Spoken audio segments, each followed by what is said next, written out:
Okay, I swear this will come back later. Thomas and Friends needs no introductory. It ran for 24 seasons between 1984 to 2021 and had 1 theatrical movie and 14 direct-to-video movies. Wait, shit, that's an introductory. It was based on the book series The Railway Series by Reverend Wilbert Awdry, first debuting in 1942 and ending its first run in 1962. Can't forget the 1951 classic Henry the Green Engine, or as I like to call it, Henry the Epic Gamer. Smoke and ashes spouted from his tunnel. They went all over the bridge. All over the boys who were black as...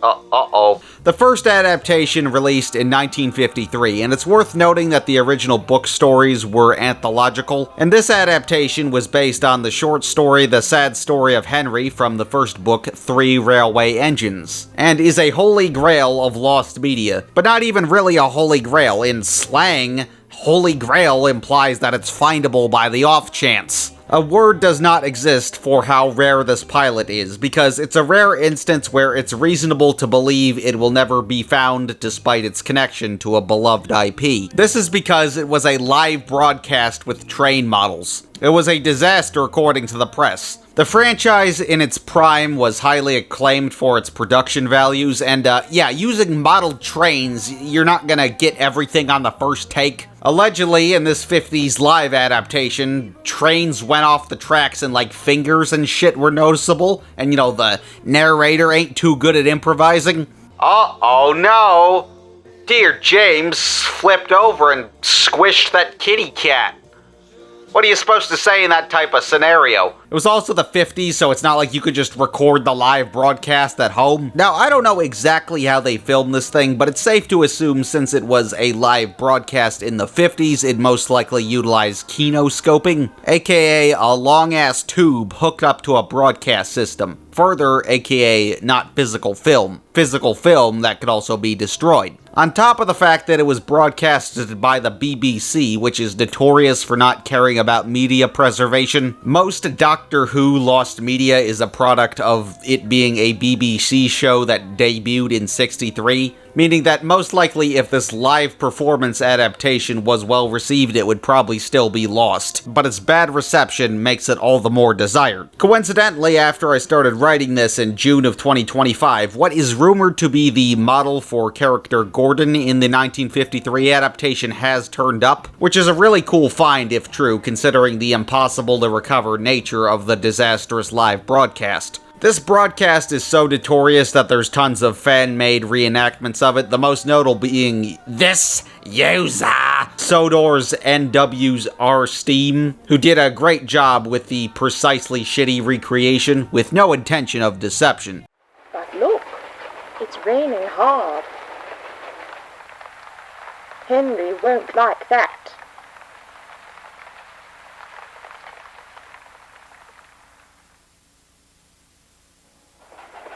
Soon, Henry comes to a tunnel.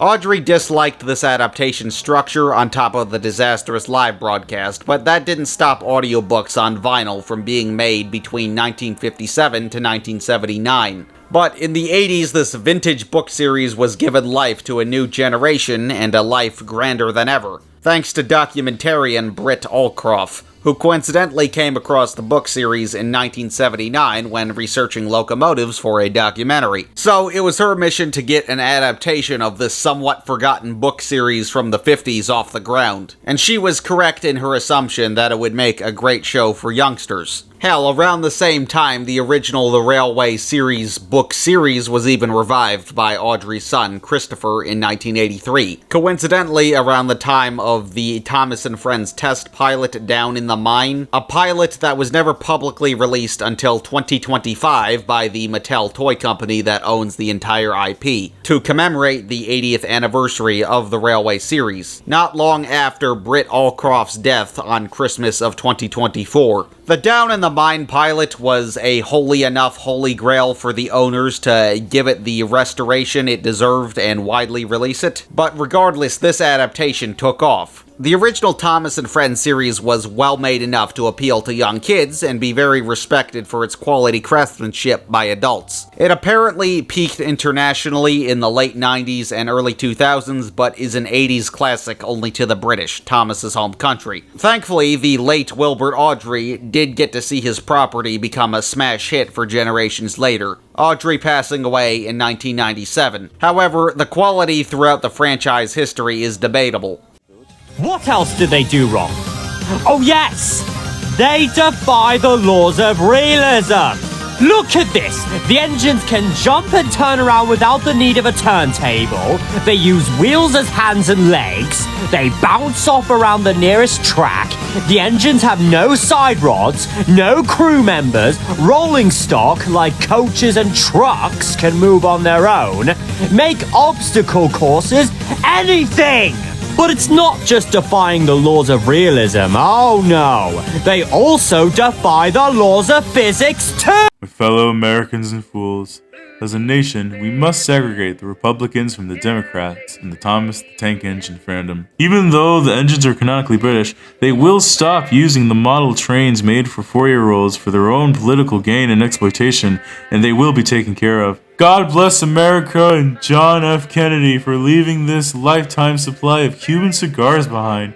Oh, and we're gonna let the 4th plane hit the White House this time. The first 11 seasons from 1984 to 2007 are highly acclaimed. The later half, using CGI and its 2021 animated series, not so much. But regardless, even to this day, Thomas and Friends rocks a monopoly on the children's train media and model toys economy. What is this, the 1920s? How can I possibly play with this train model? They don't have faces! So, because basic economics, of course there had to be an occasional attempt to scoop up some of Thomas's monopoly share. Personally, I remember seeing promotional material for Chuggington when it was new and being pissed off that they were ripping off Thomas. Yeah, you weren't fooling me at 4 years old, you punk bitch. I like singing. I like dancing. I like trains. Now, kids like trains, and a very special type of kids especially like trains. So I don't think it's fair to call any preschool show with a train in it a Thomas ripoff, but there is one other exception, and is the only reason I'm bringing all this Thomas lore up, and that is JJ the Jet Plane. Say, look at this. I've been cleaning out my nest, and I found an old book of my poetry. How did it happen? A $2.5 million aircraft, checked, double-checked, mothered. An instrument almost as precise as the human body. How did it happen? Was it an act of God? Now, I know it stars planes and not trains, but just look at it. Look at Barbie. What a scary bitch. Per usual, let's address the elephant in the room. What the hell? Oh my God, no way. This is probably the most notorious unintentionally disturbing kids show.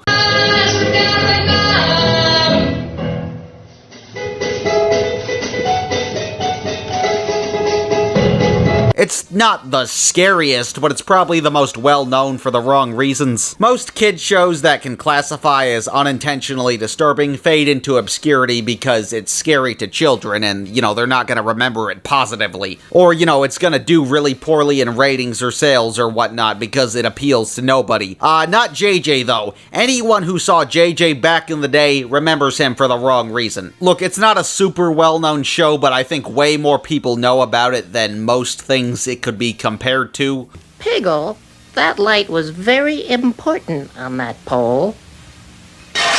Now, I personally never saw this show when I was in the target demographic. It got canceled when I was like 1, but you want to know what I did see when I was like 12? The JJ-themed kiddie ride. You know, those like bouncy vehicle amusement rides that like take quarters and can fit toddlers? They're in like malls and grocery stores and Chuck E. Cheese and whatnot, or at least they used to. I think they're kind of dead in the iPad age, if not mistaken. Shoot, that's my last quarter. Personally, I am quite nostalgic for the R.G. Mitchell's Fun Carousel Kiddie Ride. Like, look at this damn thing. It has every toy known to man represented, and a pedophile clown, and a ripoff of the dog chair from Pee-wee's Playhouse, and a ripoff of a Thomas character. But I'd hate to be nostalgic for these. Yeah, JJ the Jet Plane got 3 of them. The collection consists of JJ in 03, Snuffy in 04, and Lena in 07. So I guess the designs were appealing enough for toddlers to want to ride them. And when I saw the JJ one in like a shopping plaza I only went to like once, well, I just had to figure out what the hell that was. Not actually knowing it was a licensed character ride. Like, it had to have some commercial success unless it was like an industry plant of a franchise, but having industry plant status is something. JJ terrified an entire generation, and not in a good way, like Courage the Cowardly Dog.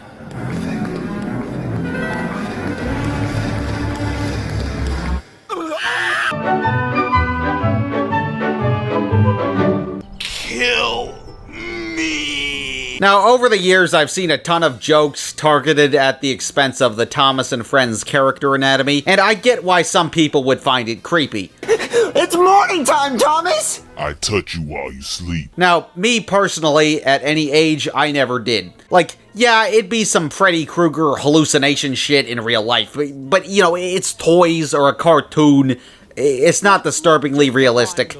It's odd if you apply reality to it, but it's for fucking 4-year-olds. Settle down, Beavis. JJ the Jet Plane, however, the characters have human skin and human faces. Yeah, the human skin is where a line needs to be drawn. Personally, I find this character anatomy way more disgusting than scary. Like, yeah, it's unpleasant either way, but I'm gonna throw up, not piss my pants. Difference there. Now, I couldn't find any info on what drugs the team were on when they decided to Frankenstein flesh onto vehicles, but it's very safe to assume that it was a product of Thomas plagiarism with no consideration of the appeal. And it is as basic as they're not that human, you know, they don't have skin or multi-dimensional human attributes. They're not trying to be realistic. In JJ, it's not helped that there's like skin textures, and the skin isn't just a single shade of Caucasian. There's like minuscule facial features like lips and blush and eyelashes. You'd expect this type of design from a Mad Magazine parody or something, not the actual designs. The adult designs are even worse since they have more structural attributes because, you know, the baby fat is out of their cheeks. Plus, most of the trains were given like circular or rectangular ends, so there's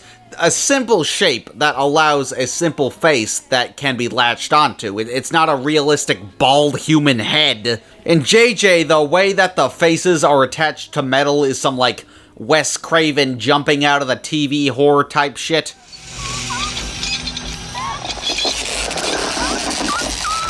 Yeah, bingo. It kind of gives off the vibe that the humans were like forced into vehicles and they're actively trying to escape. Like the faces are hanging off the fucking metal, like they're squishedly squeezed in there like a can of refried beans. Actually, it's like Angela Anaconda or Gaither's Pond, you know, 2 other poorly designed animated series roughly from the same era that had an emphasis on realistic faces. JJ was created by David Mitchell. Mitchell was a businessman, so he'd fly a lot and tell his son stories about airplanes, cause kids like airplanes, vrr. Then he figured, why not make stories about them so he could make something for his son? David Mitchell also founded JJ's original parent company, Kid Quest, which I'm pretty sure is defunct or liquidated or whatever. Not to be confused with the self-proclaimed Museum of Play or Quest Kids, the fantasy board game, or Brain Quest. You know, those stupid-ass, pointless busywork books that they tried to hype up as some, like, cool foot prize. Hey, parents!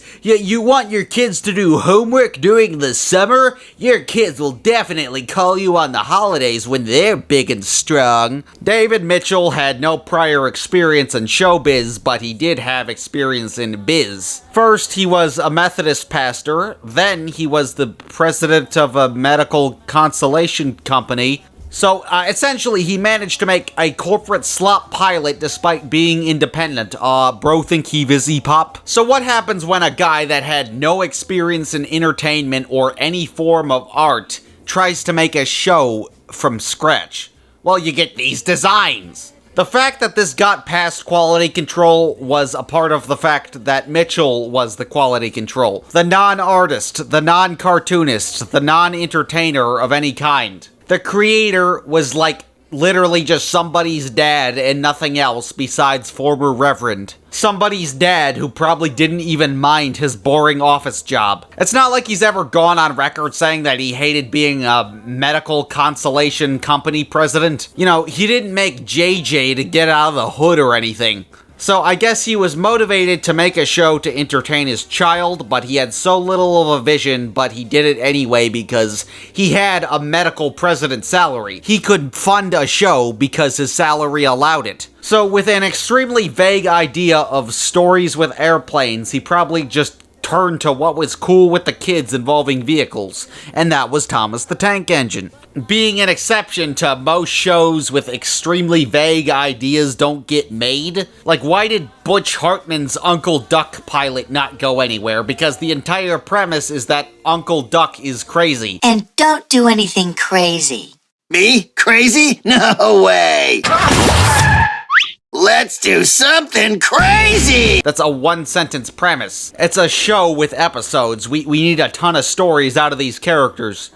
Just kidding, of course. I can't disrespect the legendary 40-second long Uncle Duck pilot. But 90% of the time, if you only have an extremely vague idea of a show, it's probably never even getting a pilot of any kind ever made. One sentence isn't gonna persuade investors that are gonna be reasonably stingy. But, baby show, but with airplanes, only got made because the creator was the inevitably necessary investor, and you cannot convince me otherwise. This is what happens when someone with zero artistic credibility of any kind in their adulthood makes a show. The internet was new back then. It's not like he could present the concept for the whole wide world to see to secure crowdfunding. Mr. Enter, did the kids or adults hit the Twin Towers in the Growing Around universe? Sorry, HW, I can't play right now. I have to blow up the World Trade. JJ has what is technically considered a pilot series, similar to the Simpsons Tracy Ullman Show shorts or the Fairly Odd Parents Oh Yeah cartoon shorts, which of course were created by Butch Hartman, aka the creator of Uncle Duck. Yeah, baby!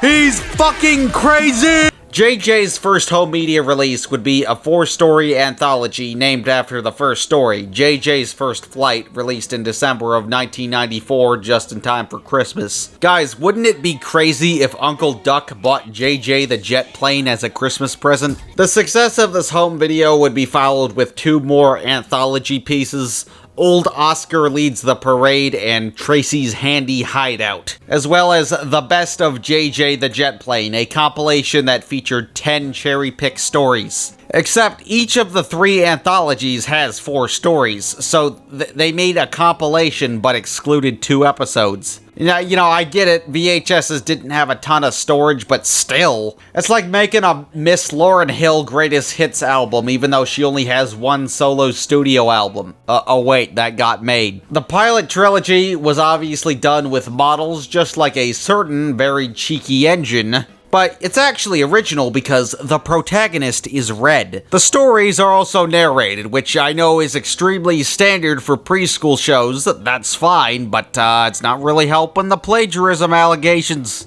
But most notably, the original Railway series books were anthological, consisting of 4 to 5 short stories, each focusing on a different character. That's why they were called The Railway, as in the Whole Train Squad, and the show was titled Thomas and Friends. This emphasis on short-form plot lines was continued in the TV adaptation. There's a lot of variation depending on like the region or era or whatever, but regardless, at its core, Thomas has always had short-form, character-focused stories. Now obviously, Thomas didn't invent any of that, but everything regarding its presentation and formatting is present in JJ the Jet Plane. If you've seen Thomas, then you've seen JJ's pilot series unintentionally. This is the JJ franchise at its most unoriginal. The models are just stuck on these unnecessarily hammy expressions. They look more like a corpse being dragged around, and said corpse is also electrified and taking a mean dump.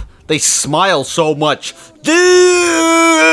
It's like the Smile Dog creepypasta from 2009. Its serial killer energy is because of the lack of energy. Like, all of you, shut your fucking mouth, and not because they're talking. The CGI series would be more disgusting, but this is the more scary part if you ask me. The title cards of each episode in both iterations are just like a singular plain, almost always JJ just smiling at nothing. Big Jake's birthday surprise? Oh really? I couldn't tell because Big Jake isn't visible in the title card. What's even the point of having a title card if there's nothing specific to indicate what the episode is beyond the title? And they just use the same JPEG like almost every time. But most people don't remember this pilot trilogy of 12 short stories. But with any show that uses like models or puppets, it raises the question, well, what happened to them? The whereabouts of the models are unknown, but are commonly assumed to be possessed by the creator. And as we confer from it being a pilot trilogy, it was a successful pilot trilogy.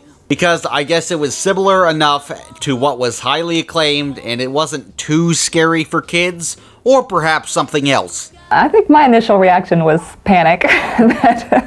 But just 18 months later, JJ is winning rave reviews in parenting magazines around the country. It's won prestigious awards from parenting groups, and it has its own internet homepage site. Yeah, something tells me this only sold well because it was acclaimed by the 1994 equivalent of shallow soccer moms on Facebook. It just really got that recommendation slot in this month's issue of Bad Parenting Propaganda magazine. Those critics loved it. Yeah, because Mr. and Mrs. No SpongeBob in this household have a grasp on reality. The success of this pilot trilogy managed to get the attention of TLC, aka The Learning Channel. In the 90s and 2000s, TLC wanted to compete with PBS Kids, Noggin, and Playhouse Disney. Specifically, in 1992, TLC would launch their Ready, Set, Learn block, which would run until 2008. And I guess the company thought JJ was going to be the next hot thing, or they were really desperate for any preschool shows to greenlight, creating a CGI series under the same name in 1998. Roughly 4 years after the release of the first pilot episode. And oh, come on, they made the protagonist blue? But he is just copying a fake rocket ship blueprint designed by someone else. Seems more like monkey see, monkey do than using creative energy, if you ask me. The CGI series, even if it had a smidge more of an identity, is still a Thomas ripoff nonetheless. Even at the expense of being more repulsive. The stories were still narrated, but the narrator was less crucial to the CGI storytelling. So the characters actually began to speak, so now they could move their mouths. Fantastic. I imagine the CGI was done to save money because that's what actual Thomas started doing in 2009. But another elephant in the room is that the voice acting is atrocious. We're on vacation tomorrow, and Easy O'Malley promised we could all go to the fair. I can't wait to eat all the cotton candy there is. Every color. And I can't wait to go on all the rides. Hey guys, are you all talking about that Rivertown Fair again? Oh, sorry, Brenda, but we're so excited. I know, me too. The majority of the voices were done by Mary Kay Bergman, Sandy Fox, and Debbie Derryberry. Derryberry would replace Bergman after a firearm suicide in 1999. But all three of these main voice actresses specialize in high-pitched voices, whether it be child characters of both sexes or just annoying girl characters. But just about every voice besides the small amount of adult male characters have ridiculously over-the-top voices. Now, I know it's a cartoon, but the fact that the majority of the main cast are so over-the-top and so high-pitched, it gets annoying really quickly. Nothing against the main voice actresses, Bergman especially was a legend gone too soon. They're fantastic at high-pitched voices. So in case you didn't want to vomit or piss yourself already, your ears are going to be bleeding too. All the voices being done by the same two people is fine if it's a complete shit post or those two have like a ton of of vocal diversity, and the three main voice actresses here do have vocal diversity, except they were clearly instructed to have very similar voices for every character. This is a 100% on the showrunners and not the voice actresses. But so many annoying girl voices get so irritating very quickly. Now, what's the central premise of this show? Well, I don't even fucking know. It's like life lessons at an airport, I guess? Thomas was also a series oriented around simple life lessons. It's undeniably a product of a basic premise. The trains are trains, they move things. Something goes wrong, a lesson is learned. The fact that it was willing to be subtle about life sucking sometimes, and there's not often a conflict resolution, is an aspect I really appreciate as an adult. Formulaic, sure, but it's the product of a job position of the characters because they're sentient vehicles. What do the planes do for a living? Like I get there's younger planes such as JJ and friends trying to learn to fly really good, I guess. Every episode is just like a random conflict that could happen in any show. You know, most like baby shows have like core values, you know, educational objectives. I don't know what in the ass this show is supposed to teach. It's so vague. JJ is by no means as bad as like Little Clowns of Happy Town, but at least something like that I can identify what the core values are, encouraging positivity and unity. Wheels off the scooters. Not that you can't shove as many morals in there as possible, but there should still be like a primary educational objective. Like, Lazy Town, I think, is a super well-written preschool show. It mainly prioritizes common sense of healthy lifestyle choices. You know, it doesn't get too specific with science and whatnot, but a lot of the conflicts often involve subsequent smaller lessons like speaking up for yourself, or return lost things to others, or don't jump to conclusions. So there's still educational diversity while having a main educational purpose throughout every episode to not be too attention deficit while teaching. JJ just does whatever and it amounts to so little substance. Back in my day, before each show on Noggin, there would be what's called a curriculum board, an informative disclaimer to the parents as to what the substance of the upcoming programming was. When kids play with Little Bill, they develop their emotional skills, explore family dynamics, and learn how to be an all-around good friend, like Little Bill.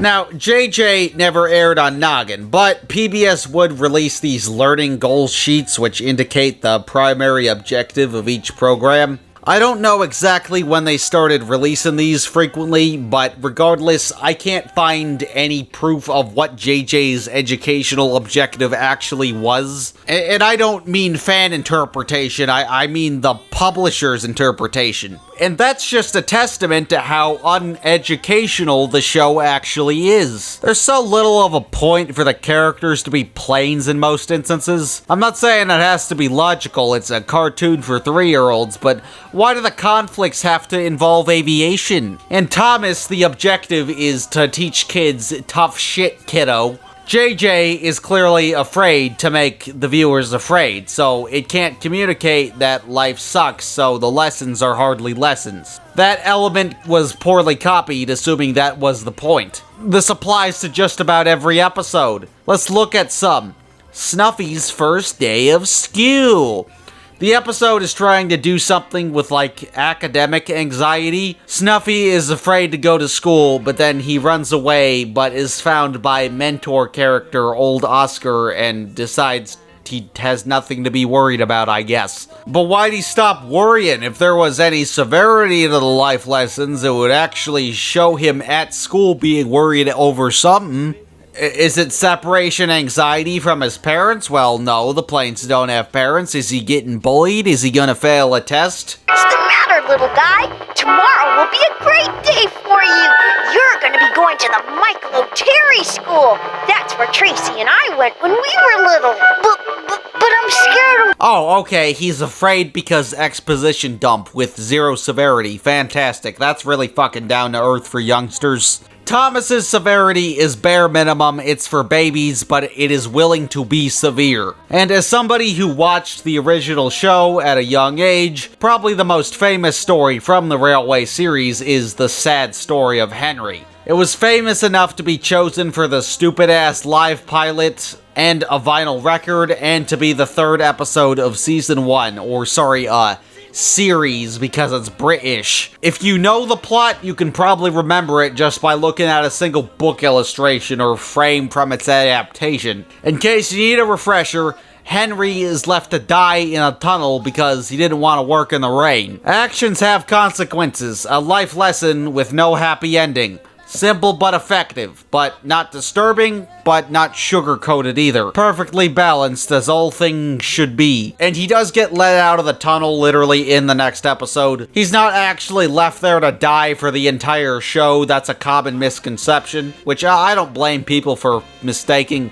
Most of us probably haven't seen the show since we were like 4, unless you're a resident of Super Origami Kingdom. And do you all want to know how long the intro is? It's 1 minute and 27 seconds! I thought intros were meant to be 30 seconds long! To people who make intros on YouTube, listen up! Intros should be shorter and outros should be longer so that you can jump into the content faster!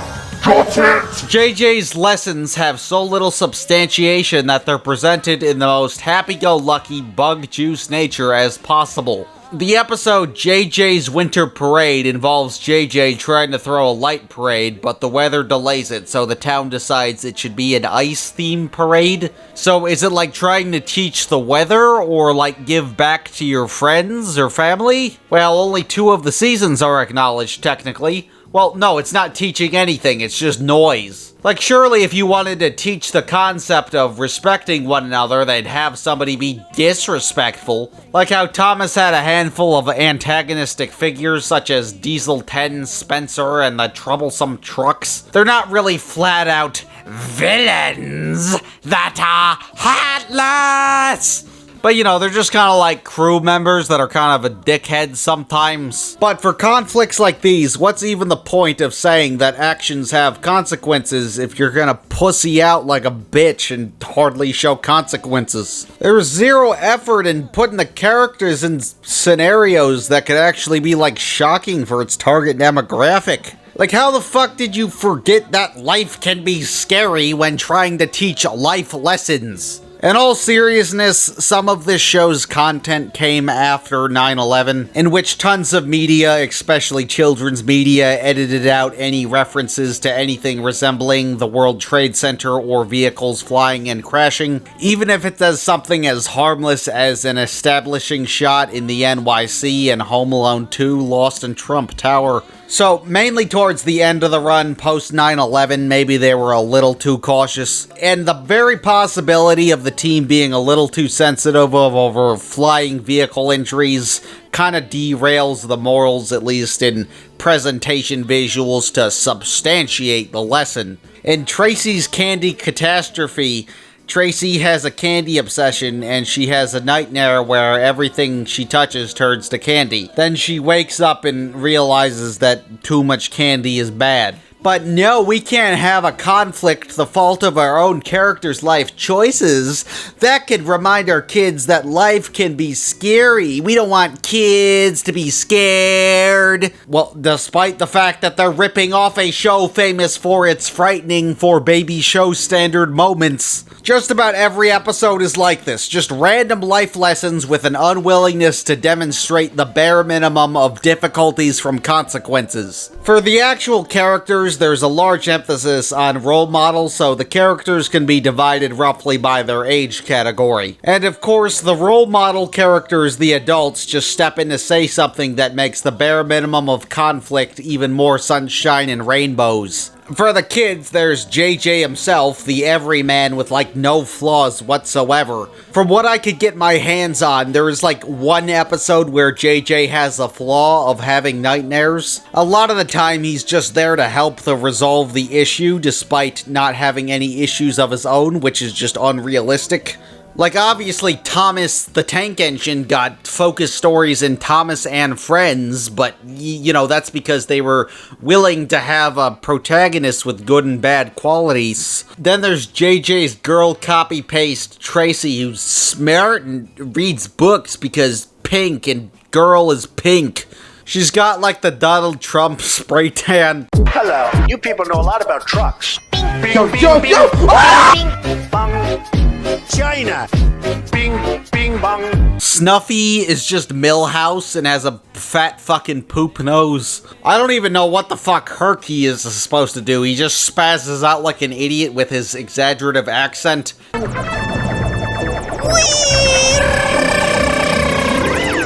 on the TV, they hit the Pentagon! They hit the fucking Pentagon! And easily has the worst voice in the whole show. Well, I can be alone to try out this dancing stuff for myself. Let's see, I need some music. La la la la la la la la. Just a filler friend on the group. In the pilot series, he was actually an adult, judging by his facial structure and size, but I guess this was changed to have a fourth group friend member. Okay, Herky, you can close your mouth now.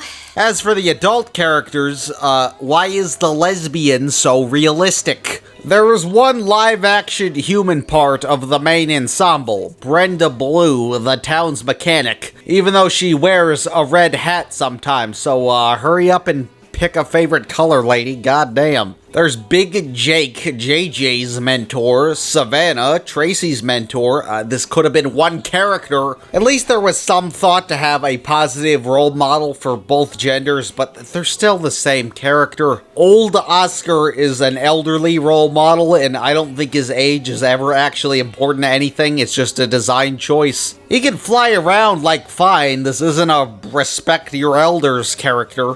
There are also some secondary residents of Terrytown, the main setting, including Revan Evan, a fire truck, and his cousin, Tuffy, a tow truck. Self-explanatory roles and stories. There are also some very minor but other live-action characters, including Mrs. Blue, Brenda's mother, Easy O'Malley, the founder and retired manager of the airline service I guess JJ and friends are a part of, as well as the rest of the O'Malley family, including Grumpy, a painter, Pierre, a comical French relative, and Tex, a comically Texan relative. Hawk to spit on that. The family even got wooden figure toys. Yeah, kid, you wanna play with a wooden Tony Soprano?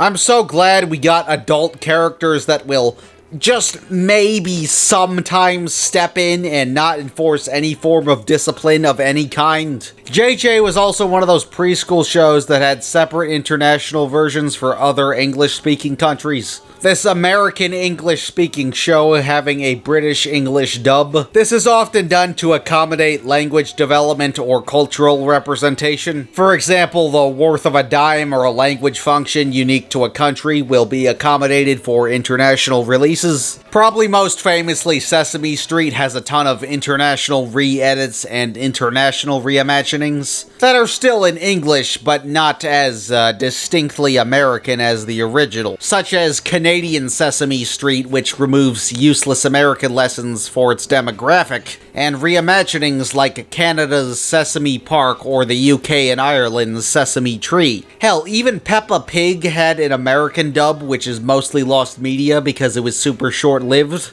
Good night, Peppa. Good night, Mommy. Good night, George. And good night, Mr. Dinosaur. When George goes to bed, Mr. Dinosaur is tucked in with him. And what do you know? All the fucking iPad babies are pronouncing it as zebra and tomato. It's also common for only certain characters to be accommodated for international distribution under the same language that it was shot in. For example, Lazy Town has a British dub which only alters the puppet character voices. This post box is mine, and this triangle sign. Not every British preschool show has an American dub and vice versa. So if it was justified from an educational or production standpoint, it kind of just varies from example to example, show for show, you know? I actually really don't think Thomas needed one, besides some, like, a couple slang words, I guess. Like, I've never used the word cheeky outside of describing Thomas in reference to the show's own songs. In JJ's British dub, the only notable differences are the alteration of the narrator and Brenda Blue being played by a completely different British actress. Calling JJ. Calling JJ the jet plane. JJ, please come to the workshop to be winterproofed. Now, as an American that legitimately cannot name more than 5 British Prime Ministers, I really don't think JJ's British dub was justified from a production standpoint. It only has a British narrator and 1 British lady. If the show was more educational about cultures or language or monetary skills, I'd understand, but again, JJ has no core values. Obviously, the animation is gonna be disgusting, but surely it could at least do its job as an educational series, no matter how mediocre. But no, this is worse than I initially gave it credit for. It sucks at basic education too, which is a death sentence for a show with a demographic this young. TLC would continue to air the show for 1 more season. Season 1 of the CGI series lasting between November to December of '98, with Season 2 lasting between January '99 to March 2000. But then they were done. But the TLC series managed to get the attention of its competitor, PBS Kids, a far more common free-to-watch non-profit television network, meaning that JJ would begin to terrify more kids than ever. But shit, I guess it was doing something right. Because in 2001, the series would continue between June to July, and that's where the series ended for the moment. Until 2003, where the franchise received yet another dub, but this time a Christian dub. And what I mean by Christian dub is that they started lazily nailing in Christian messaging to the show, which still doesn't hold itself accountable for its lack of core values. Because again, it was created by a former Methodist pastor, and it's never really been confirmed if he lost his faith and regained it or not, but regardless, at some point he thought Christian messaging wouldn't be appropriate for the property, but no, then he changed his mind. Hey, I know.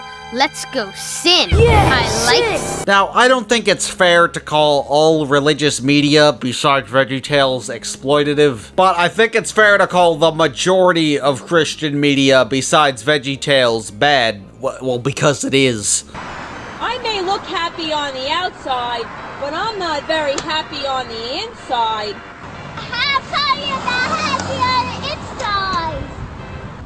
Well, I feel like no one loves me. Jesus loves you, so do I. Thank you, Gary. I feel happy on the inside, but how do I stay happy on the inside? Play. Look at this Eastern Orthodox Christian icon created during the Byzantine Empire that was brought to Venice in 1319, depicting Mary and the Son of God. Why is baby Jesus just a smaller human and not a baby? But if its heart is in the right place, then it'll be obvious. But if not, then it'll be even more obvious. And it's quite obvious this Christian dub was only designed to exploit Christian audiences by now reinventing it as a religious show. JJ and Snuppy were on their way to town to pick up some vegetables for the big meal. They were going to learn to be very thankful for God's help and for each other.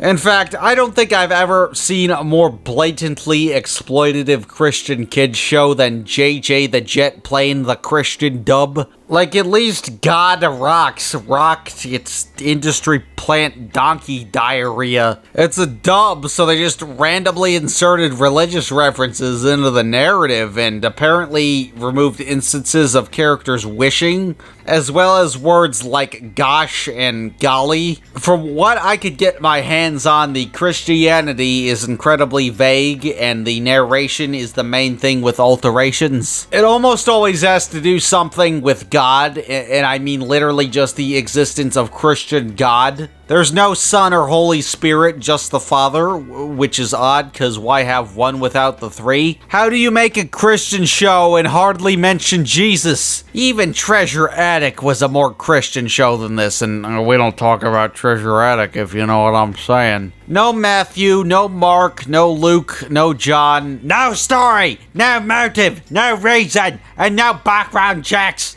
The Christian dubs are super hard to come by, mainly because the episodes aren't labeled as Christian dubs. You know, it doesn't have that type of fanfare where folks will go out of their way to distinguish which version it is when archiving. This ain't Dragon Ball in South America. Hell, most archivists probably aren't even aware of the alterations because it's fucking JJ the Jet Plane. Why are you even giving it the time of day? It's a cheaply made Christian edit of a non-Christian show that was atrocious to begin with. From what I could get my hands on, the British dubs are even harder to find than the Christian dubs. And no, there was no British Christian version, to my knowledge at least. In fact, if you happen to own a DVD with a Christian name, burn that shit and put it on Internet Archive.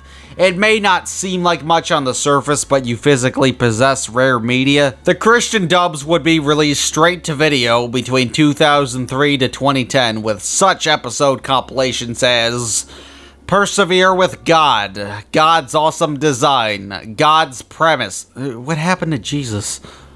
Fantastic Faith, You Are Special, Forgiveness and Understanding. Hell, they were such lazy pieces of shit, they didn't even bother to change the episode titles with the Christian dubs. They do reference biblical passages on the back of the DVDs to indicate the message, but surely they could have changed the episode titles at the very least. Like, that's how little of a shit they gave about making it a Christian show. What happened to 3/4 for the Lord, punk? And, by the way, who wrote the fucking Railway series?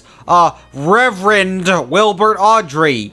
But you want to know what those books didn't have? Religious teachings. I mean, like, I guess you could argue some of the morals were, like, religion influence since, like, what the author dictated as right and wrong, but at the end of the day, there weren't any explicit Christian themes. The Railway series was created by a literal reverend, and despite crediting himself with the hipper Rev abbreviation, acknowledging his Christian title, but he knew these anthological life lessons about trains didn't need Christianity to get the point across, which is a very respectable stance to take to make something for general audiences despite being legally a religious authority. So if the reverend author of the thing you're ripping off thought Christian messaging in this property would be pointless, evidented by the lack of Christianity, then I don't know what screams that a JJ Christian dub was pointless. But as the Christian dubs were being released, I guess JJ did well in syndication enough for a specialized Season 4 that is not technically a sequel or reboot. JJ's Mysteries would air one season between September to November of 2005. So what does it mean by mysteries? Is it Sherlock Holmes Hellspawn Plain Edition? My deduction skills as a detective tell me he has quite possibly never had sex. I would not really call this a mystery-solving approach to utilizing a pre-existing ensemble. There's some, like, MacGuffin hunting, I guess. But the title is completely misleading. It's not like a preschool detective show that teaches, like, problem-solving and deduction skills and whatnot. That would make too much sense. The mysteries that JJ solves in this era are just exposition dumps of basic science or mathematics. But each episode is titled The Mystery of Blank, and blank includes stuff like plants, weather, size and shape, water. So what is it, fucking Bill Nye the Science Guy without that epic beat drop? There were 10 mysteries to solve, but given that the episodes were still 11 minutes, half of the show was devoted to a mystery and an additionally repurposed episode from the first 3 seasons. Part of me thinks PBS only agreed to make a mystery-oriented revival if it provided more substance and distinct objectives. So I guess now the show in its 4th technical season became disturbing kindergarten PowerPoint slideshows. The Mystery of Plants is just a scavenger hunt for vegetables. The Mystery of Water is just a stupid-ass use your imagination episode. The Mystery of Size and Shape is just name the fucking shape, you fucking idiot. The revival would also introduce 2 new main characters, Montana, an international explorer, and Lena, the racist stereotype. Oh, Tio Oscar, I've been away for so long. Do you think everybody will be happy to see me? Okay, well, I'm joking, but her voice and accent is atrocious. It sounds like you're, like, making fun of your 9th grade Spanish teacher at the lunch table. That's her voice on, ironically. You know, hola, wonderful Hello, chicos, ¿cómo estás? Hola, soy Dora. You know, all that shit. Un dinosaurio is out there!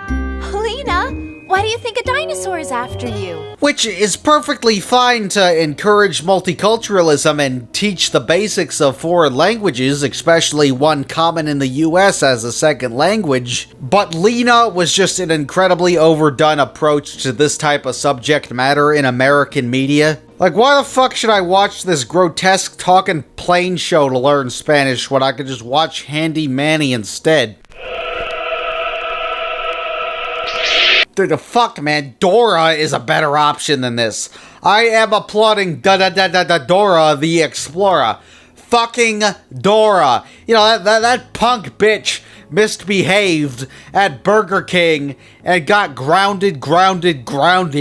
You know, I was pretty surprised that Nina got a kiddie ride. She's not even like the main female plane of lore. But I guess she has a bow, and that's more feminine, so little girls can swing low sweet chariot on the wonderful Chica plane. It's commonly assumed that there was an intended second season of JJ's Mysteries consisting of another 10 mysteries. There were 3 characters that were exclusive to the die-cast toy line Wooden Adventure System. According to fan recollections, there was allegedly a website poll in 2003 as to what characters they should add into the show, as it was beginning its revival state with JJ's Mysteries. The 4 options were Montana, who won, Truckee, Solar, and Captain Bob. Although it is very much possible that these other 3 characters were only designed for toys, given that that's their only form of media. Or they could have been planned for use at a later date that never got to happen. JJ's Mysteries ended before their episodes could have been finished, but not before the toys could be released. Yeah, that's right, during the PBS revival era, it got a surprising amount of toys. These are also similar to Thomas's long-running wooden die-casts. There are even location sets under the line, including a Talkin' Airport Control Tower, Revan Evans Firehouse,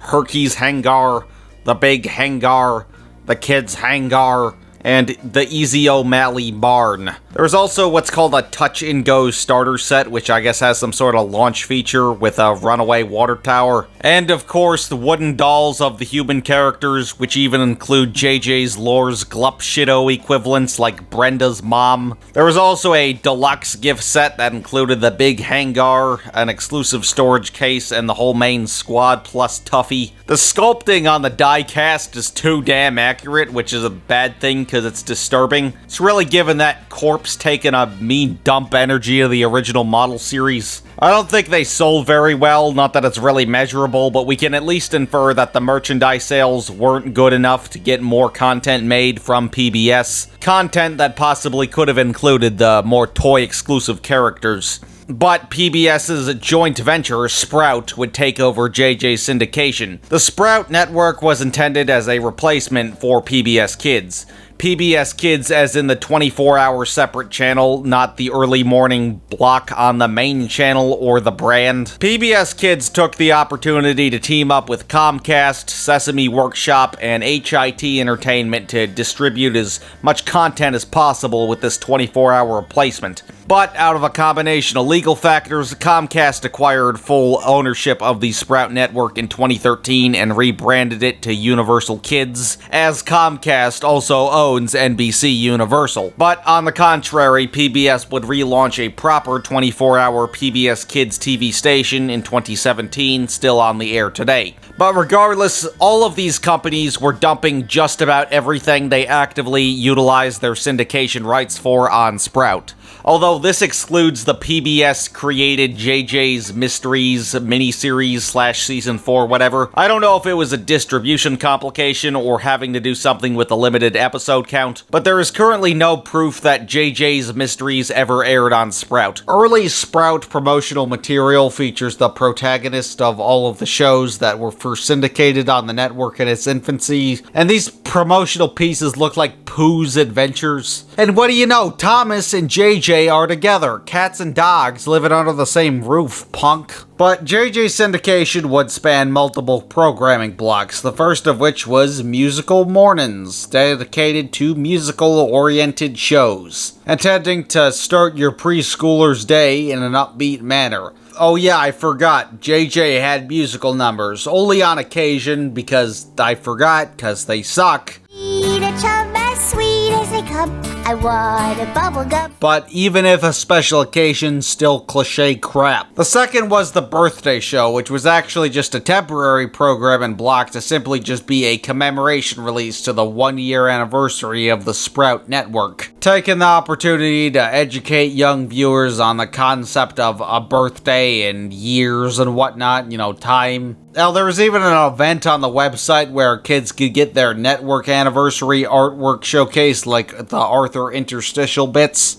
Said Mom. Here's one by Mason, based on JJ's design, as well as Tracy alongside Angelina, the ballerina, and Nadi, I'm pretty sure. The host of this block was Kevin, portrayed by Kevin Yadama, who was a well-received enough host to appear on a semi-permanent programming block that also featured JJ, which was the Sunny Side Up show, hosted by Chica, a chicken puppet. Pat, I think you're gonna need to come out of retirement to explain this one. Pizza? Speaking of the and shows, JJ also appeared on the Let's Go show block, starring Miles and his puppy puppet Banjo, traveling the world while encouraging the child's viewers to ask questions about the world around them. The final Sprout programming block that happened to syndicate JJ was March Menu, which was hosted by the cast of Sprout Diner. Come in, come on, are you looking for a bite? If you want to eat smart, this is where you start. Just bring your appetite, because at Brussels Sprouts Diner, we're gonna feed you right. Sprout Diner was initially a web series exclusive to the Sprout website in 2006 and 7 and intended to introduce the concepts of healthy eating habits, starring the self-titled Sprout family operating their diner. The Sprout family included Brussel the grandfather, Bean the mother, and Alfalfa the daughter. But the characters eventually got their shot on TV as programming block hosts, with the exclusive interstitial content featuring the hosts fulfilling an order from a Sprout syndicated show protagonist. Hello, Sprout Diner. Glad to have you on the liner. Oh, hiya. Dad, it's the Boobas. What can we get you? Sprout Diner, Bean speaking. Hey, fool. I've had a long day of bullying Steven Universe fans into attempt suicide. Sprout Diner, Beanerini here. What can I do for you today? Hi, Bean. I'd like to order some food to fuel me up so I can fly through the sky. One healthy snack, zooming right up. And that includes JJ, and in his bit he orders a chicken salad in the shape of an airplane. So he's a fucking cannibal. Fantastic. Oh no, wait, hold on. Chicken? Oh my god, they killed Chica, you bastard! JJ would end syndication on Sprout in 2008. But like I said, Christian dubs kept getting made until at least 2010. And I bring this ongoing selling out to a Christian audience because it eventually got the attention of a name that'll ring the bell for some of you for all the wrong reasons. The Trinity Broadcasting Network, which is probably the most well-known American Christian TV company / station, and the host of the TBN channel had a 24-hour children's subsidiary named Smile of a Child, which, much like JJ, is notorious amongst the people that watched it back in the day. And assuming Smile of a Child was a Sprout competitor, we gotta remember Sprout was a joint venture between various networks that produced content for this target demographic. You know, it's a 24-hour kids network, you know, we gotta keep as many shows as possible in the syndication lineup to fulfill that 24-hour mandatory deadline and whatnot. So TBN figured, why not make a 24-hour free Christian kids network. So TBN just got the syndication rights for just about every Christian kids show ever. Some shows are only alleged to have aired on Smile, and plenty are extensively documented, but regardless,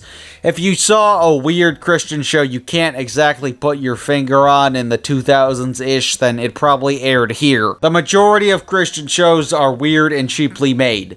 So there was an entire network of mostly shoestring budget Christian shows that nobody liked. And because most Christian shows in the streaming era don't even air on Christian networks to my knowledge, all the new Christian shows went to streaming, as there are a ton of Christian kids streaming services. So Smile of a Child, on top of airing crap, would also be airing vintage crap.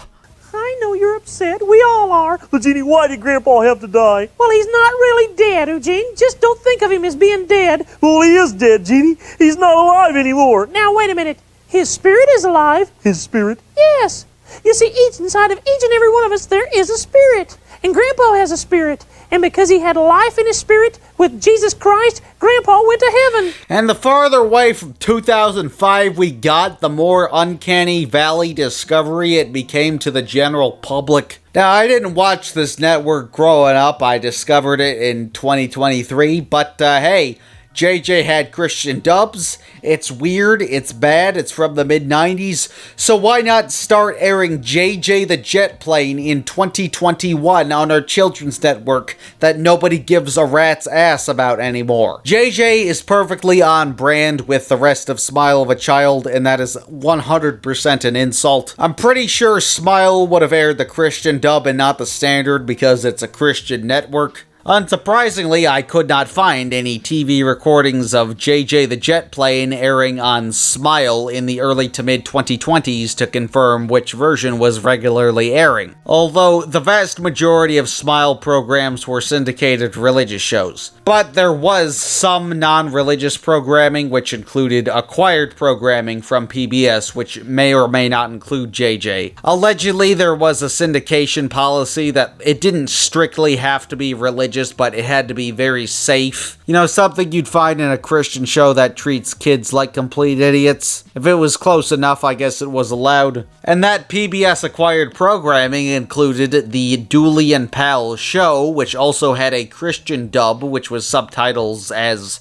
Christian Ministry, the Zula Patrol, Rags, Bros Think They Hoop Dogs, Curiosity Quest, not to be confused with the company that made the OG JJ series, and of course My Bedbugs, which was far more recognized for its kind of reboot, The Oogie Loves in the Big Balloon Adventure, which is widely considered to be one of the worst movies ever made, myself included. Like, think about it, there's gotta be some poor bastard that was forced to watch JJ the Jet Plane in the early to mid-2020s. That doesn't sound real, but it most likely is, because that kid is probably watching this video like 13 years from now. Like, what kid is gonna want to watch this in the early 2020s? Yes, it's bad CG, but it's not a nursery rhyme with, like, rainbows and the pregnancy fetishes and whatnot. Well, it's because TBN actually wanted to reboot the property with the use of the Trilogy Animation Group, aka the animation division of TBN, in which Trilogy owns Porchlight, which owns JJ. Porchlight was acquired by Trilogy in 2018, so I guess Trilogy's boss TBN took full advantage of the syndication rights. Trilogy is most notable for making the 2019 revival series The VeggieTales Show. But, ladies and gentlemen, here's the reboot, The Adventures of JJ the Jet Plane, and let's address the elephant in the room once again. The team actually listened to decades of criticism from all ages about the repulsive character anatomy. Each character is actually pretty super distinguishable. You can tell who's who despite some significant changes. Like, Tracy isn't just JJ but pink. Snuffy has the biggest redesign, but you can still tell it's the Millhouse plane with a big stupid poop nose. On July 28th, 2022, a trailer would release on Trilogy's website, but the website section devoted for promotional material was shortly taken down after. What we can confirm about the project is that the two main voice actors, Debbie Derryberry and Sandy Fox, would return. Currently, there is nothing to suggest a return of characters Herky and Old Oscar. However, a new cast addition, Ricky Rescue, seems to be a replacement for Herky. Brenda Blue would also make a return, but not in live action. There were very few promotional pieces released in 2022, and I'm writing this in 25. So it's safe to assume it was cancelled, and yeah, I don't think we missed out on much. But the only improvement to the show we can infer is that it fixed the flaw of atrocious and repulsive art direction, which was probably a product of nobody giving the show a legitimate chance, because no one really criticizes the actual show outside of the character anatomy. But to my surprise, the show is inexcusably bad as well. The character anatomy is just one of the issues. There's still nothing to suggest what the main educational objective of the reboot was. One of the biggest issues with the previous interpretations, like we can't just have the characters do whatever, like this is supposed to be an educational show. If it got finished and was released, I don't think anyone would remember it a few years later. It might be like a hate bandwagon on like cartoon Twitter for a weekend or something, maybe a couple Go Animate rants. Bubble guppies? More like butthole slappies. But if you were gambling on the JJ the Jet Plane Gets Grounded economy, then no, you're smoking crack under a bridge probably. I want to go to McDonald's.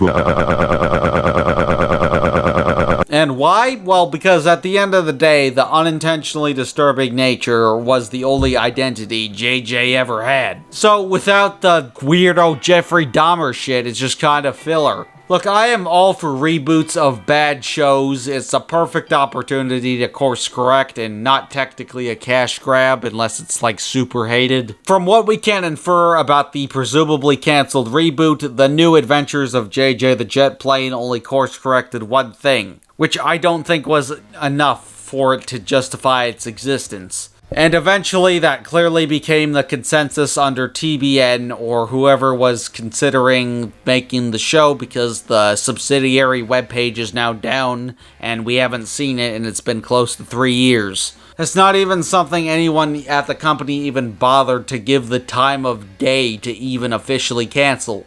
Look, maybe it'll be out in like 2030 or something, I don't know, I kinda doubt it, but regardless, it's a children's franchise that you know is bad just by looking at it, but if you give it a chance, it's even shittier than you could have imagined.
What made her this way?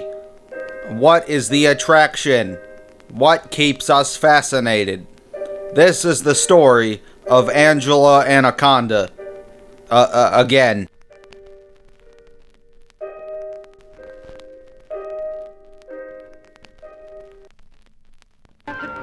Say, look at this. I've been cleaning out my nest, and I found an old book of my poetry. It's not nice to be insane. No one asked you to explain. Radio by your side. Angie, baby.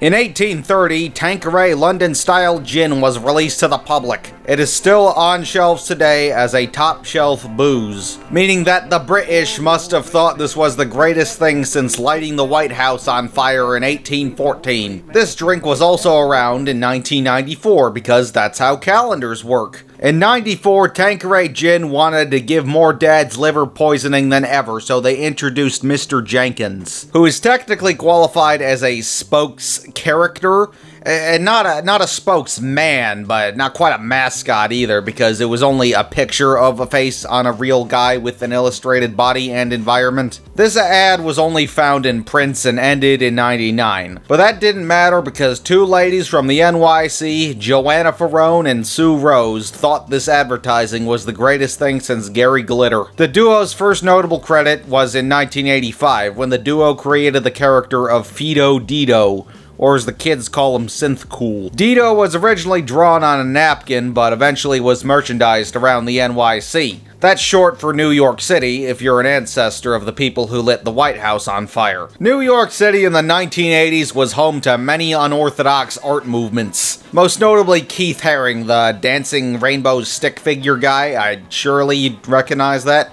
Shit like this thrived in the NYC 80s art scene. If you ask me, this was an era where schizophrenia actually had some personality. Maybe it was the AIDS in everybody's blood, I don't know, I wasn't alive, but the arts back then weren't just rage bait nonsense.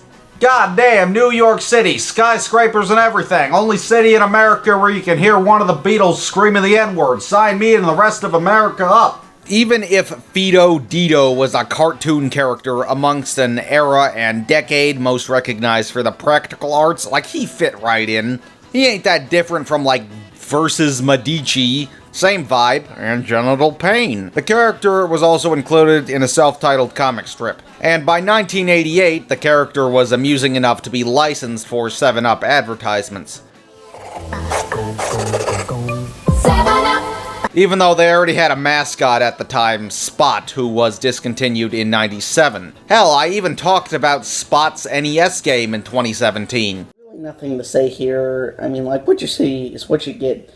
Wow, really changed the game with that review. I can understand what you just said. But regardless, this duo had now become connected to drink marketing. But around 96, the duo behind Fido Dido was approached by Nickelodeon to produce shorts for an upcoming animated anthology sketch series, Kablam. Yeah, I understand, this was like 96 by release date. This was roughly year 5 of Nicktoons. This was long before the days of drowning Katy Perry and Reptar's Cum. In 95-ish, hot damn, Nickelodeon were climbing up the Lord's ladder, giving Disney a run for their money, so they needed as many cartoons as possible. But this wasn't Netflix today. Animation was still pretty expensive back then. I can't imagine how difficult making a cartoon without Go Animate would be. So they weren't just gonna greenlight anything, but they also needed to see what resonated with audiences at the end of the millennium.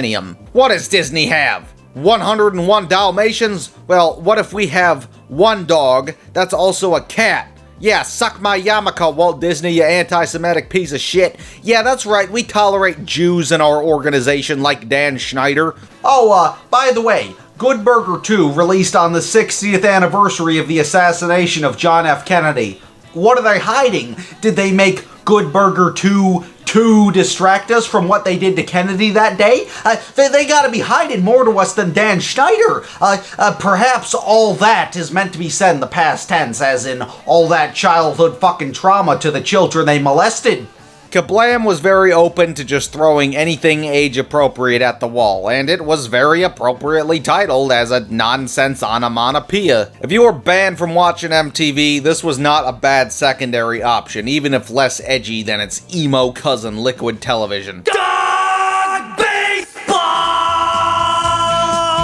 Kablam was hosted by the fictional duo of Henry and June, with original interstitial segments between the various shorts. the duo eventually getting their own Focus TV special. The Henry and June segments were created by Mark Merrick, who went on to be the co-creator of the 2010 Mad animated series, which had a satire of Katy Perry being drowned in Reptar's cum. And that was about the closest thing my age demographic got to Kablam, so a good move on Cartoon Network's part. Kablam is no doubt a cult classic, and I say that because it's beloved, but it's not really synonymous with classic 90s Nickelodeon. Like, you're not gonna see Henry and June on epic 90s themed merchandise. Many regard its content as surprisingly versatile, and it gave all of Hollywood glimpses of economic potential. Which, yeah, looking at it from a business standpoint, it was clearly just a vehicle for proofs of concepts to make a fuckload of money, but from a creative standpoint, it was highly unorthodox compared to anything before or after, and especially after. Hell, it was originally pitched as a spin-off of Nickelodeon's All That, aka Saturday Night Live for kids banned from watching it. And even if Kablam isn't a spin-off of that, it is definitely a spiritual successor beyond its objective variety formula. I mean, like, what did All That spawn? The duo of Keenan and Kel, whether it be their self-titled sitcom, or Good Burger, The Amanda Show, The Nick Cannon Show, the white version of Keenan and Kel, which subsequently spawned the iCarly/Victoria cinematic universe, which subsequently spawned Fred the Show and Incredible Crew, and the list of children's TV history just goes on and on and on. Another likely reason for Kablam's cult status is that Kablam has since entered copyright hell. Nickelodeon doesn't own every showcased IP, no matter how minimally utilized and obscure some of the IPs are, which ironically only benefited its cult status. You gotta get this shit on bootleg DVDs and underground swap meets and whatnot. Yeah, it turns out legally this show was also comically 90s in a way that it wasn't meant for a complete series box set and to be on streaming. Like a lot of variety shows in general, the full series unedited has never been commercially and legally available, so no doubt you gotta settle for second best. Hey, Kablamsters, get up and get down. Get down!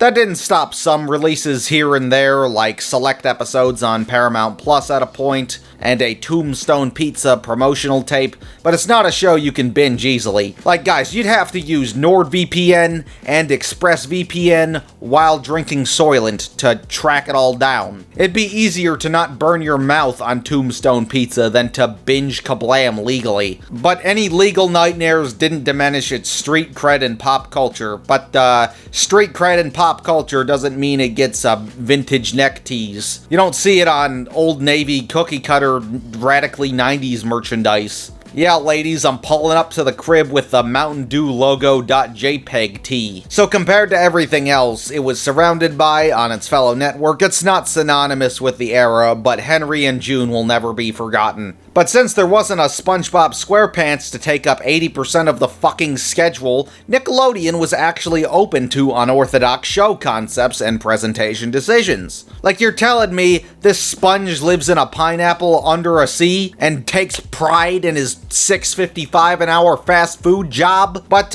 Fido Dido being an icon to a niche demographic of people, it's not surprising the duo was consulted for contributions for the upcoming Kablam series. Some Kablam shorts became series of shorts, and that includes Angela Anaconda, but at a minuscule 2. And 2 pilots might seem generous. I mean, like, that's already more than most shows get. But compared to the rest of the stuff that got more than one short, yeah, this was bad even by experimental Kablam standards. As far as I know, the only other 2-part Kablam segments include The Brothers Tiki and The Adventures of Patchhead. But the most recurring Kablam segments, aka Not This Jeffrey Dahmer Shit, included Action League Now, Life with Loopy, Prometheus and Bob, Sniz and Fondue, and The Offbeats. Action League Now was an absurd superhero parody starring comically cheap action figures and was obviously extremely cheap to produce. My stomach! My hair! Nickelodeon Syphil and Ollie, if you will. You could keep magnets in the trunk of my car. Syphil said that I could. What? You ass!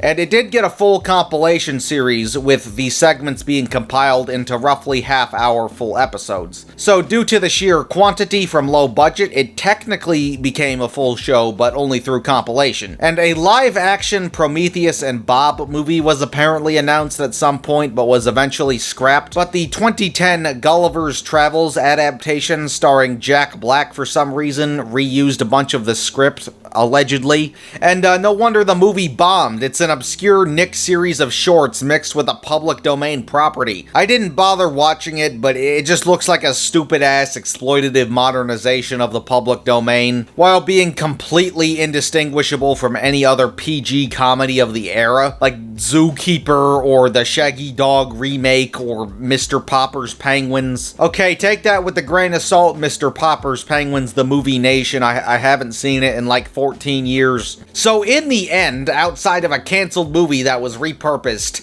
Henry and June's one spin-off TV special, and a compilation series, Nick really wasn't interested in adapting any of the Kablam content for a full series. Angela Anaconda was, without a doubt and without exaggeration, one of the worst shorts on Kablam. Take that with a grain of salt. That could be its own video, but it was one of the worst ones, no doubt. But Angie Baby got the last laugh with the full series on Fox Family in 1999. Excusez-moi? It is likely that the character of Angela Anaconda was presumably abandoned until Fox took interest towards the end of the 90s. Maybe it failed to get picked up for multiple years, I don't know. But in the meantime, after Kablam, but before the full Angela Anaconda series, co-creator Sue Rose was busy on Disney's Pepper Ann, which she created and got 5 seasons out of, which is more than the standard 3 at least, so that's definitely something. And much like the 2 Angela shorts, it was a female-led slice-of-life show. Even if Rose voiced Angela and was a secondary creator, the actual character of Angela was more of a child self-insert of Joanna Ferrone. So it's very much possible that the protagonist of Pepper Ann was a reworking of Angela Anaconda without Ferrone's childhood edge. Maybe Ann actually stands for Angela. But even if she wasn't, female-led slice of life was definitely a niche that Rose was interested in. Yeah, the 90s were all about slice-of-life cartoons when they weren't being edgy. So in a nutshell, there was a ton of cult classic schizo shit, but we just had to get a full show of the schizo shit that nobody gave a rat's ass about. Which is criminal because these 2 Mr. Jenkins Kablam shorts suck. And by the way, Mr. Jenkins kinda looks like the self-insert of Jim Jenkins from Hoop Dogs, better known as the greatest Christian show of all time. I don't know. What do you want to do? Hey, I know. Let's go sin. I like Reoccurring Kablam segment, and my personal favorite, Life with Loopy, has some vague similarities with an absurdist edge, flat characters, and a questionable girl protagonist, but no, we just had to get the inferior option for a schizo show with a weird girl lead. Okay, well technically the main character of Life with Loopy is her brother Larry, who narrates his testimony of his sister's absurd actions. But let's be real, you're there for the girl that got no valentines in kindergarten. But hey, it's still technically the 90s, networks are still open to schizo shit. And after all, we all need a distraction from the Clinton-Lewinsky affair. MTV was still king, we gotta copy him a little bit. Fox was clearly open to the concept of the child between Fido Dido and Pepper Ann. But what value did Fox see in these 2 Kablam test pilots of sorts? These 2 shorts would primarily establish the dynamic between the protagonist and her rival, as well as her best friend slash schoolgirl's love interest, introducing 4 of the main characters between the 2 10-minute total. Angela Anaconda, the imaginative troublemaker who's in love with the campus kook, Johnny Abadi. You can tell he's stupid because he has blue hair and pronouns. Nanette Manoir, an arrogant popular girl of French descent. Hey, at least she's not British, lighting the White House on fire. And the gang's teacher, Mrs. Brinks, who favors Nanette. To today's story, starring me, and not starring Nanette Manoir. But she's the main character. It also stars her. You're the protagonist, but it still stars her. The shorts also get the basics of the art style down when collaging illustrations in reality with black and white palettes, or as white people who went to college say, grayscale palettes. The lack of alteration of the photographs for consistent facial expression movement is the particularly unsettling part. This is a commendable experiment for psychological horror, but this is not David Lynch trickery. This is a slice-of-life kids show. Is this fucking Archie Comics or How I Learned to Stop Worrying and Love the Bomb? It is contextually inappropriate regardless. All the shadowing was clearly sourced from different photographs, so there's no way to remove it if we need something to be visible. The faces aren't very manipulatable, and when making a Nicktoon for children, yeah, not a good move. The necks are so disproportionate. I get it's supposed to be a comical disproportion, but it's like some fucking Reagan from The Exorcist backbending shit. But I don't think the misplaced ambition of the style was the biggest flaw with the show. It was Angela's writing. Angela Anaconda herself is genuinely one of the most poorly written characters in fiction. The show would not be as memorably offensive as it is if there was any sort of realism to Angela's character. Angela unintentionally comes off as a child with severe emotional problems. I get what Joanna was trying to write, like a weird girl / troublemaker kinda, but the archetype was completely butchered. The way the character is written does not help its unintentionally disturbing nature. That flaw extends to the writing. Angela, I think, is supposed to be like a lesser evil amongst a group of kids because kids can be cruel to each other. Nanette is a realistic enough approach to the meanest girl in the 3rd grade.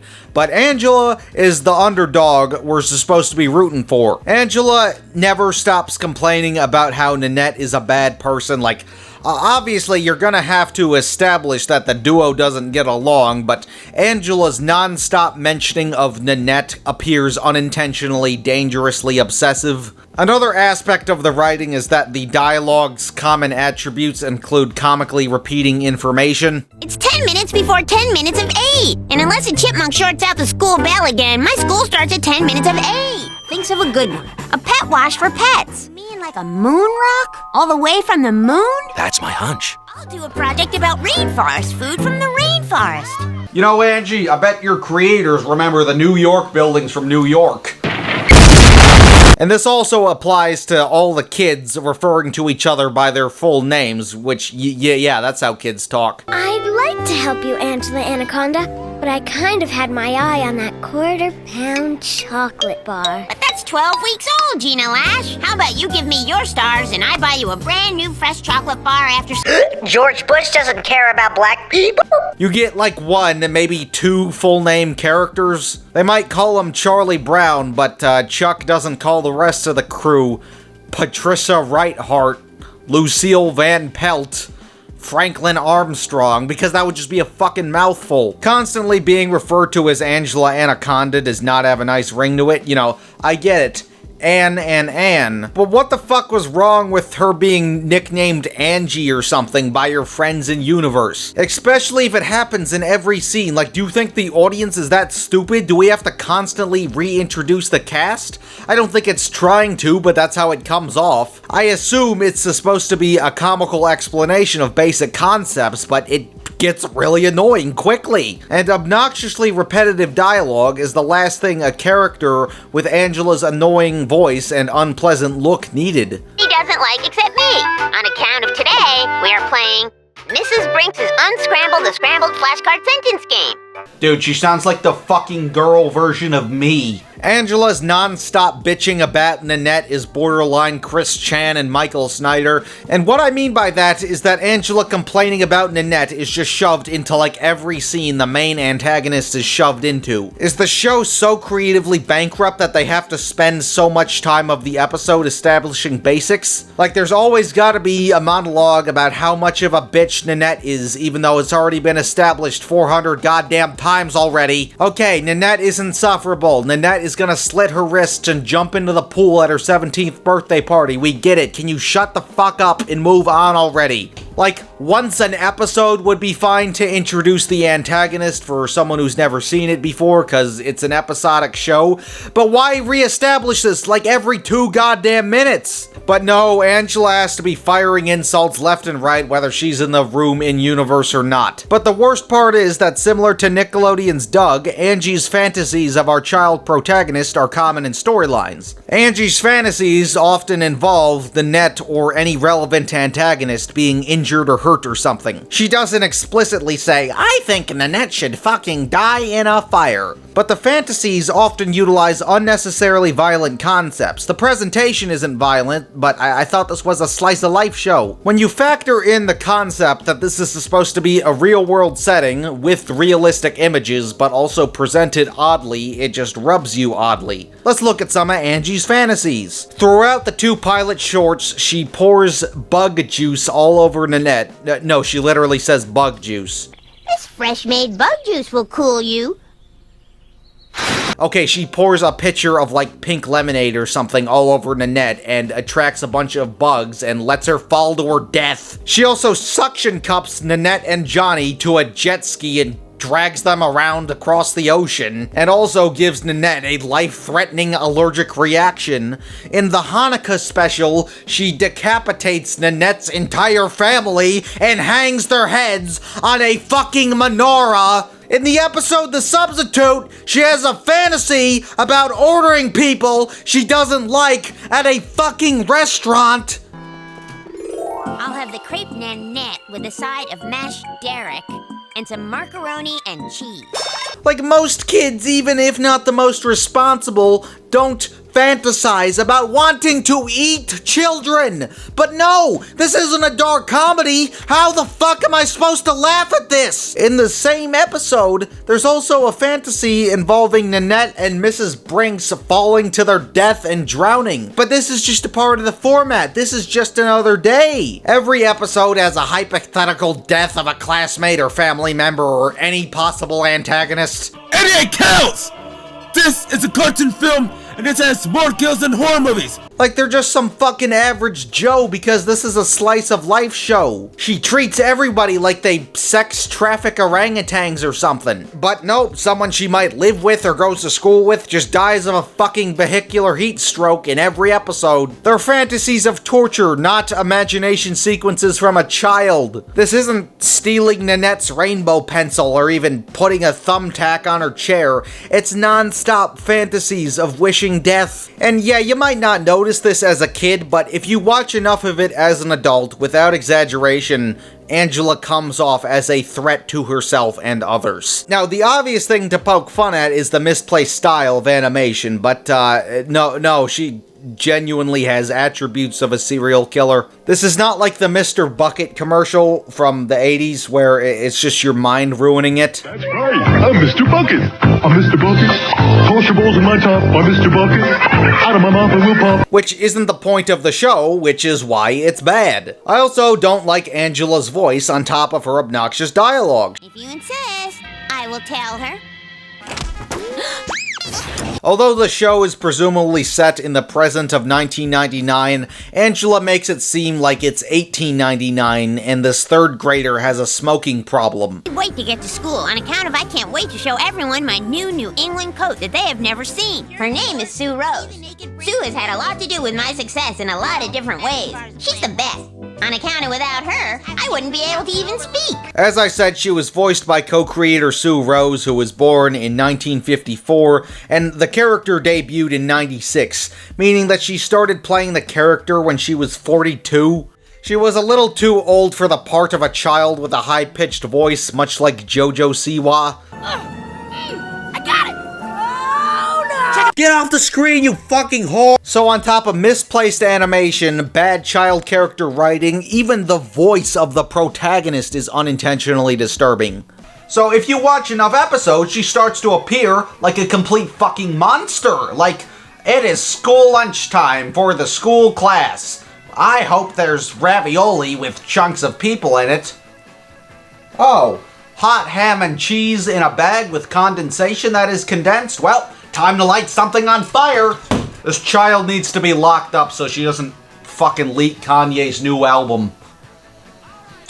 When did Lucy, the mean girl from Peanuts, ever think about killing Charlie Brown? Never, because most kids don't act like that. Okay, well, the Peanuts dialogue being unrealistic is kind of a part of the joke, but regardless, at the end of the day, it still has the mentality of kids often being inconsiderate towards their peers. I don't know if any of y'all read Junie B. Jones growing up, but it was this book series about a punk-ass tomboy running from 92 to 2012. In the first grade sequel series, there was a girl in the class she didn't like named May Murky, who is kinda like Nanette. She's the meanest girl in the first grade, you know. Junie often referring to, Juniper Beatrice Jones often referring to May Murky as a tattletale. And she really does not get along with this girl, even to the point where it's referenced in the title of the Christmas book, which coincidentally has the same plot as Angela Anaconda's Christmas special of being a Secret Santa gift swap going haywire. In Junie, there was also a mean boy antagonist referred to as Meanie Jim. And look, I haven't read any of these books in like 13 years due to alcohol-induced brain damage, but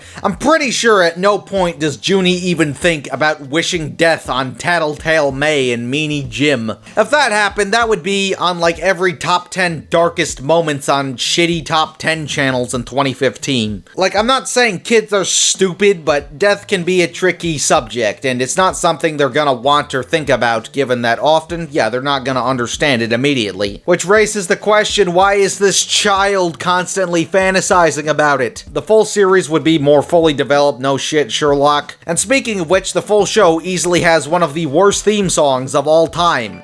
My name is Angela, hey hello, welcome to my very own show. I get it's supposed to be bad on purpose, it's a child performing at a talent show like the FNAF Kid in Lego Batman shorts. I get the exact slice of childhood they're trying to portray.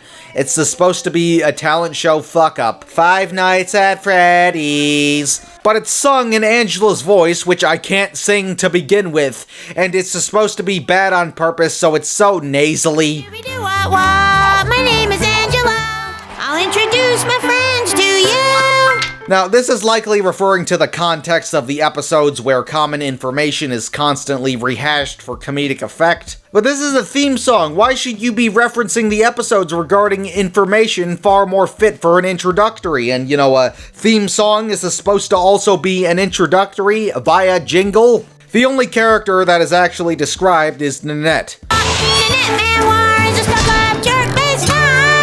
Because Angela is so horribly Flanderized compared to her pilot iteration, she just never shuts the fuck up about Nanette. In the full show, the notably inappropriate style would be more refined, but still not fit for this type of show at all. Instead of any traditional 2D animation software common for the era, it was animated on Elastic Reality, which was a common special effects software of the late 90s. But it was not animated on an animation software, but they did it anyway. This is the modern-day equivalent of animating in After Effects and not Adobe Animate, just like Daft Pina's Saturdays Off. Yeah, you can technically animate in After Effects, but why would you use it over Adobe Animate? The animation here isn't super fluid, but it doesn't really need to be, but the lack of fluidity is just another thing that makes it more inappropriate. It technically qualifies as 2.5D because 2D character models feature some third-dimensional photographs as well as third-dimensional environments. Thankfully here, the most notable difference with the character's facial features is the increased flexibility,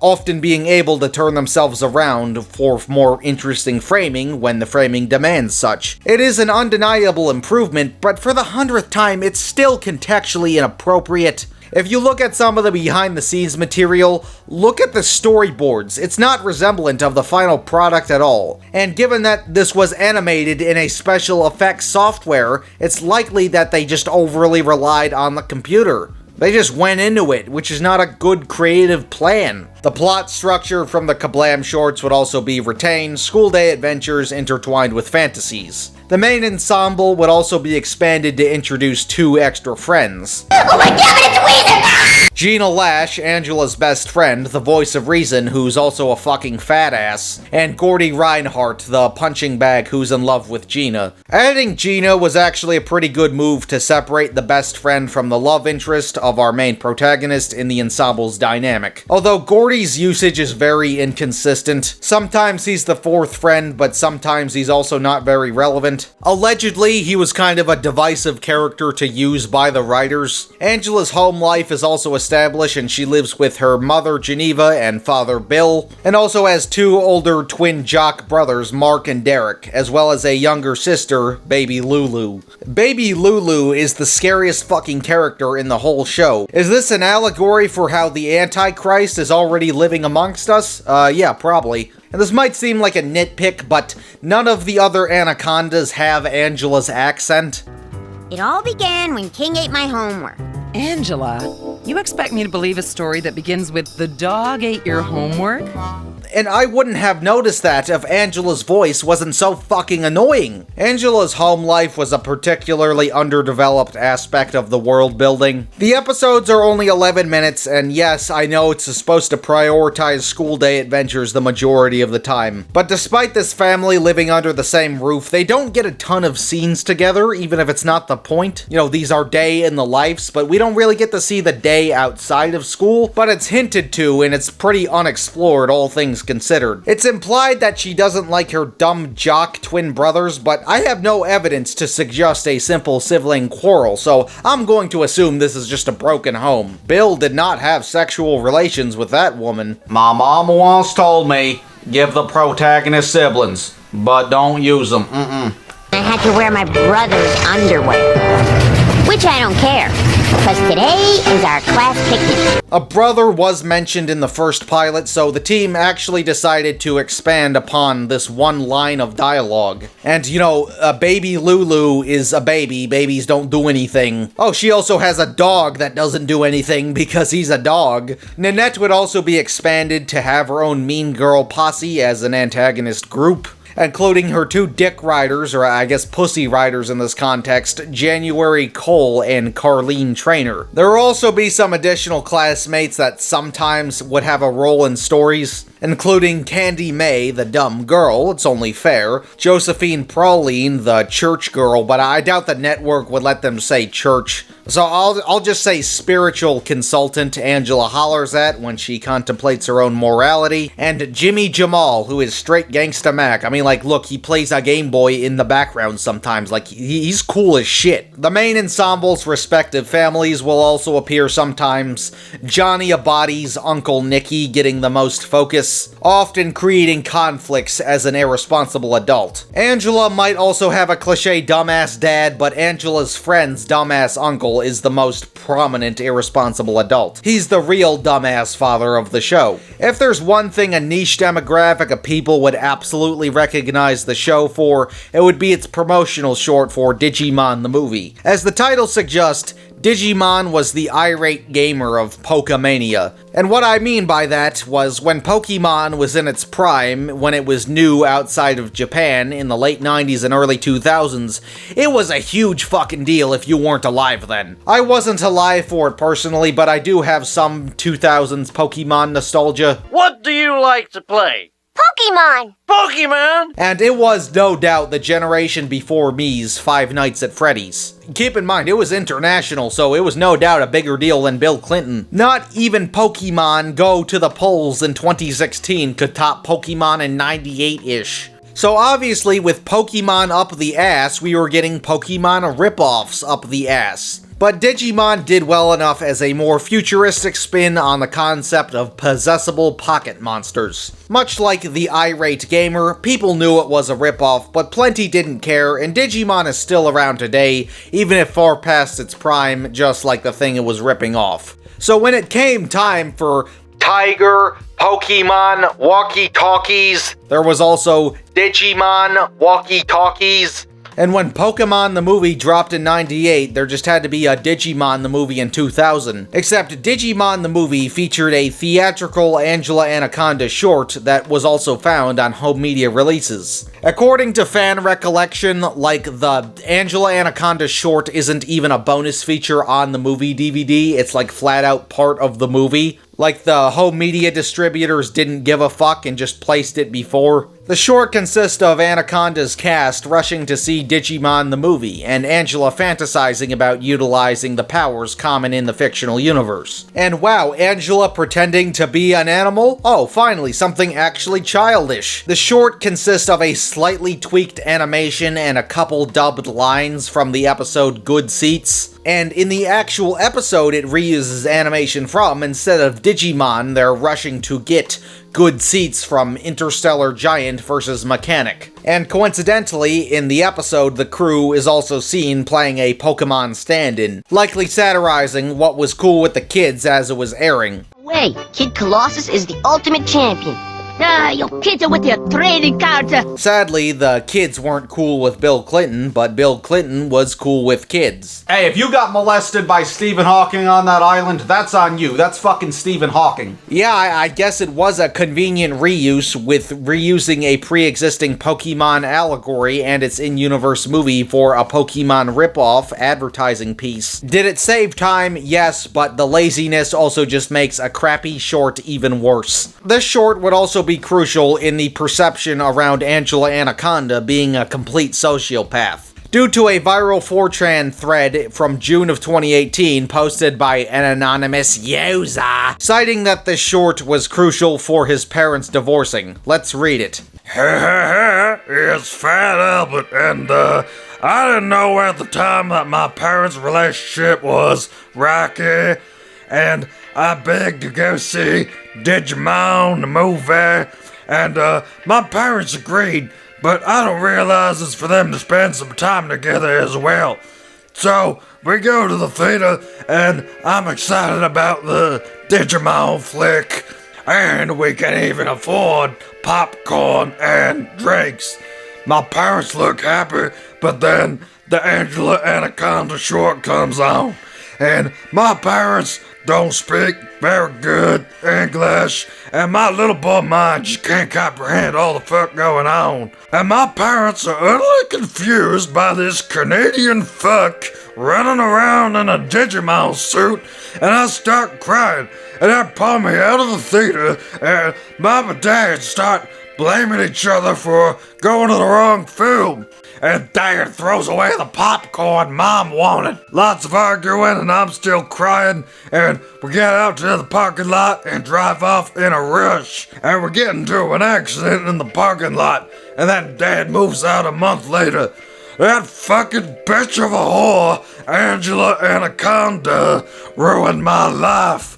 Now, none of this is proven, but it's pretty damn funny. But in the Angela Anaconda short, Digimon is constantly mentioned. So if we really want to nitpick the story, we could say it was like a really misleading opening. But it's a lot like the whole Linkara Dead Muppet gangbangs. Like, yeah, it's not provable, but it's suspiciously on brand and still hilarious. Angela Anaconda ended after 3 seasons in 2001, and there's a simple reason as to why. The subsidiary of the Fox Corporation, Fox Family, was bought by Disney and rebranded to a subsidiary of ABC under ABC Family. And of course, ABC is a brand Disney already had control of. This, of course, eventually led to Disney purchasing the 20th Century Fox subsidiary, which is what most people think of when they hear Disney buying Fox. But the Fox Corporation's trades with Disney's began far earlier than 2019. And Disney, now owning the network that made it, had no interest in continuing Angela Anaconda. Most likely because it was a surrealist MTV competitor, whether intentional or not, and MTV's teenage brand was a new concept at the time. And even if it is a PG show, it was likely that it had some PG-13 viewers, given its mostly absurd art direction not targeting younger viewers. A common assumption as to why it was cancelled by Disney. But this, of course, was just the green lighting network. This does not mean that Disney ever owned Angela Anaconda. The show and IP was owned by the Sense Corporation, which was eventually rebranded to Cookie Jar, and Cookie Jar was acquired by DHX, which has since rebranded to Wild Brain. Wild Brain makes Caillou, so that's it, Wild Brain, you are grounded.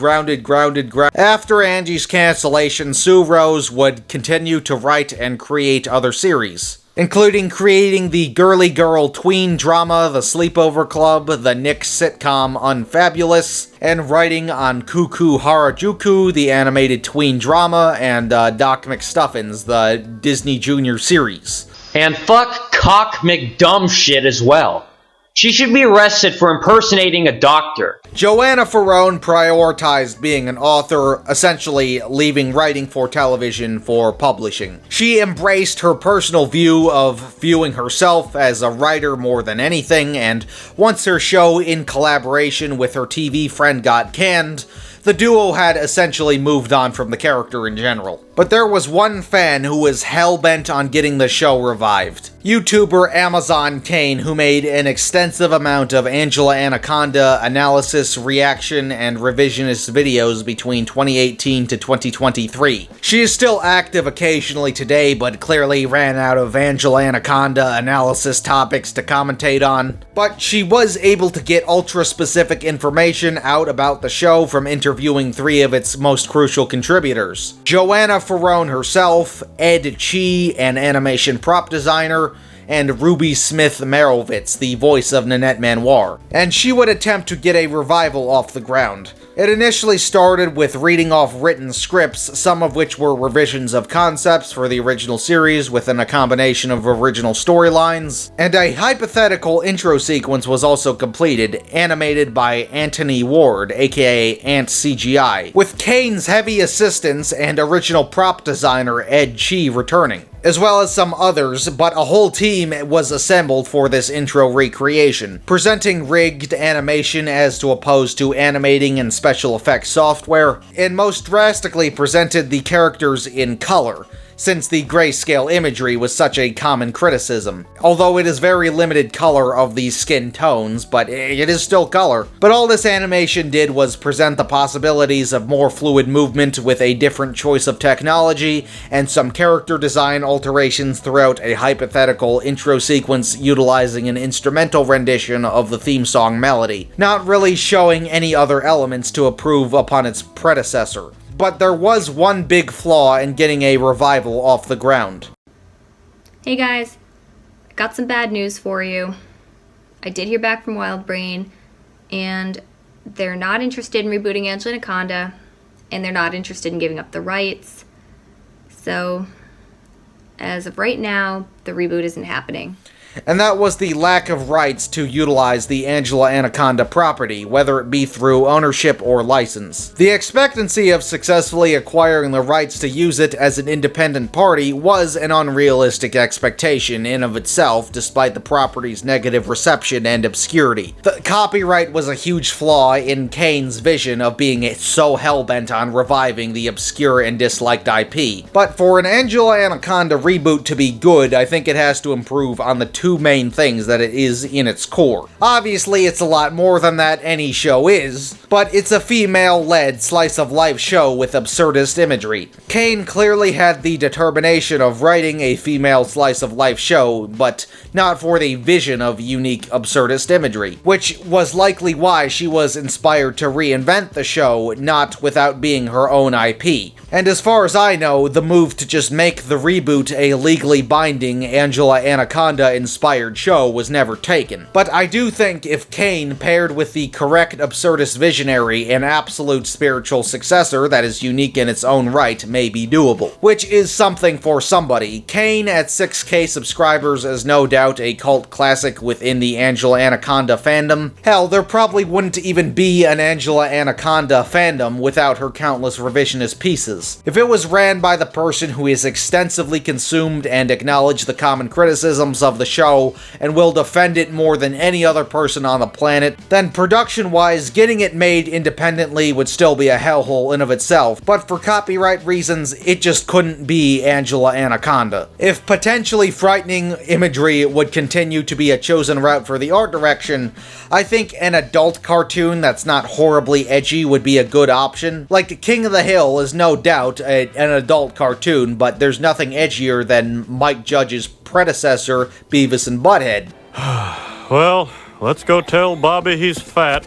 Why not just have it be an adult cartoon where the kids swear because kids swear a lot, and you can't have kids swearing in a kid's show, but that doesn't matter because it's not a kid's show even if it stars kids' day-to-day adventures. Or hell, on the contrary, even just making it a flat-out dark comedy about a deranged sociopath girl in an elementary school could also work by intentionally doing what many, including myself, found the original show to consist of unintentionally. Absurdist imagery is integral to the property. There was an artist duo that wanted to do something unique, no matter how contextually inappropriate. Targeting adults that could actually appreciate it could be a huge advantage. But due to the lack of public interest for a revival and Wild Brain's legal unwillingness to hand over the rights, it's likely never happening. But Kane did try to make her own IP, which wasn't an Angela Anaconda's spiritual successor, so naturally it didn't really get the attention of her fanbase. Titled Katharina the Supervillain, which spawned a 2-minute short and a trailer within the finished product department.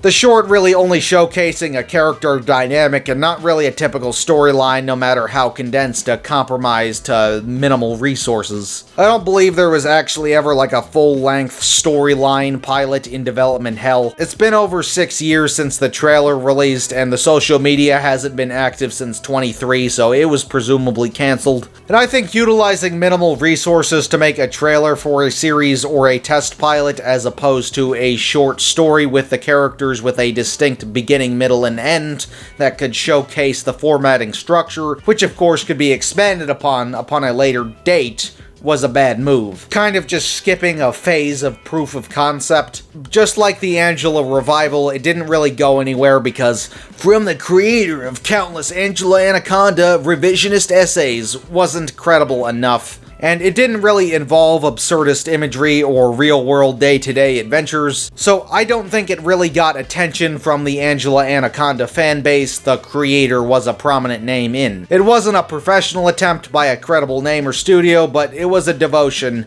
no matter how misguided, to not mention when bringing up the show's history, if not legacy.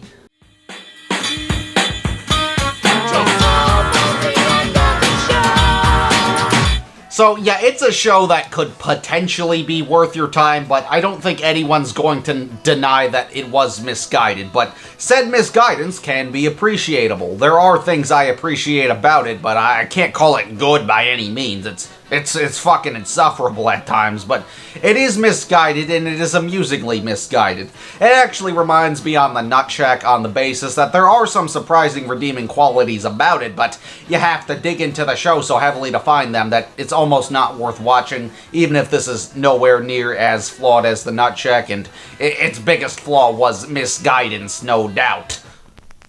Hi, my name is... What? My name is... Who? My name is... Slim Shady is a profound alter ego of rapper Eminem. My hat looks like a normal one, yours looks fucking weird, I'm still wondering, are you and Jake queer? In fact, you may recognize Eminem by the character and not his legally trademarked stage name. Eminem, the guy, needs no introductory, but some of his statistics and history do. The alter ego of Slim Shady being a comically violent and outrageous persona. It is often explicitly clarified if Eminem is rapping as Slim Shady, or himself, whether it would be from a lyric or album title. The differentiation is utilized as a satirical vehicle for exploring more sensitive subject matter. To assure Marshall Mathers III, the actual guy, is clarifying to the audience that he does not condone the described behavior, taking a villainous alter ego for an extra step to clarify what and what isn't satirical commentary, the character often not being utilized for serious social commentary. At the time, this was viewed as an innovative method of distinguishization. Did Eminem invent the concept of going full Pee Wee Herman on the beat? No, not even close. but he did make alter egos a more respectable act of a profession. Now I am Slim Shady. I'm going to fuck your lady. Taking extra efforts to establish when it's a joke or to create narratives. NWA might have been highly exaggerative and is the reason we're allowed to swear all the time in music today, but there was never a narrative effort to assure they didn't condone the behavior, such as killing law enforcement. You can still tell if it's a joke, but the contributors are referred to by their actual legal stage names. Slim Shady allowed a distinctive split for author's purpose and tone. This villain is truly heartless! Some may consider Eminem to be the greatest rapper of all time, and he is the most commercially successful rapper of all time. Even rap music was stolen by the white man. And in 2023, he surpassed Led Zeppelin as the 10th best-selling artist of all time. But this consensus and statistics raise the question, is he actually the greatest rapper of all time? You ain't got a curse to be a dope rapper. Most of these dudes is Johnny Depp's.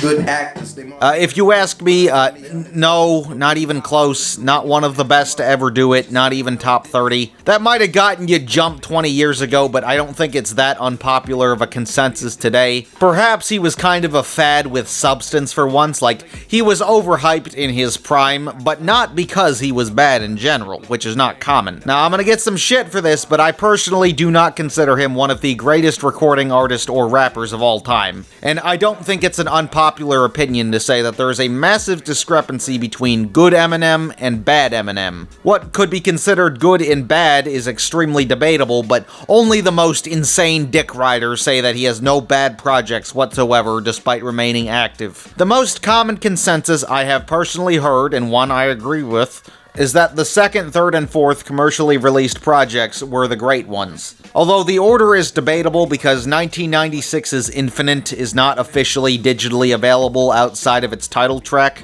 many arguing that this project is professional but it is not commercial. It's not a mixtape because it is polished and original material, but it's not commercially available enough to be considered a legitimate album, arguably. It was independently released and has since entered copyright hell, and what little commercial traction it did get was initially unsuccessful. So if this counts as a mainline discography project between fans is debatable. Hell, it could even be considered album 0. So that's subsequently gonna lead people to argue that the first 3 or second, third, and fourth, depending on your order, were the best. Speaking of the first 3 or second, third, and fourth, depending on your ordering preferences, the Slim Shady LP in 1999, the Marshall Mathers LP in 2000, and the Eminem Show in 2002 are the only fantastic full-length projects, if you ask me. And even the people who like his material outside of these 3 likely agree that this was the peak of quality for the discography.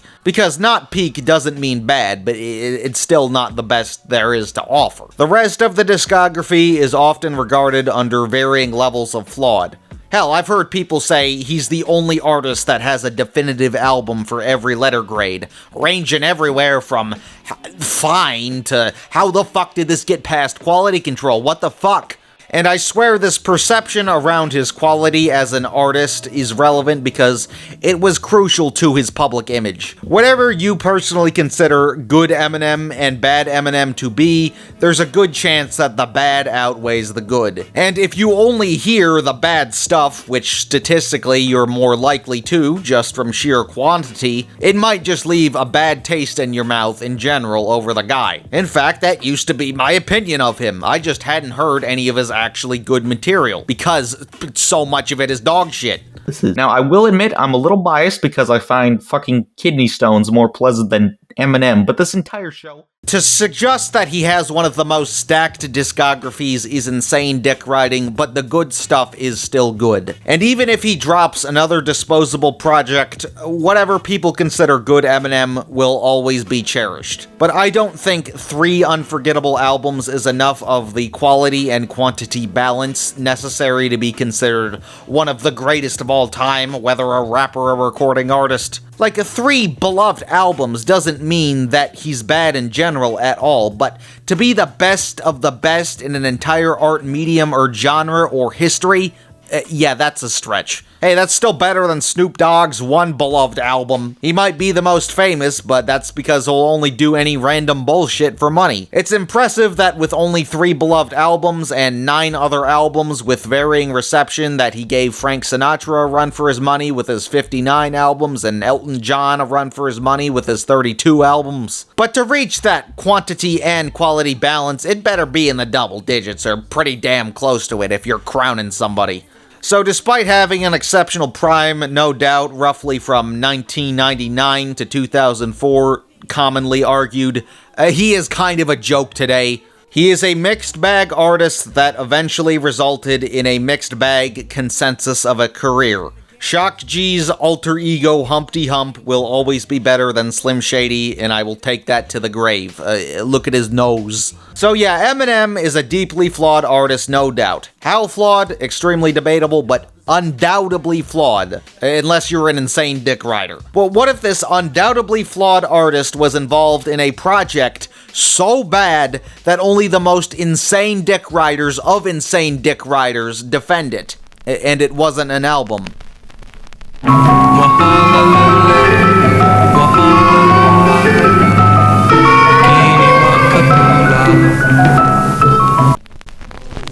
look at this.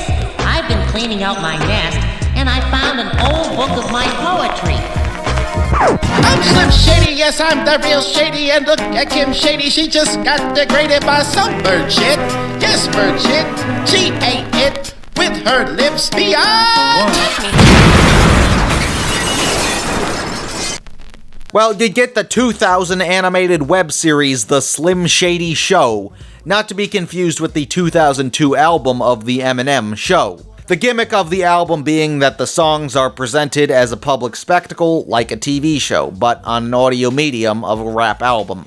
No shit, Sherlock. But nobody seems to remember the animated web series that was much closer to the actual concept of an actual Eminem show. And if you decide to include internet animation as a fair comparison to television animation, then The Slim Shady Show is easily the worst animated series ever made, and I am not fucking exaggerating. It is a damn close third place behind The Lovettes and Life with Grandpa, if you know what I'm talking about. I am not fucking exaggerating.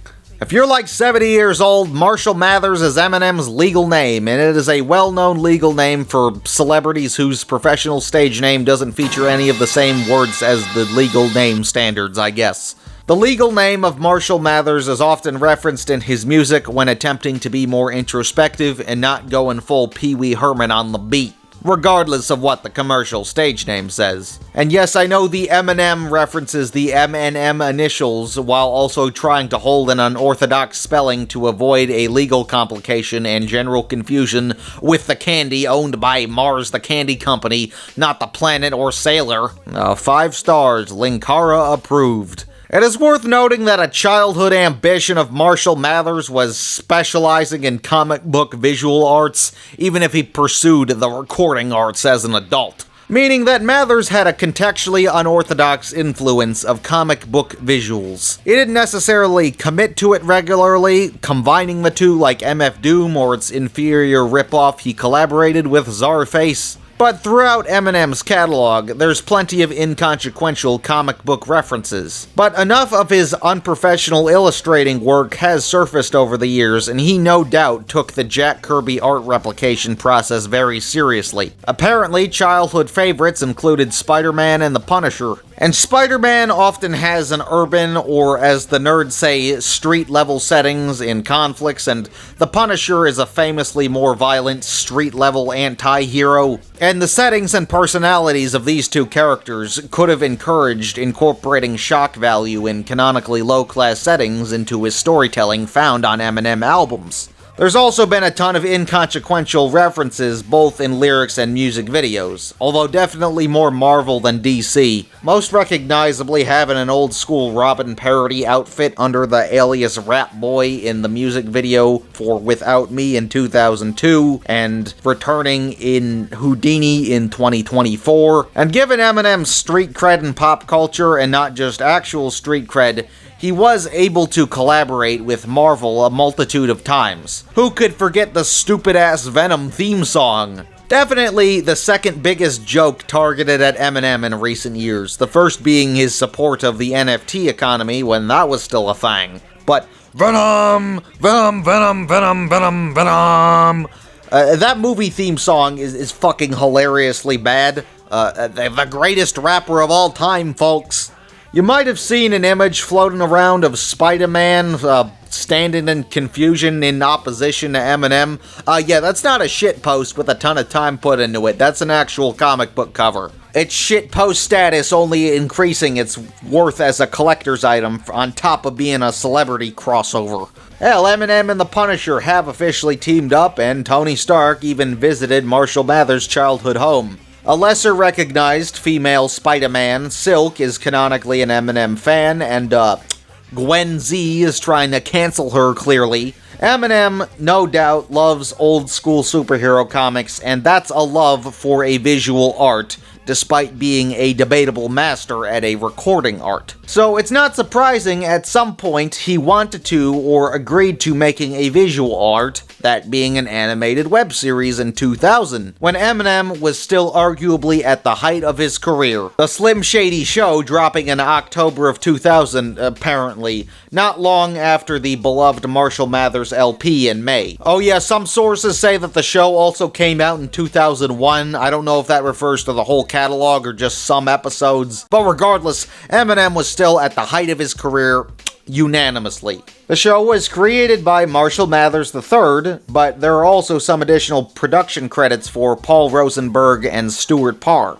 Rosenberg is Eminem's manager and a former CEO of the renowned Def Jam Recordings. Rosenberg has made appearances on album skits under just his first name Paul, and has a self-titled skit in the Eminem Show album, and has been mentioned by other rappers. That's a name you've probably heard if you like any public affiliate of Eminem or Def Jam. Stuart Parr was a producer for other Eminem stuff like live concert DVDs, as well as 8 Mile and 50 Cent's Get Rich or Die Tryin' (the movie). But Parr doesn't really have any notable credits outside of production on non-album hip-hop media. So did Marshall not think to get some consultancy from somebody who, I don't know, maybe made a cartoon? He's fucking Eminem in his prime. He can clearly afford top-shelf animation producers. What the fuck is your manager doing co-producing this cartoon? You know, yeah, I'm sure he watched some Daffy Duck growing up, but what the fuck does he know about cartoons? Look, I get the trio are probably all friends, and Rosenberg, no doubt, has a nice ring to it. That's why it's been used in songs, but talent managing and Def Jam managing really isn't a creative job. I mean, like, at least they got a guy that helped on some other Eminem and 50 Cent visual media, which I guess is a visual art, but not really animation. Okay, well, there is like one person with a somewhat professional animation portfolio involved in this show. Mark Brooks, who would go on to direct some episodes of Adult Swim's Metalocalypse. Oh, okay, that's something. He also directed a failed pilot titled The New VIPs, which Amazon Prime released as a short. This was a part of a streaming campaign where Amazon released a bunch of pilots. Spoilers, it's fucking Brickleberry, but with like an office job setting and a little bit of cop Brickleberry.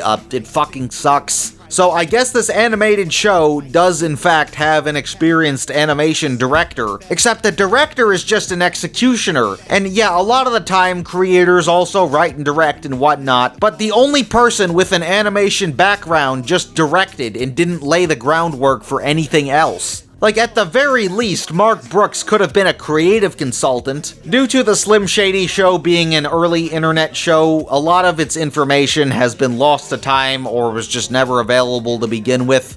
As the title suggests, it loosely adapts the Slim Shady character and universe for an episodic format in a visual medium, a more direct approach to storytelling. Adapting a universe you have to put together through cues on albums. On top of the Slim Shady alter ego, the show would also include a prepubescent Marshall Mathers, both simultaneously existing, which isn't supposed to be questioned because it's a cartoon, why the hell not? And it's not actually a bad idea for executing the exaggerative of nature and massive discrepancy between Slim Shady, the fictional character, and Marshall Mathers, the actual guy. The show would also adapt the character of Ken Kniff, a homosexual prank caller. The character was created and originally portrayed by underground Detroit rapper Aristotle. However, due to inferable disagreements of the comedy act's representation, Marshall himself would take over for the voice of the character on future appearances. These conflicts are inferable because Aristotle would release the mixtape of The Ken Kniff Show in 2002, in which the character is confirmed to be a pedophile. The project obviously parodying 2002's The Eminem Show, the most recent project at the time. Many of Aristotle's projects are considered lost media from its lack of commercial releases, with minimal copies being printed. Some have yet to been digitized by an owner, and minimally produced media not available online is commonly hoarded by collectors or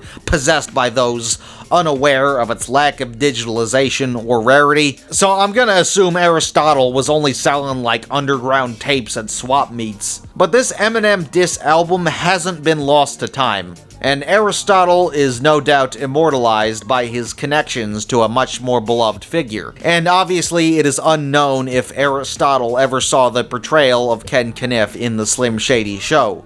If you ask me, the voice change between Ken Kniff isn't super noticeable because the voice is super exaggerated, and the less human it is and the more exaggerated it is, the easier it is to replicate. After the Slim Shady LP, other appearances of Ken included a self-titled skit on the Marshall Mathers LP, Curtains Close on the Eminem Show, Underground on Relapse, Wicked Ways on the Marshall Mathers LP2, and Guess Who's Back on the Death of Slim Shady, as well as some other unreleased material and promotional tape exclusive songs and skits, such as Cock Massage from the Slim Shady LP promo tape, Tylenol Island, an unfinished leak featuring Missy Elliott and Timbaland, the skits Man with a Van and Rex from the Marshall Mathers LP snippet tape. Yeah, I guess Ken Kniff was the unofficial spokesman for promo tapes, as well as I Kissed a Boy, a juvenile parody of Katy Perry's I Kissed a Girl. Kissed a boy and I liked it. Taste of his hairy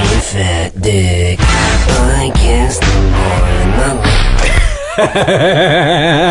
liked it. From the unreleased project Before the Relapse, a collaboration with DJ Hayes and DJ Capcom. So by far, the most prominent secondary fictional character in the Slim Shady verse would be included for the Slim Shady animated series. Some original characters would also be created for the ensemble, including Big D, a token black guy. Now, Eminem has the N-word pass, no doubt, but does he have the visual N-word pass? Yeah, probably, but he didn't use it sparingly. Crime, racism. Subject, African Americans. Big D would also be Slim Shady's partner in crime, I guess, often encouraging Slim's behavior to Marshall Mathers' disapproval. Oh, and like 90% of his dialogue is screaming for no reason. Don Johnson CDs! The fuck?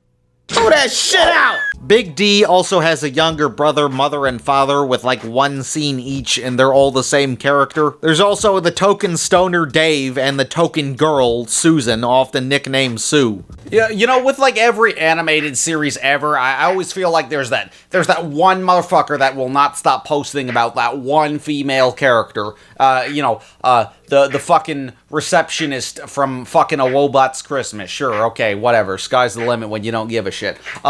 Susan is the first girl character in fiction to be nobody's waifu. The design is that bad. You ever seen somebody thirsting over this obscure female character? No, that's how bad she is. So what misadventures do they get up to? Well, first, let's talk about the elephant in the room. This has some of the worst art direction in any visual art ever. In fact, that's probably why Susan is nobody's waifu. Now, the show canonically takes place in Detroit, Michigan, Mathers' hometown and one of the biggest shitholes in America if you're not from the States. We're not Detroit! We're not Detroit! So obviously, with a canonically low-class setting, the environment shouldn't look pretty.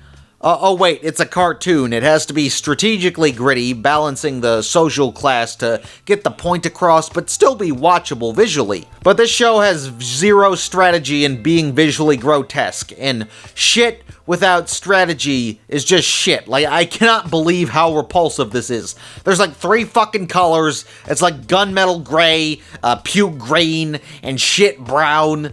The big 3 of bad video game graphics, except this isn't a game. Like, where did they get these fucking color shades from? Why are they so dark? Did they just want to save time by not shading colors and just getting darker shades? Look, I've never used the technology that the show was likely made on, well, because I wasn't alive. But something tells me they didn't take like 10 seconds to add a second black layer and then cranking the black's opacity down just to get a darker shade and just fucking darken the whatever. At least in my day, that's like 10 seconds per swatch. Come to think of it, maybe they pulled up the standard American color hex and sorted through all 16 million different shades and specifically devised every shade and compromised it down to the most puke shades and primary and secondary colors in reference to the standard color palette. Hell, they probably named the fucking swatch collection Suffocating Infants for shits and giggles. On the DVD cover, the sky is the same color as the ground. The coloring, at least on an exaggerative principle, kind of reminds me of like Good Simpsons, but like none of that Brad Bird precision, you know, just negative 10%. The character designs of Slim Shady and Marshall Mathers especially are so disproportionate. It looks like everybody's hairline is receding, the foreheads are so damn close to the same amount of space as the facial features. Like, was the face shape just fucking duplicated and merged with the heads? Now, I'm not gonna hate on comically disproportionate designs. Stuff like Fairly Odd Parents around the same time had way larger head than the bodies, but there's enough thought to the point where it doesn't look like fucking Big Mouth. You know what, Cosmo and Wanda? What, Timmy? Out of all the wishes I've ever made, there's one thing I've always wished I'd wished for. What's that, Timmy? I wish the great state of Israel had 20 billion more dollars. I'm Crisp, the crisp new cereal from outer space. J. Ward Studios back in the day was honestly the fucking king at comical disproportionate character designs. God damn it, they need to make Captain Crunch look like this again. Intentional disproportion can be very charming, but it requires strategy. And if there isn't charm to it, then I don't find it appealing. There's no charm in these characters' disproportions, it's just ass proportions. Why is Slim Shady's head so fucking detailed? Like, I get there was a real face you could reference, but why did you have to put every fucking facial attribute on it? Jesus Lord! Now, given Marshall Mathers' comic book influence, it's likely that there was an attempt to combine comic book standards and 2000s digital animation standards, or / standards of the era. And I don't know about you, but I am a 2000s-ish thick outline, simple geometry, cartoon character supremacist. Fuck Bean Mouth, fuck that Chuck E. Cheese CGI shit. Fuck those 80s cartoons where the human characters aren't cartoonish at all. I do love the charmingly disproportionate shit of the 60s and 70s, second place, but still fuck them. Old school Hanna-Barbera has some fantastic simplistic designs, but they can get very repetitive in the grand scheme of things, so fuck them, third place. Simple shape, thick outline, circa Y2K, was the best industry standard of an era for televised animation. What the fuck, Jamie Hewlett? I thought they were supposed to be cartoon characters. In terms of appreciable simplicity and anatomical diversity, 2000s-ish digital animation was the peak. And I bring this up because doing something adjacent to this is what the Slim Shady show was trying to do, because it came out in 2000, of course. Which is a fine intention to get with the time, but I don't think Eminem wanted it to look like it was like 20 years old in 2000. Like Robot Jones having like 70s animation in 99 for some reason. Geez, whatever happened to that guy? In that case, it's a good thing. You don't have to get with the times to create an appealing art style. But if you don't put effort into getting with the times, then it looks like this. Look, I don't think Marshall Mathers grew up with the peak of televised animation standards because that's how calendars work. But despite Marshall Mathers' illustration background, it's unknown how much of a role he had in developing this show's art direction. But regardless, he, a formal amateur visual artist, had to have approved of this art direction at some point. I get it, Marvel Comics was an intended hustle of his and not the Powerpuff Girls, well, because that didn't exist yet. But how did he ever approve of this? Like, did he not just fucking care? Does he have better things to do? Yeah, actually, probably. He's gotta go record the Venom theme song at noon. Venom, Venom, Venom, Venom, Venom, Venom. Gravity Falls, and guess what? You fell. If I can say that you got kidnapped, I can't even... Okay, actually, the much more beloved rap drama 8 Mile starring Eminem released in 2002, but had allegedly been in production since 2000. So maybe on Mathers' non-solo studio album production schedule, he was just way more focused on 8 Mile, and it shows. Alright, now let's get to the real rhymes. Yeah. Yo, my name is Garfield, and I'm #1. I have a really cool movie, and it's really fun.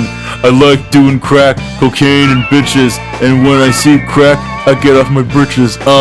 Hey you're a fool. I never really had to attend school because of the fact that I'm a real fat cat, and you know where it's at because I'm like, aw snap, that's right, it's me, Garfield bitch. Everybody knows that I get the stitch, but not like that stupid fucker from that Disney film. Every time I see that bitch, I'll kill him with the krill. I mean like actual krill. I throw krill at Stitch and he fucking dies. Hold on a second, I need to get some more of the... And again, the Marshall Mathers LP was fairly new when the show apparently released. And it is a cartoon. Cartoons inevitably require outsourcing, so who says that Eminem just couldn't pop in and out of the booth whenever absolutely necessary? The art direction is an incredibly poorly compromised combination of 2000s Cartoon Network and Jack Kirby. These look like fucking monsters from Courage the Cowardly Dog. The only real comic book thing about the detail is the designs, which don't mesh well with the Cartoon Network backgrounds. Except it's not even like a good Cartoon Network, it's just a bunch of fucking scribble-scrabble. And I know that's the point, it's Detroit, it should look like shit, but this is not pleasant dog shit. How is this a love letter to Detroit? It's the visual equivalent of being blackout drunk. At that point, intoxication isn't hilarious. Again, part of me thinks they took a bunch of lighting shortcuts with the ambition of ill-lit scenarios. The movement is incredibly janky and limited. It was likely attempting to replicate early South Park's minimal movement. South Park's 2 precursor shorts and the official series pilot were animated with construction paper, but everything after was digitally animated. Seasons 1 through 4 being used on Power Animator. During Season 5 in 2001, the crew switched to Autodesk Maya. The choppy movements in the Maya era being a lot more fluid. Like, look at the way that the heads bounce in, like, the Maya era. It happens, like, every couple microseconds as opposed to, like, every full second. Slim Shady was clearly attempting to replicate the janky movements of South Park's Power Animator animation. Damn it, be quiet, Alvin! Shut up, Alvin!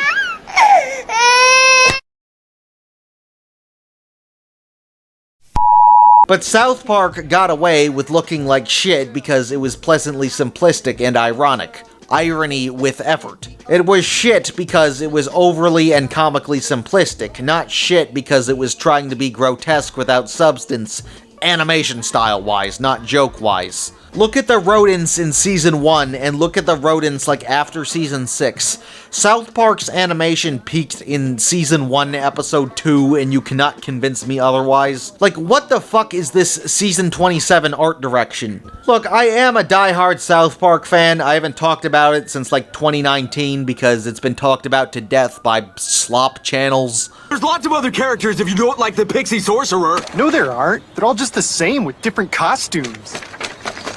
But I am also a modern South Park defender. I think it's been super inconsistent the past 15-ish years. I don't hate the new stuff in general, but there is a good side to that coin. I just have to preface this so I don't get yelled at in the comments. But if there is one consistent flaw after Season 4, it's its loss of distinctive visual irony. Even if the show got much smarter, the animation lost a lot of its charm. All of my favorite South Park seasons suffer from it, getting more and more detailed with each season. Is this technically better? Yeah, but should it be? No. What the fuck? Why do they have fur textures? Realistic images of Trump and company don't work as well for visual comedy compared to Saddam Hussein because they're surrounded by far more detailed backgrounds. And I swear this is relevant because Shady's blatant early South Park influence is horribly mischaracterized. The character anatomy isn't simplistic enough to correspond with simplistic movement, because all of the designs are way too goddamn detailed. It doesn't mesh well, it's just broken, and I know that's the joke, but it's poorly executed. There's a huge difference between being lazy and creating the illusion of laziness. South Park got away with looking how it did because it was precise and a joke of an art direction in a stylistic nature. Most of the characters fall under the same anatomical structure, so much of it is incredibly copy-pasted, it's very minimalistic. It dodged an obvious incentive to make every character and environment look completely different. The body anatomy doesn't allow a ton of movement, there's not a ton of facial features, so it doesn't look like shit when they,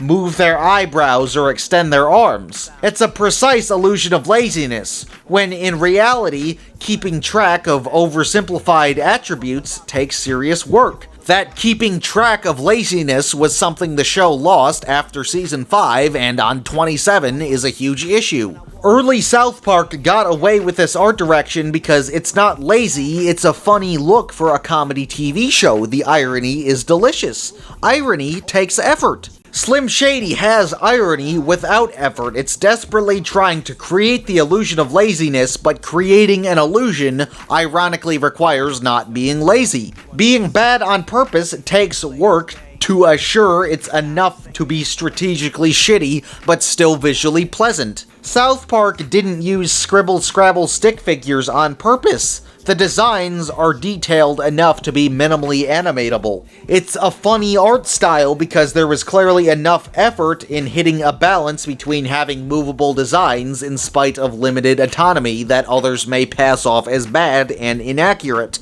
If there was no effort in the art direction, it would be paired alongside Family Guy and Family Guy ripoffs for being an adult cartoon with bad animation. 12-ounce Mouse and its uncle Aqua Teen Hunger Force had enough strategy so it gets away with it. It's delicious irony. The irony has effort. It creates the illusion of laziness. I told you these animation problems are gonna come back. Yeah, I can't tell what most things are supposed to be. At a bare minimum, your animation is supposed to differentiate what everything is. How do I explain this? I may as well be hearing a That's the fucking joke, retard! Tim and Eric Awesome Show has enough work to get the point that it's a comedy across and have enough inserts of bad green screen. That's strategy. The Sifl and Ollie Show has enough minimalism in puppetry to get the point across. That's effort. Precious Roy, making lots of suckers out of girls and boys. Come to think of it, Slim Shady's animation is kinda like a modern South Park design that's too detailed. And by modern, I mean like Season 5 onward. Like, look at Man Bear Pig in Season 11 onward. Not a very silly design for a silly creature in a comedy TV show, especially compared to Scuzzlebutt in Season 1. Man Bear Pig has a good design, but is contextually inaccurate compared to what it's surrounded by. Imagine this good but inaccurate design is absolute dog shit. That's the Slim Shady Show art style. It's South Park without strategy, and even South Park has forgotten its own strategies over the years. Even though Eminem was apparently worth $2 million in 2000. And for showbiz budgeting, especially animation, budgeting can be expensive, but you're also like the biggest fucking deal in the music scene right now, if not the whole decade. And I get some studios would probably potentially decline making this because, some people don't want to do juvenile productions, trust me, I'd know. But if no actual studio was willing to greenlight an Eminem cartoon, then come on, man, you couldn't just pay out of your own pocket for better animation or people that had distinct visions for irony, you probably make more in a day than most people have ever seen in their entire life. I get that there's a canonically low-class setting, but it cheaped out on ink for the love letter. This is not a few charming crooked teeth, it's fucking Mountain Dew mouth. So this is Eminem's cartoon. Surely a rapper would perform a theme song to a show about a rapper, right? Slim Shady. Slim Shady. No, the theme song is just repeating the name Slim Shady. This is hardly a fucking song, it's not even a rap. And by the way, most of the soundtrack is just a fucking 6-second record scratching loop.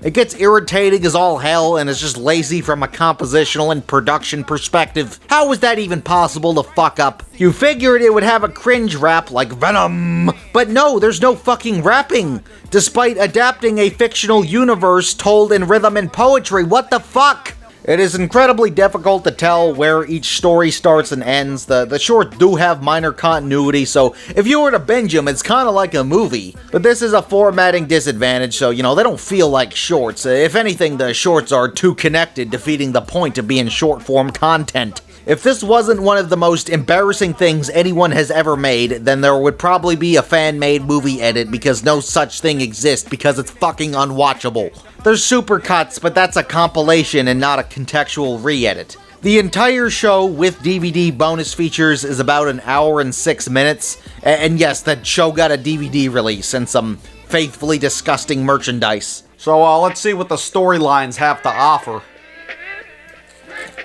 The first episode is a commentary on South Park. So do they hate South Park? My favorite episode would probably be the South Park one. I think all the guys involved are big fans of South Park, and, you know, we love the movie and everything like that, but, you know, we had to beat the shit out of their characters. Oh, no, wait, the creators love South Park. Okay, maybe it's about, like, the show's impact, or, you know, how people mischaracterize it. You know, they think Cartman's the good guy. Oh, no, wait, it's making fun of South Park, but not in a satirical love letter form. There's a difference between a loving jab and then just shitting all over it. Contrary to what soulless South Park video essays uploaded like the night after the episode airs would tell you, South Park is far from a perfect show if you ask me, and I don't think seasons 1 through 4 have aged particularly well besides the animation. Like, they're funny, no doubt, but they're not really smart. Like, yeah, everybody remembers Respect My Authority, like, that's classic, but whose favorite episode is Season 2, Episode 4, Chicken Lover? Nobody's, because Season 2 is easily the worst season from what I can remember. It's been like 10 years, take all my South Park opinions with a grain of salt. I do love Seasons 5 through 14 and the movie, though. And like I said, everything after 2010 has been super inconsistent in quality. It's a complete coin flip, but there's a bright side of the show that keeps me watching all these seasons later. So maybe Slim Shady actually has something to say about the decline of South Park. That could be a loving critique. Oh no, wait, this came out in 2000, the same year as Season 4, which is funny, but not necessarily good the last time I watched it. But Slim Shady is just making fun of South Park for no reason, despite the fact that the creators love South Park. In Season 10 of South Park, there was a duology named Cartoon Wars, which largely targeted Family Guy with allegorical criticisms of the show's writing, which actually makes very strong criticisms about the show's formatting. So yeah, I agree with South Park. Family Guy fucking sucks for the most part, and I won't sugarcoat it. So as someone who has a very mixed opinion on South Park that comes from a place of caring, Slim Shady's commentary on South Park is nothing like South Park's commentary on Family Guy, which I think is a great model for being an animated series dissing your own genre. Oh, hold on, South Park has also commented on The Simpsons before, which was mainly at the expense of Fox running it to the ground, and not really targeted at the show. So that's a loving jab. It comes from a place of caring, encouraging Fox to end the show, because at that point it had like 13 seasons, and what show needs 13 seasons? So I don't know, instead of maybe pointing out flaws with a not perfect show, especially at a time before season 5, what does Slim Shady have to say about South Park? Well, they don't say anything, they just do some things, including murdering Officer Bar Brady, drugging the protagonist, Marshall fucks Wendy, even though they're children, Kyle rubs his dick on a vinyl record, Chef fucks Leanne, even though that already happens. How's that a joke? A laxative-drugged Cartman takes a shit on Marshall and Wendy as they're fucking. And by the way, they got Wendy's design wrong too. She doesn't have a skirt and she's missing the signature beret. You could tell this wasn't a copyright thing. The rest of the designs are accurate, besides the color of Cartman's house, if we really want to nitpick. Oh, by the way, they stretched the child porn out for as long as possible. I'm gonna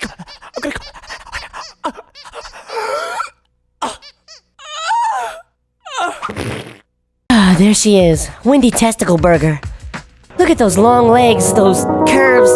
Shit, I want a piece. Oh, you see, we made a character with a comedic last name because it's a comedy TV show sound juvenile, even though her last name isn't Testicle Burger. Laugh! How is this even making fun of South Park? It's just putting familiar characters in crude scenarios. And speaking of adult cartoons, this is a great example. I don't think there's a better example of an adult cartoon that's made for children and is only legally an adult cartoon. Anyone over the age of 15 would find this juvenile and insulting. Like, if you actually like this show, you probably shouldn't be legally allowed to vote, you fucking pedophile. The South Park parody is no different than Shady's satirialization of celebrities. Man, you two suck. Your movies suck, and we all know you shouldn't be movie stars. No talent, punks. Where's the follow-up script, huh?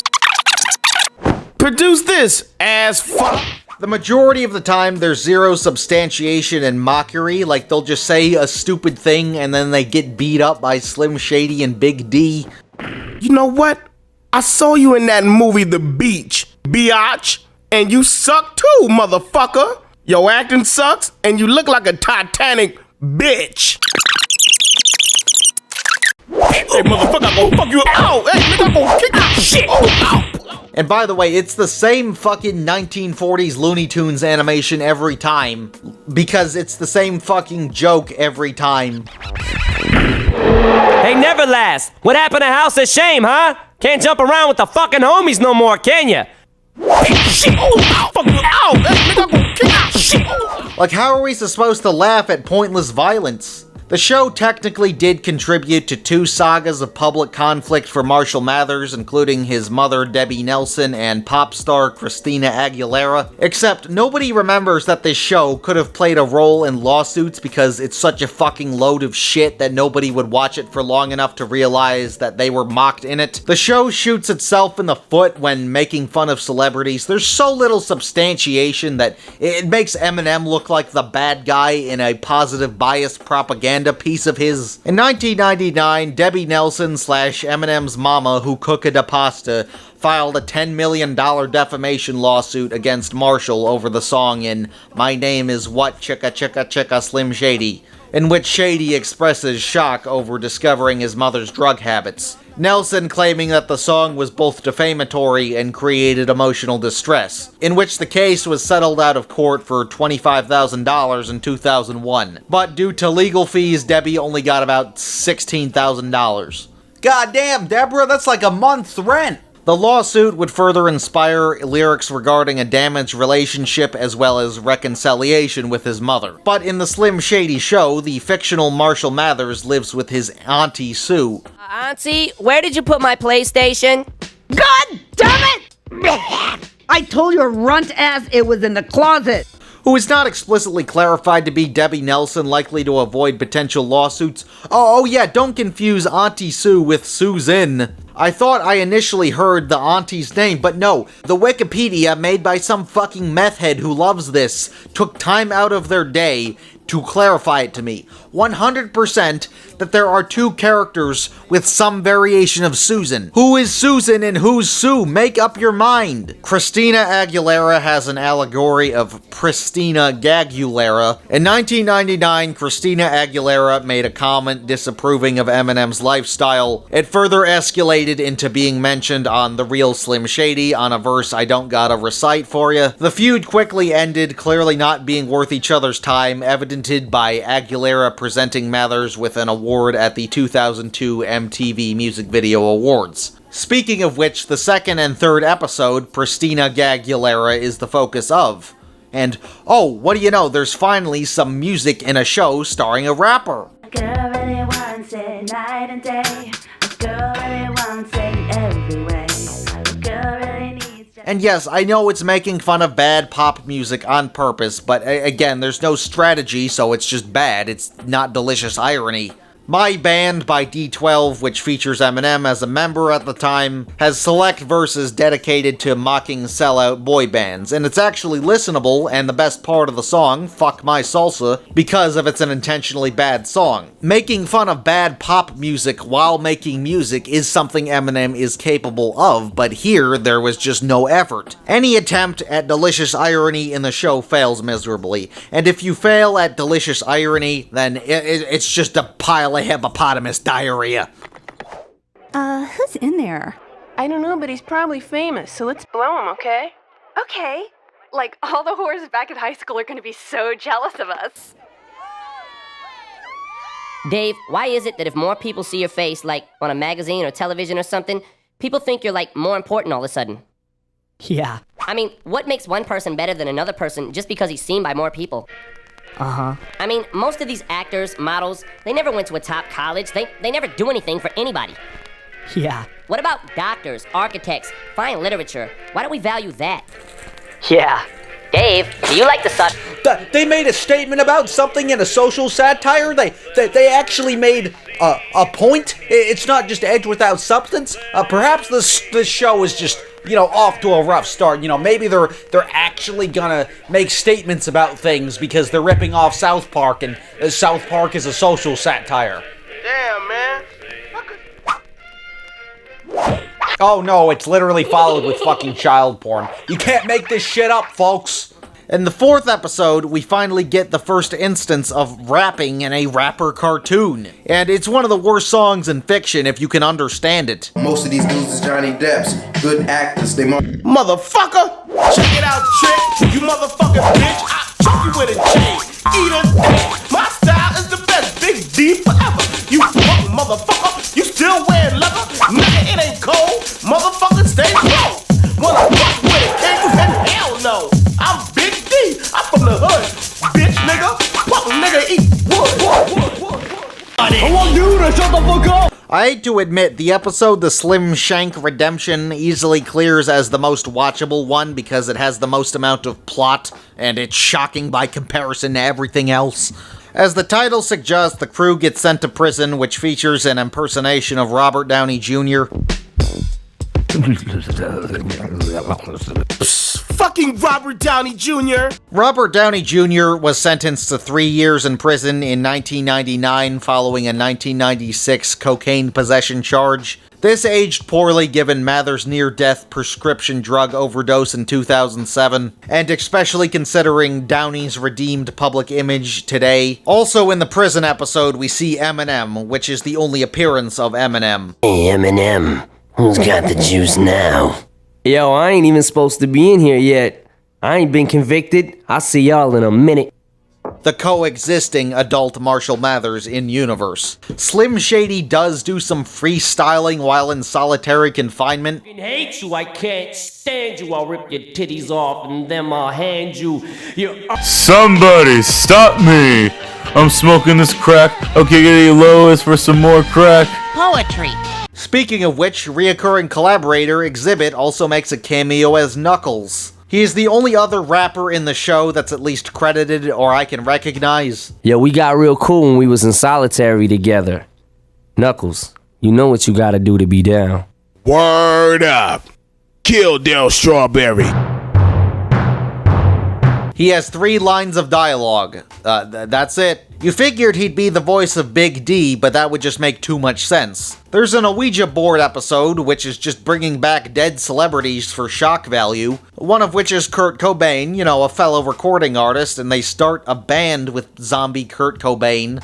And you figured it'd be some sort of statement about music, or the music industry, or sell out bands, or have an original song or something. But nope, it's just one bare minimum band jam sequence and Kurt Cobain suicide jokes. Get it? He's a zombie because he died 6 years ago at the time of release. Laugh. They also bring back fashion designer Gianni Versace, and of course there's no commentary on overpriced big-name merchandise popular for hip-hop lyrics. Like, I get he was assassinated like 3 years prior. He was also openly gay, like most male fashion designers if we're being real, even though we already have tons of lazy gay jokes with one of our main characters. And on top of Ken Kniff's awful usage, there's just a ton of random gay characters. There is such an over-reliance on lazy gay jokes.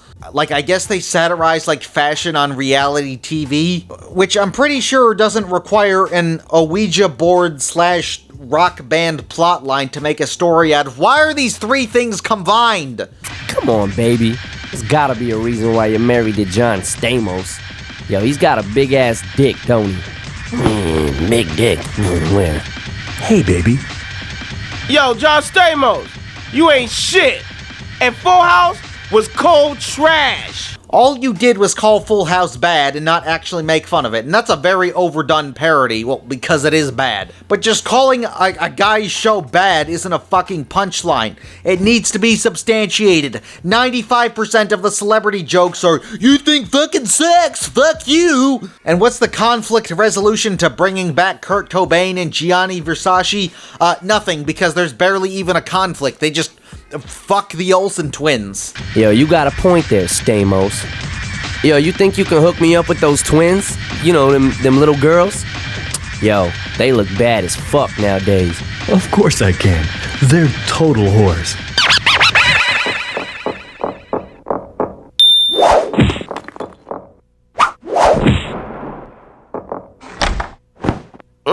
Damn, suck this cock, ho! Oh, by the way, they were roughly 14 years old in 2000. Wow, I love Mary-Kate and Ashley. They're the best. Yeah, I was wondering if I could call the Real Doll Company and get Real Dolls made up of Mary-Kate and what's the other one's name? Ashley? Ashley? like how they are nowadays or when they were young? Yeah, I'm gonna leave that up to you to figure it out. Like, where's the fucking rising action? This is a show with stories. I need to know what happens in the beginning, middle, and end. I see exposition of dead celebrity jokes, but no, it's not resolved. How do you fuck up second grade level storytelling this badly? This was written by adults. There's an episode where Shady and company are trying to help Marshall lose his virginity. And by the way, there's continuity between these shorts, and he literally does that in the pilot episode. So I guess the show ignores its continuity of child porn when it's convenient for the plot. Man, it's almost like you'd have to be one sick bastard to put child porn of yourself in your show and nobody laughed at it because subsequently nobody bothered to remember of it because that's fucking vile. But don't worry, we have another whore wanting to fuck a child, and of course there's no actual statement of girls being pedophiles too. The whole crew also does a bunch of mushrooms, and we're supposed to laugh at the fact that Marshall Mathers doesn't want to get molested. And whoa, yeah, hallucinogenic drugs causing hallucinations. That's an original joke. By far the worst episode is the Scooby-Doo parody episode. Much like the franchise itself and rants about how the Velma show sucks, Scooby-Doo parodies are just completely overdone. Oh no, wait, I don't think this episode even qualifies as a Scooby-Doo parody. It just has Scooby-Doo's depiction of public domain villain, Mr. Hyde, who is just the janitor at the gang's school. The whole joke is like, laugh, look at this random fucking Scooby-Doo villain that just exists. You know, which you might vaguely recognize if you saw the original Scooby-Doo Where Are You, parentheses, 1969 series back in the day. Like, I don't think I've ever seen a worse parody antagonist in my entire life. So, Mr. Hyde blackmails the crew because he witnessed them slaughter a bunch of baby farm animals. from Dave's farm that he lives on and is only confirmed through this gag. And Dave's parents are also the couple from the painting American Gothic by Grant Wood, because I guess that's public domain too. And how do they slaughter a bunch of animals? Well, there's an escalator in the public school? But no, this story is actually told in the past tense by the teacher, Miss Werner. But if the people who murdered the animals weren't caught, then like, how are you fucking claiming that Dave and the crew murdered a bunch of animals? And it's not like Mr. Hyde gets a chance to snitch to American Gothic couple / Dave's parents. And they're not even trying to do, like, a pointless school shooting for shock value. It's just school shooting for no reason. No child actually gets shot for shits and giggles. They couldn't even do the bare minimum with lazy school shooting humor. And of course, the Scooby-Doo villain trying to pull off a school shooting is also gay. No, I only want to play board games, please. Hey yo, did this show predict Janitor Poopatine from Fanboy and Chum Chum? It's the same joke of an irrelevant parody character who is just casually the janitor for no reason and isn't funny because it's just random. Which I know isn't supposed to be questioned, but it's also not funny either. Slim Shady takes the mask off Mr. Hyde and it's actually Miss Werner all along. Alright, this shit is getting too weird. Let's end this Scooby-Doo style. Let's see who Janitor Jones really is. Tom Cruise? No, wait. Miss Werner, the teacher. But then who's telling the story to Dave's parents? And it wasn't Miss Werner telling the story, it was Osama bin Laden? What were you expecting? Saddam Hussein? I guess this episode came out after 9/11, but why is Bin Laden impersonating the teacher? What the fuck does Bin Laden have to do with anything? Like, how do you fuck up a Scooby-Doo, I think, parody this badly? It's an incredibly formulaic franchise. The story beats to spoof should be this obvious. Scooby-Dooby-Doo, took a poo. Shaggy thought it was chocolate. Shaggy took a bite and turned out white. That's the end of Shaggy. In the very last episode, there is one commendable reference to rap group D12 being the name of a 7-Eleven parody. Speaking of which, there is an ahead-of-its-time parody of 21 Jump Street, featuring Screech from Saved by the Bell being an undercover cop. And you know what? The concept of combining 21 Jump Street with Saved by the Bell is actually a pretty good idea. In Jump Street, undercover cops impersonate teenagers for drug busts and whatnot. But most of these dudes is Johnny Depp's good actors. Most people my age would recognize its kind of parody reboot, but not the actual show. And Saved by the Bell, just like most media of the era starring teenagers, are played by adults, so it's comically noticeable that they aren't teenagers. There is an idea for a joke here, but you have to do the detective work yourself. Like, it should be funny whether you do or do not know what these things are. Like, when I was 9 years old and didn't know that the Simpsons episode Cape Fear was a parody of Cape Fear, I was still laughing my ass off anyway. Good parodies casually repurpose. Recognizing the spoof should be second. Why is iconography favored over laughs? The jokes don't land because nothing is repurposed beyond iconography, which just looks like shit. Yes, and I think that selling mushrooms that grow in your bathroom at a bake sale is not nice. Just shut the fuck up! You want to see dead people? Here you go.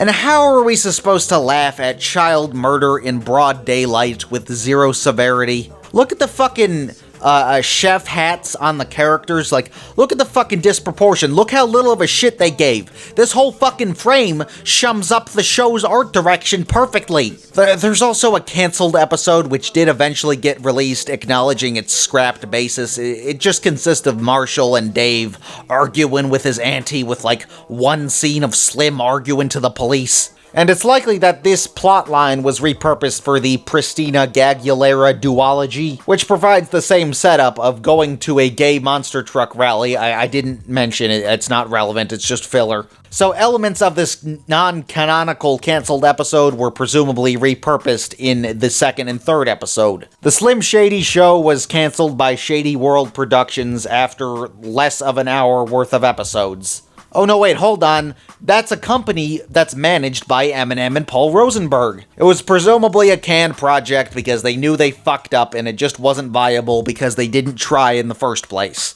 but it is possible that it raised the bar for animated Eminem media, such as the Shake That featuring Nate Dogg music video.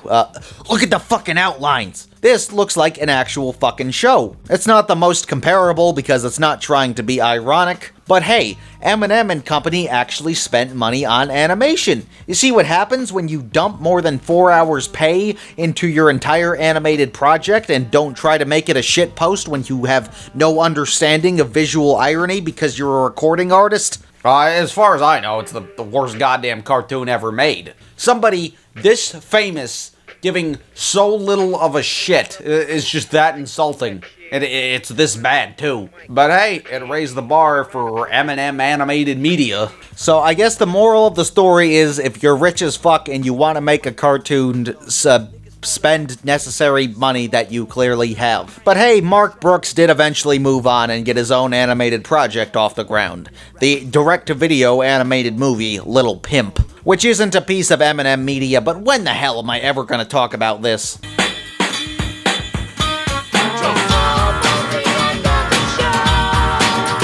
It's also an animated white boys in the hood story, and it doesn't have a dogshit art style. This cartoon is actually cartoonish. Fuck yeah. Simple shapes and size 20 outlines. Most of the promotional material is super misleading. The pimp on the cover isn't actually the protagonist, he's the mentor Fruit Juice who trains Lil Pimp. Little Pimp is just an alias. This hustler's legal name is never revealed. Apparently, the film was actually meant for theaters, but test audiences hated it so much that Sony, who I imagine had the distribution rights, dropped it from their intended theatrical lineup for 2003, with the project eventually releasing in 2005 by Lionsgate Home Entertainment, the same company that distributed Gummy Bear in the Yummy Gummy Search for Santa, so that's a green flag. Now, Sony is probably the biggest animation company that occasionally distributes or makes a PG-13 or R-rated animated film. All jokes aside, part of me thinks 8 Crazy Nights underperforming at the box office in 2002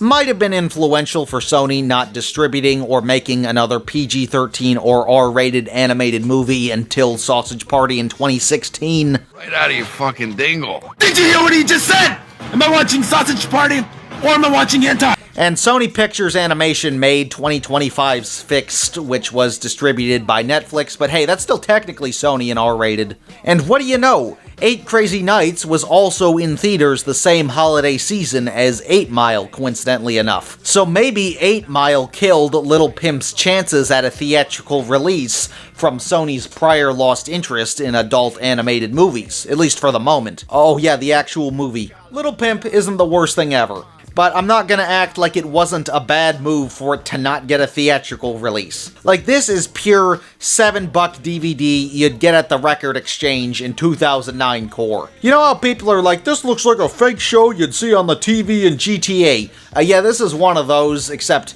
it's nowhere near as bad as other things it could be compared to fictional properties within the Grand Theft Auto universe. It definitely has that fraudulent and surrealist mentality regardless of quality. Its actual grander purpose being a throwback to the 70s blaxploitation in a 2000s cartoon animated form. And hey, it has a point to exist. It follows a little red-haired boy who acquires the alias Little Pimp, in which he learns to start how to be big pimpin', and subsequently save his local nightclub from being destroyed by the mayor, who wants to abuse his government affiliation to rock a monopoly on local pimpin'.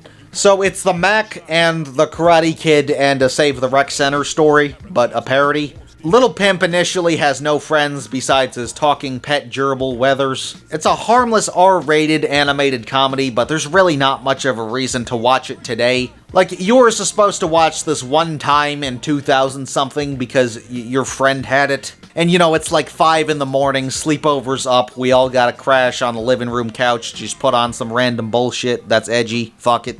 Weathers is voiced by Ludacris, and Ludacris is probably the funniest mainstream rapper in my opinion, to my knowledge. And Ludacris does an alright job, but some of the one-liners do not land. Speaking of other hip-hop credits, Lil' Kim plays the main hooker, and Big Boy and Mystical play secondary pimps. and Big Boy's name is spelled wrong in the credits, and the late Rudy Ray Moore himself, the king of pimpin' on the silver screen, also cameos as a pimp clothing salesman. The late Bernie Mac as Fruit Juice and William Shatner as the main villain also do a great job. And, you know, you can't have a black cartoon cast without Keith Michael Richardson killing it per usual. Cleveland Jr. is in the motherfucking house. And Mark Brooks, of all people, played Little Pimp. And even if the jokes don't always land, some of the voice acting is fantastic. With intro and credits, the whole thing is only like an hour and 13 minutes, so it's barely feature length, but I think it could have worked better with a quicker paced, like 45-minute throwback to old school after-school specials, since it is parodying 70s media to an extent at the end of the day. In terms of pacing, it kind of reminds me of The Simpsons movie or A Boy Named Charlie Brown, where,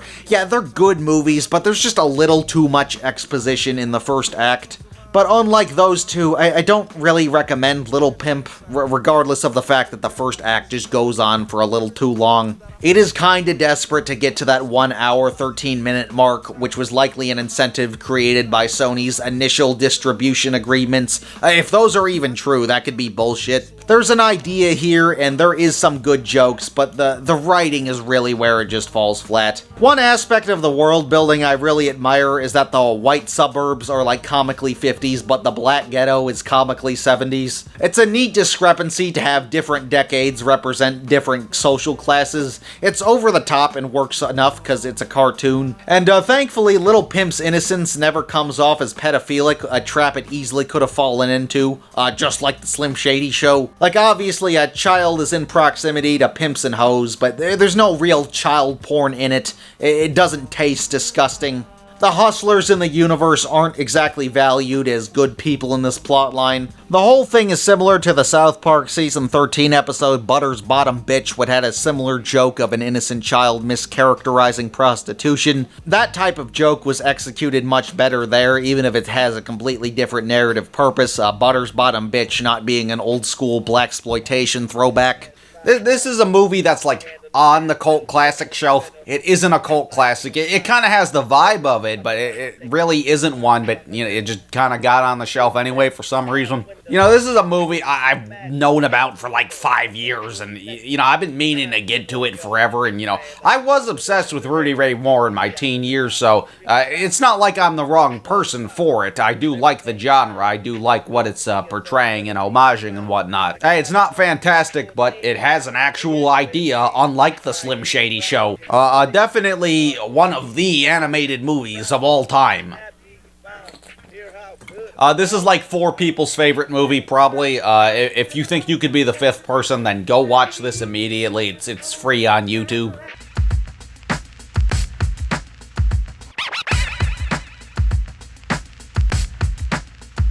Hey, motherfucker, I'm gonna fuck you up. Ow! Hey, nigga, I'm gonna kick you. Shit! Ow! Ow! Beat you up.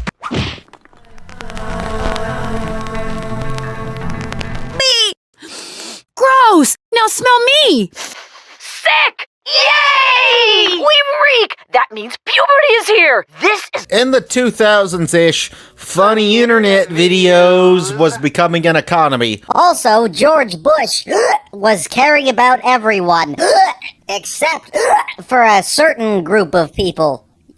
You know who I'm talking about. So entertainment companies obviously had to tap into this brand new marketing division. Thanks, Al Gore. Make no mistake about it. He's a good campaigner and he's got a lot of confidence. So much so that he thinks he invented the internet. But if the man was so smart, how come every internet address begins with W? And if you ask me, a near guaranteed method of becoming obscure is being an internet-exclusive show made by a TV network.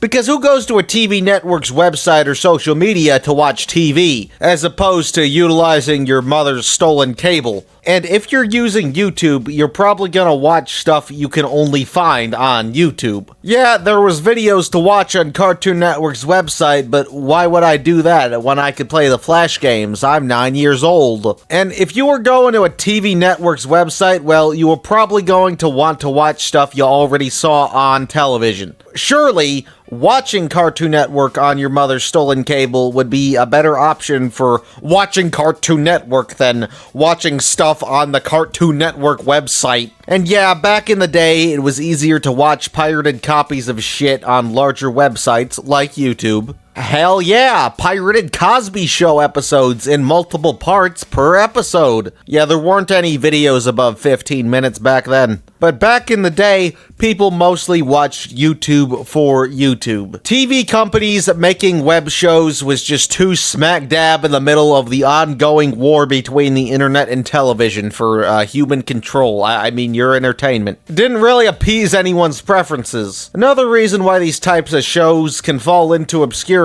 is that they fucking suck. You know, it's just extra content for extra ad revenue and marketing. It's not like we have to try. And a notable instance of having this performance disadvantage, as well as just being bad, is 2014's Biatches. Releasing on Comedy Central's website, as well as Comedy Central's Animation Division's official YouTube channel, just simply titled Animated.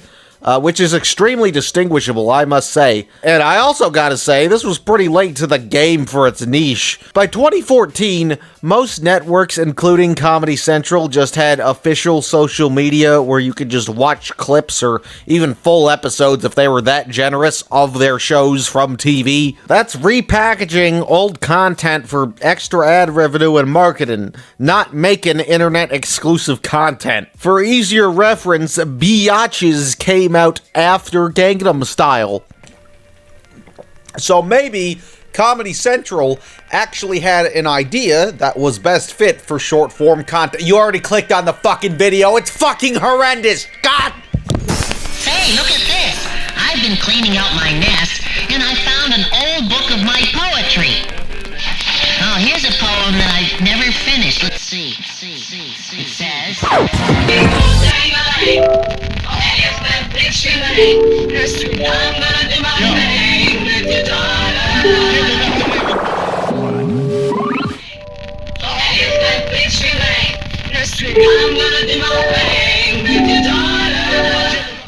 On top of seemingly diversifying the portfolio with web animation, Biatches was obviously, and I mean really fucking obviously, one of Comedy Central's various attempts at making their next big adult animated series. Comedy Central has South Park. It's their flagship show, not just animated show. But why can't they just do it again, like a Ninjago? Well, they don't really seem to follow what the youth wants no more, and most shows they just greenlight don't understand juvenile comedy, but it wasn't always this way. In the mid to late 90s, Comedy Central was able to see the growing demand from the youth for edgier animation. And as I've said before, this cultural shift started with The Simpsons in '89, 87 if you can count the Tracy Ullman Show shorts. Simpsons was controversial, but it was only a TV-14. Not every episode is TV-14 even. In the US at least, in the first 10 seasons of The Simpsons, you know, the ones people actually like,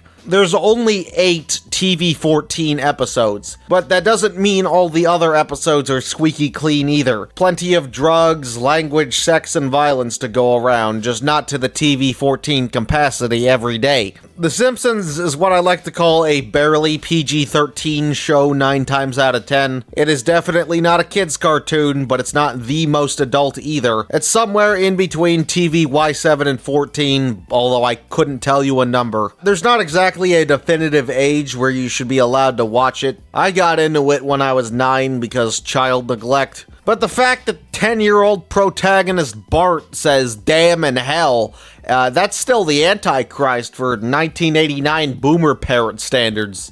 We are going to keep on trying to strengthen the American family, to make American families a lot more like the Waltons and a lot less like the Simpsons. More like the Waltons and a lot less like the Simpsons. Huh? Hey, we're just like the Waltons. We're praying for an end to the Depression, too. The dams, the hells, the overweight women smoking cigarettes, and the don't have a cow mans all escalated into another smash hit in '93.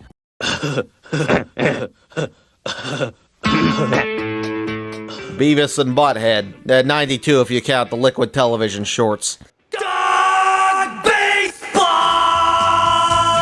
The era-defining series was created by Mike Judge. This will come back in about 30 seconds. Judge is one of the most underrated bald people of all time, I must say. Beavis and Butt-Head was also a TV-14 show, but was considerably more juvenile compared to The Simpsons. Hello, kids. My name is Dennis, and I'm an alcoholic. Cool. Yeah. This is a TV-14 show where TV-14 actually means something. So it became standard for the era immediately after, and MTV competitor Comedy Central were the people that had faith in this expanding adult animation market, as well as this show called South Park's earliest material. You might have heard of this one. The earliest of South Park's material consists of 2 precursor shorts in 92 and 95, and a single 28-minute pilot, which later became the first official episode in 97, stripped down to 22 minutes. But South Park wasn't even Comedy Central's first attempt at adult animation. We gotta go back even further to Dr. Katz' Professional Therapist 2 years earlier in 95, in which there is some Beavis and Butt-Head similarities, most notably in the art direction. Beavis and Butt-Head, as well as other early animated Mike Judge works, visually speaking, have their share of defining traits. But both Katz and Butt-Head had jittery lighting, even if both utilized different technologies and rules of thumb. Judge just had pencil scribble scrabble, that's why it wasn't moving a ton, but it is moving enough to the point where it's noticeable and satisfactory. It had the chaotic micro details of a comic book moving in animation. Katz comparatively used a digitally animated technique referred to as squiggle vision, in which shape outlines were designed to chaotically surge, but not too much to the point where the shape wasn't incomprehensible. Dr. Katz's eyeballs might be all like... You're talking another language to me. It makes so little sense to me. But at the same time, you can still conceivably call that a circle. It's a fucking LJN video art circle, but it's a circle. Alright, let's explore that. What the hell's wrong with you? Your skin's like moving around or something. I believe I'm having some sort of seizure. The squiggle vision technique, as well as the general art direction of the series, was created by Katz's co-creator, Tom Snyder, the primary creator being comedian Jonathan Katz. Nice to be back. I had a rough night last night. Around 3 in the morning, I think I hear someone breaking in, so I call 911. A voice says, if there's an intruder in your home and you're calling from a touch-tone phone, press 1. Mr. Garrison, I think that Mr. Hat was actually your gay side trying to come out. You see, it's you that's gay, but you're in denial, so... Katz was no doubt Comedy Central's spin on Inbred Jed. But wait, who's Inbred Jed? Hello, I'm Inbred Jed, and these are the Little Bottom Boys. We're going to do a little song right now, but first I'd just like to say that it's really great to be here. I mean, it really is. It's real good. Good God, it's good to be here. I don't know where to begin to tell you. God damn, it's good to be here. Mike Judge's production company, Judgmental Films, was originally known under Inbred Jed's Homemade Cartoons. And Inbred Jed wasn't falsely advertising, at least in the homemade department. I'd hate for the inbreeding part to be true. And I'm not surprised the company's name was changed because it sounds more like the name of an anthology, in which the Inbred Jed era content kinda is in a chronological sense. It's an era of our portfolio with a distinctive name not used later. So if I say Inbred Jed, I mean the earliest of Judgmental Films animated shorts, not the company. The iconic character everybody knows.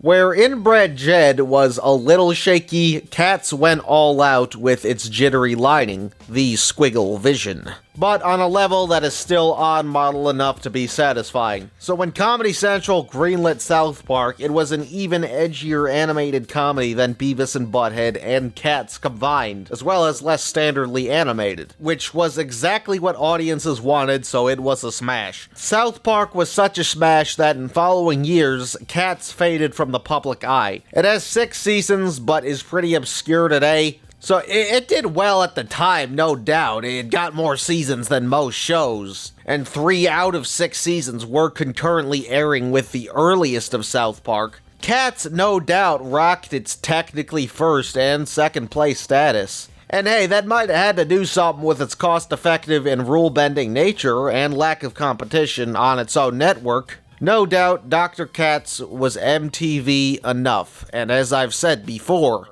MTV was still king, we gotta copy him a little bit, but this is adult animation where it would become standard for shows to be run to the ground. So Dr. Katz's 81 episodes doesn't mean shit. Katz is never even vaguely acknowledged by Comedy Central today, as far as I know. You know, you won't see Katz's face on nostalgia-oriented marketing. Does Comedy Central's parent company Paramount even advertise Comedy Central? No, not really. They might advertise South Park, but you don't need Comedy Central on cable to watch it. But why does Paramount not seem to hype up Comedy Central? If you ask me, there are 3 clear reasons why. 1, who the fuck buys cable? What are you, like a fucking Marriott hotel? 2, ironically, it's a joke of a network. Like, what do they have today that isn't South Park? Like, I guess The Daily Show, which is just boomer brain rot. It's like a shitty version of SNL, and being shitty SNL is like puking on a pile of shit. Speaking of which, 3, South Park, their flagship shows, statistical and opinionated decline. When you only have one big-name show, you run it to the ground, and the show grows divisive amongst its own fan base, and fans start dipping, and the walls come tumbling the fuck down for every division. Even if South Park's public perception of it falling off is nowhere near as bad as other shows that went on for too long, regardless, there's nothing else to watch after South Park, and South Park fans aren't watching it no more. What do you mean fans are pissed that J.D. Vance gets more focus than Kenny? South Park's current status affects like every other show's relevance, but especially the animated series No Shit Sherlock. Even to this day, there is no Comedy Central animated series with a silver medal. It's South Park and everything else. I would say Dr. Katz has the silver medal. It's their second longest running animated series, if not mistaken. But no, Katz is clearly just lumped in with everything else. The line between South Park and Katz is longer than fucking Mount McKinley.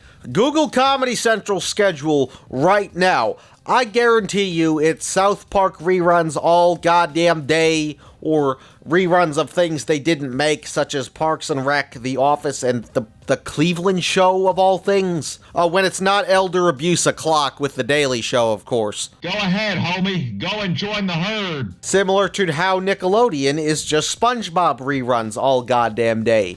And how Cartoon Network is Teen Titans Go reruns all goddamn day. And how MTV is ridiculous reruns all goddamn day. Now, from an adult animation standpoint, let's compare Comedy Central to one of its biggest competitors, Fox. I would say Adult Swim, and don't get me wrong, they carried a generation in their prime. I don't think so. But I think Fox is a more fair comparison here. What does the Fox say? 400 more fucking seasons of The Simpsons and another 20 billion to the great state of Israel. Fox has one of South Park's biggest rivals, The Simpsons. And yeah, Fox never had an animated series longer than The Simpsons at 40 minimum seasons, counting current greenlights. 37 is airing as of writing. But Fox also has Family Guy with 23 seasons, Bob's Burgers with 15, King of the Hill with 14, counting the revival, Futurama with 13, counting revivals. Like, guys, no joke, when I was 15, I used to make King of the Hill in the Hood videos. Bobby, what you want to be when you grow up, boy? Dad, I want to be Lindsay Lohan so I can make 5 BBCs at once. You like taking graps, listen. I mean, like, if that's not the highest honor a network can get, then I don't know what is. Sorry, Comedy Central, I never made South Park in the Hood videos when I was 15. You see, kids, that's why you use a condom, or you gotta deal with an autistic fuck like Bobby. And don't get me wrong, Fox has had plenty of one-season cartoons, and dog shit cartoons, and Family Guy. They are not perfect. But Comedy Central had their Simpsons with South Park, but they never had their Family Guy. I mean, the only N-word that we drop on a daily basis in my house is Nachos Bill Grande. Oh boy, Nachos Bill Grande! Economically speaking, of course, they have made Family Guy clones. Why else did Comedy Central revive Futurama after Fox was done with it? Well, because they needed a couple Futuramas. But, like, who the fuck looks at Futurama and is like, oh boy, Comedy Central? Yes, I know they made a considerable fraction of the content, but come on, man. We all know it's a Fox show. They know they gotta offer more than South Park, but they've just never been able to. And a lot of that just comes to poor choices of shows to greenlight. No Comedy Central executive clearly has a vision for what type of animated shows they should be airing. South Park is a single show, not a genre, but they think it's a genre. South Park is a part of a genre, but it's not a genre. That's not how genres fucking work. Yes, some Comedy Central animated series have lasted longer than others, like Drawn Together got 3 seasons, which is a lot in context, and a lot of them do have their select fans. Hell, Drawn Together probably has the most fans, I think, but none of Comedy Central's animated catalog even comes close to King of the Hill. And speaking of Drawn Together, one of the antagonists of the Drawn Together movie, the movie, is Sarah from the in-universe show Suck My Taint, a South Park parody, and in context of the movie, which came out in 2010 after the show got canned in 2007, the film comments on its real-world cancellation through meta-humor. And you know what? The movie actually makes one good point about Comedy Central only having one big animated series. This canonically affects our protagonists as their show is canceled. Sarah of Suck My Taint fame is not a funny character. In fact, it's probably the worst parody of South Park I have ever seen. Yes, even worse than the Slim Shady shows. But I've already talked about how much ass that movie sucks in the iconic video that everybody knows. But at least Comedy Central was willing to admit that they have continuously fucked up and never had a second flagship animated series. And the Drawn Together movie, the movie, came out like close to 16 years ago as of writing. You know, when South Park was just beginning season 14 to be exact by release date, let alone pre-production, and nothing has changed. Time and time again, Comedy Central has said, oh shit, we need a new South Park. Not a good show, but a new South Park. And Biatches is one of the failed new South Parks. But I guess at some point, Comedy Central was so desperate for another South Park that they decided it should be on the internet, because I guess you can get away with more on the internet. Okay, well, I don't really know if it had to do something with less censorship, or they chose the internet to distribute proofs of concept. But regardless, their 2014 attempt at a new South Park was online. Unsurprisingly,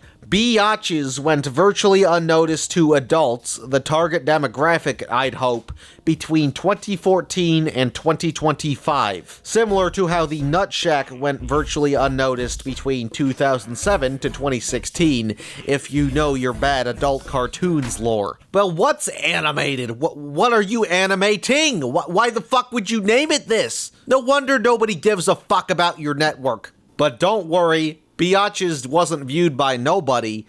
A certain group of people saw it. You know who I'm talking about. How dare you do this to Miss Kleitnik? You are suspended.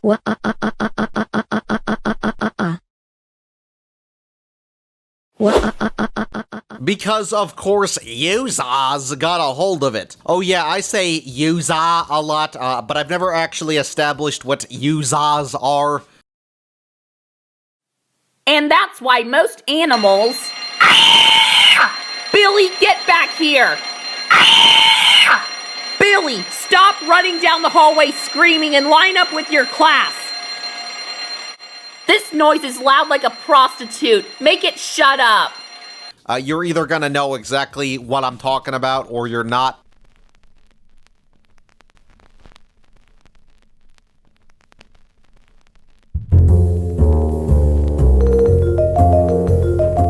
Usahs are, quote, eccentric, socially awkward individuals who obsess over niche or often juvenile media, typically outside the norms of mainstream online communities. These figures are usually adults who devote disproportionate attention to things like children's cartoons, video games, commonly Nintendo or Sega titles, or virtual spaces intended for younger audiences, often exhibiting bizarre, aggressive, or vulnerable behavior relative to the context. The derogatory label of user references this internet archetype, often referring to others as users of the internet. User. This user. This user. This user. This user. Which is technically correct, but also incredibly strange.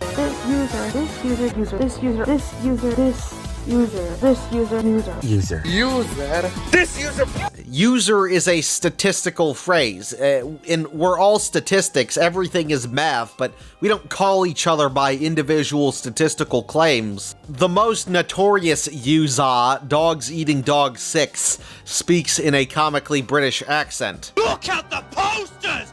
Dirt faces, kissing the ice with giant lips, and the animals showing their asses? Oh, and kiss your ice goodbye! That pun right there is just as bad as Mr. Freeze's ice pun! Or in simple terms, this. Joe has been up for way too long. Image protection. Hey, don't beat us up no more. I'm here with you. So if I say user, that's what I mean. But surprisingly, the users weren't biatch's only demographic. And this is what I'd like to call an iPod Touch first grader show. You know, it's not quite an iPad baby show because this came out in like 2014, but biatches outside of users clearly had a cult following of iPod Touch first graders in the mid-2010s. Maybe even iPod Touch for third graders if we're being generous. Oh, what am I talking about? I think most people my age have those like super obscure internet cartoons we were obsessed over. My biatches was 2013's Emo Dad, but biatches was clearly a random internet cartoon that a niche demographic of unsupervised children were hyperfixated on. Oh, and users. It doesn't matter how obscure a piece of media is, autism will do its thing, goddammit. But iPod Touch 3 first graders and users weren't the target demographic. I am personally surprised that biatches was never lost media. Like, if Comedy Central took this off animated, it might have been gone for good. God forbid you know what I'm talking about, but biatches could have been like Audrey and Friends or Jumper and Singing Simon, where they're obscure media that became famous because of their damn near impossible lack of documentation. Again, biatches released in 2014, and when did complaining about bad cartoons online become popular? Like 2016 maybe? Ain't no summer like a ranting on the Nutshack summer. I've been getting a lot of requests to review what people like to call ghetto shows. And despite the fact that biatches didn't air on television, biatches is absolutely qualified for like top 10 worst cartoons that pushed my grandma off Mount McKinley lists that were popular in the mid-2010s. I could totally see biatches getting extensive amounts of backlash alongside Teen Titans Go and Breadwinners. Yeah, baby! Go get more Steven Universe fan artists to attempt suicide. And it did get extensive amounts of backlash, alongside Has-Been Hotel Season 2 and Toy Story 5's sheer existence, a fucking decade later. I'm like 6 months late to the bandwagon, guys. And by the way, this was by far the most requested pick for an inevitable but mandatory worst 2010s cartoon, and I had legitimately never heard of this. And guys, that's like the decade I consumed the most cartoons in. That's the decade I started making these stupid fucking videos. Like, I should at least know what this is, but I'd never heard about it until, but where's the biatches review? Well, y'all weren't exaggerating. Like, holy shit, this was qualified. But no, I gotta learn about biatches. I gotta stick with the facts. From a business perspective, South Park is the most obvious comparison to make to biatches. But artistically speaking, biatches' actual content is far more comparable to Beavis and Butthead. And you know what? Beavis and Butthead Girl Edition isn't a terrible idea. You know, you couldn't give it points for originality, but, you know, you could put the girl Beavis and Butthead in different situations as a result of different expected roles of women in society. What are you guys doing? Diarrhea, cha-cha-cha, diarrhea, cha-cha-cha, diarrhea, cha-cha-cha. Get a life. What exactly do you call this? We're gonna be cool, like the American gladiators. Yeah. What's with the bikini top? We're gonna get a real woman down at Babes R Us. Yeah. Oh, they're gonna love you guys. But where biatches completely shoots itself in the coochie is its misinterpretation of Beavis and Butthead. And as I've said before... Now, I wasn't alive for Beavis and Butthead's premiere, but as a kid who grew up collecting vintage crap, I'd always see the merch in secondhand stores, and even as a kid I assumed it was just edgelord gross-out garbage because it had butt in the title. But it was a show that was so stupid that it looped back around to being genius. Or in simpler terms, it was a social satire that actually had a fucking point. Yeah, it's just two dumbasses fucking around, but it's the matter of the world around them that makes it interesting. And to keep it brief, it was very sparingly edgy, which is not an easy thing to do. Some people misinterpret it as a glorification of the protagonist's behavior. They have replaced The Simpsons as the show kids love to talk about. Beavis and Butthead, two cartoon characters on MTV. The problem is that this cartoon is no Tom and Jerry. It is sometimes gross, sometimes hostile, and now very controversial. Cindy Hom reports. And other people, and likely the people that greenlit biatches, misinterpreted Beavis and Butthead as, oh, well, they're in edgy scenarios, so that equals funny, that equals money, and money equals suck my cock, ho.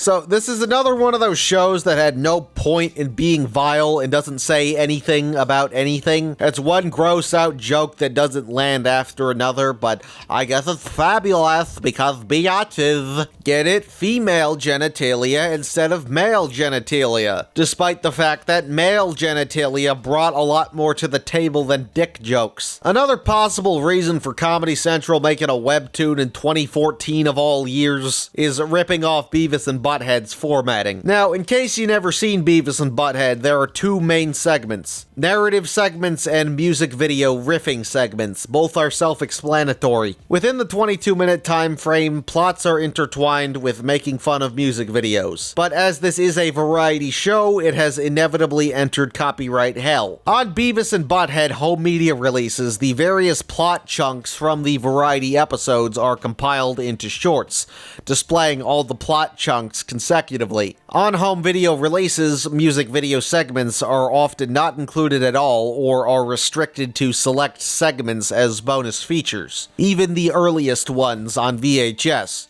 These copyright complications make the OG variety episodes legally inaccessible. I personally first saw Beavis and Butthead on the 2017 Complete Collection DVD set. Obviously, this excludes the 2022 revival content, but Complete Collection is actually a fucking lie because it's missing a ton of the music video segments and just has all the ones they could get the rights to as bonus features. Although great box set, would recommend for collectors, no doubt, even if it's not technically everything. But thankfully, people have since dumped their old TV recordings online, and this is the definitive way to watch it.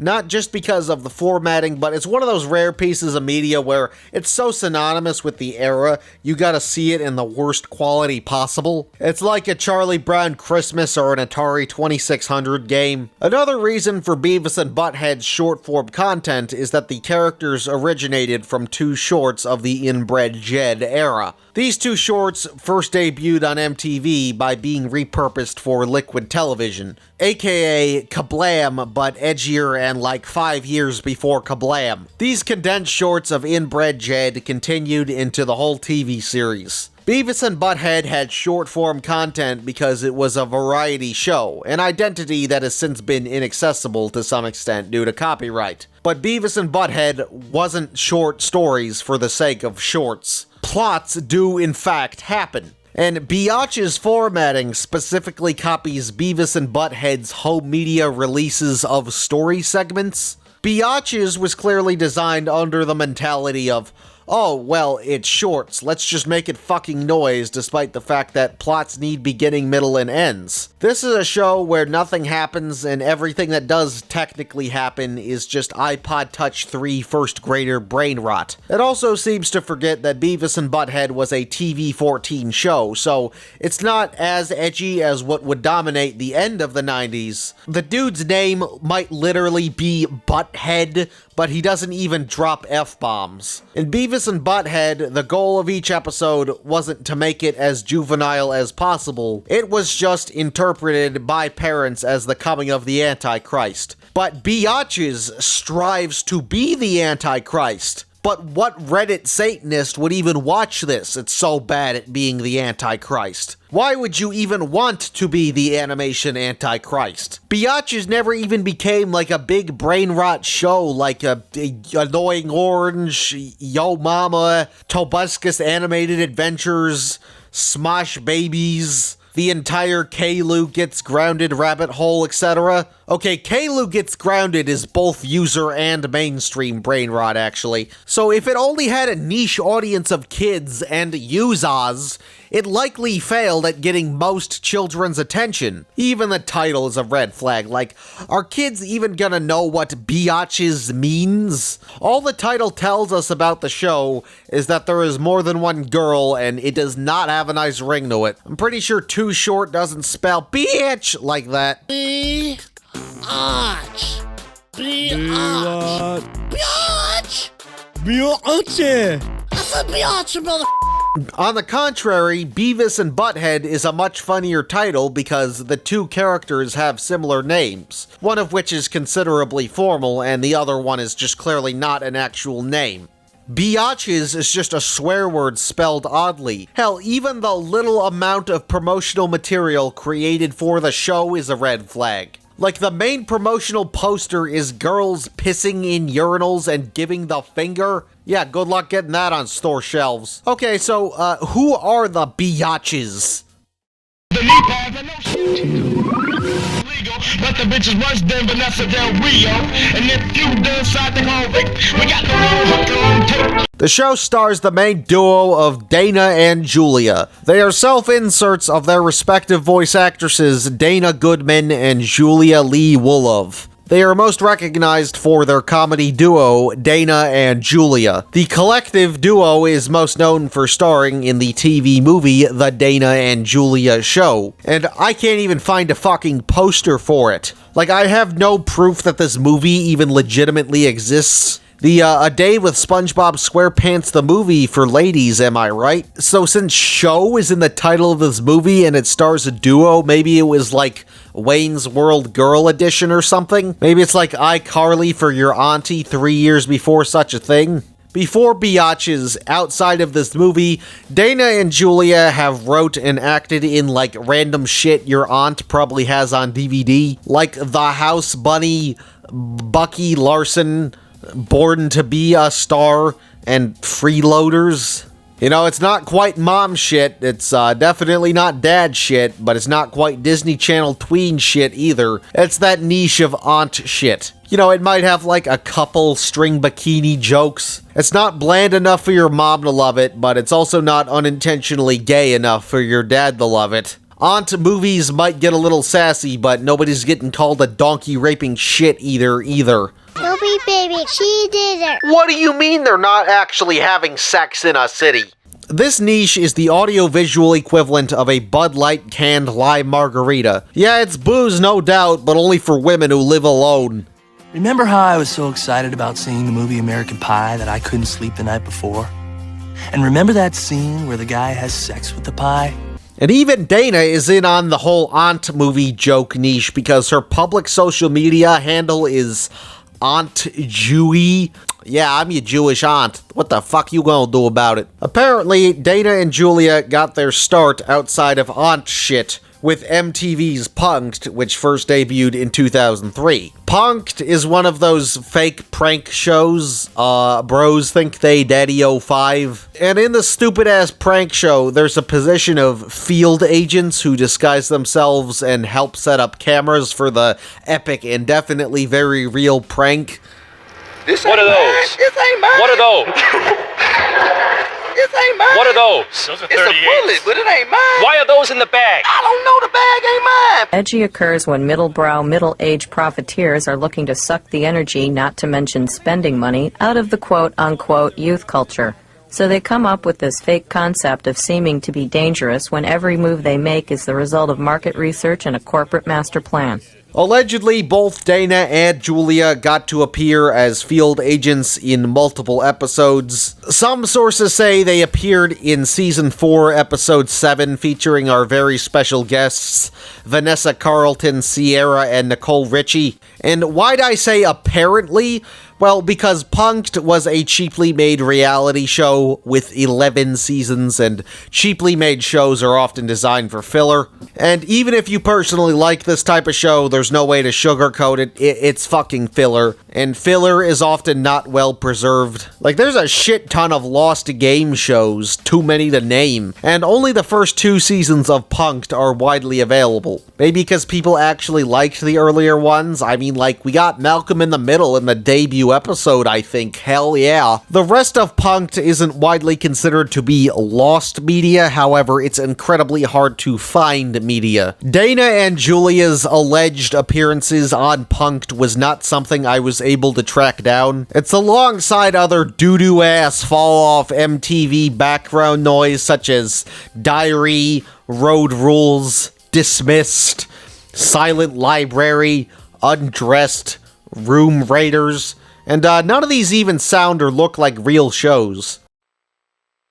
Welcome you to the 3rd season, the final installment of MTV's Making It Bad. Like, imagine being a filler show on a life support network. Like that is like puking on a pile of shit. So who knows, maybe if we all start taking Punk'd preservation very, very seriously, we can uncover some more biatch's lore, as if anybody cares. Yeah, in terms of obscure MTV duos, Dana and Julia are no Liam Lynch and Matt Crocco. Okay, well, have you ever been in a fight over a woman? I've kind of done some drive-bys in that direction. You've done drive-bys for a woman? Yeah, I drove by their house a couple different times in the day. And speaking of doo-doo ass fall-off MTV, as I've said before, by 2008, MTV would only air about 3 hours of music content per day, and in February 2010, it's arguable that MTV died given that they stopped airing music content entirely. And to add insult to injury, international divisions of MTV are scheduled to be shut down with the end of 2025. Yeah, only about 20 years late and is clearly excluded in the US of A, baby. And if you know your entertainment conglomerate lore, like a logo kid, a user obsessed with logos of all things. In '94, Viacom acquired Paramount, and in 2000, Paramount merged with CBS. Then, in 2005, Paramount and CBS reversed the merger, but Paramount kept MTV in the split, because I guess it wasn't enough of a valuable asset to CBS, so they just said, fuck you, have it. But then, in 2019, CBS and Viacom, not Paramount again, CBS and Viacom, the parent, merged, putting control of CBS back in Viacom's hand, forming the collective Viacom-CBS. I'm SpongeBob! Meaning that South Park and Beavis and Butthead have been under the same roof since 2005. Trey and Matt, the South Park guys, I remember them saying that Beavis and Butthead to them was like the blues, which was a really high compliment to me, because it's that kind of thing where it's the same thing over and over again, but it's good. I remember right before South Park went on the air, actually, Mike took us out to give us advice, because he's just that cool of a guy. And he was sitting there going, well, you know, don't Don't let people take advantage of you because they're dumb.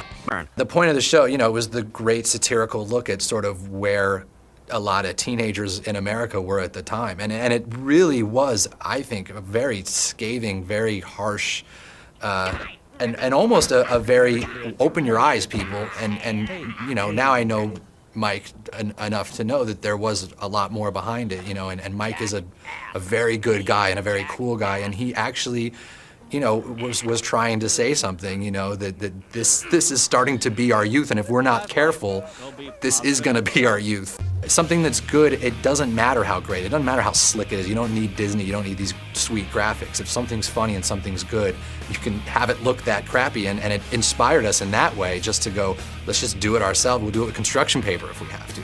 It really got us into this conversation about satire and how there was no good satire out there, and we wanted to do the same thing Mike did. But regardless of the arguable death of MTV after a decade of life support and multiple mergers and a split, Dana and Julia still got work with Zombie MTV. Clearly they're the coolest bitches in the industry when it comes to MTV filler. And I believe they got their start with animation with MTV's Good Vibes releasing in 2011. Created by the trio of David Gordon Green, Brad Abelson, and Micah Clemens. And Good Vibes bombed mainly for one comically obvious reason. It aired alongside Mom Shit and the first wave of non-stop ridiculousness reruns, instead of music television and the animation with attitude that made the network famous. There's no way to sugarcoat it. MTV died because it had zero respect for its pre-established audience. And what can I say? You either die a hero or live long enough to become the little faggot with his own jet airplane. Good Vibes had no audience on its respective channel. And as I've also said before, in fact, in 2011, presumably as a last-ditch effort to save the network, they brought back their most impactful yet controversial show, Beavis and Butthead. And this revival season bombed, which was unfortunate because it's one of the few good television revivals in my opinion, not just animation. Tonight, new animation hits MTV. Get down to the smush room now. Going down. With the triumphant return of Beavis and Butthead Thursdays at 10. You can read all about it. No. Then meet surfing slackers Mondo and Woody in the new series Good Vibes, Thursdays at 10:30.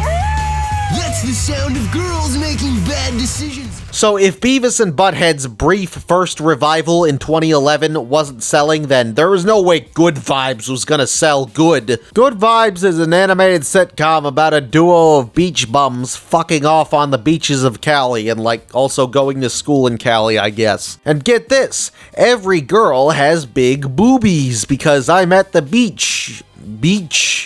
Mickey Ninjaj. So, Minaj, we voted for your video, so you, like, owe us? Really?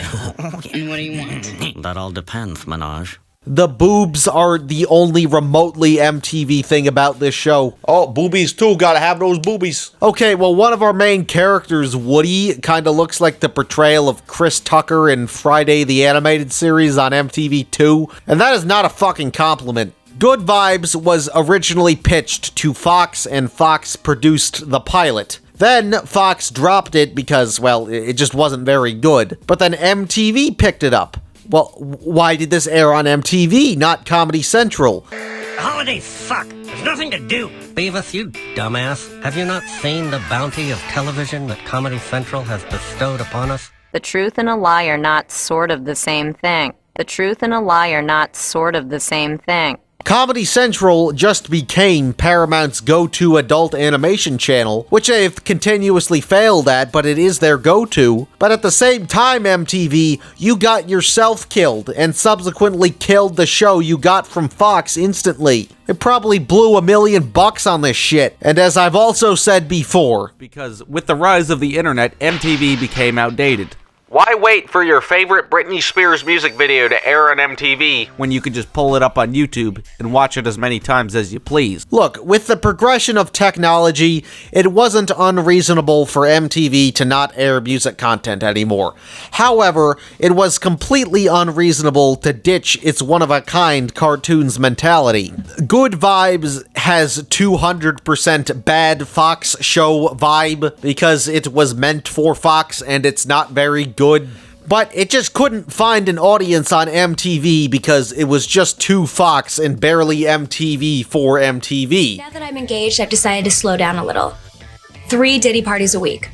Maybe 4. Who knew that red-blooded Americans just wanted someone to relate to in the rap game? I could have been doing this shit for years. Or more appropriately, it was just too Hank Hill and barely Tom Anderson on MTV. And I guess MTV had so few people to work on their only other new animated series in 2011, so MTV likely appointed the comedy duo of Dana and Julia to help write this new animated sitcom. And after all, they were in the Dana and Julia show, which is a classic I can find at every store. So these like 40-year-old, probably alcoholic aunties with an incredibly niche audience on zombie MTV filler were just born to write the next South Park. Comedy Central appointing Dana and Julia for the new South Park.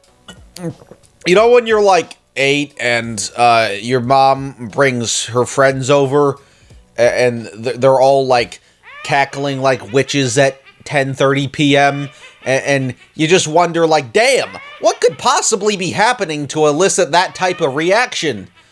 Probably anything but watching fucking South Park. Like, that's not a show for this demographic whatsoever. Why are you taking inspiration from it? Who is this for?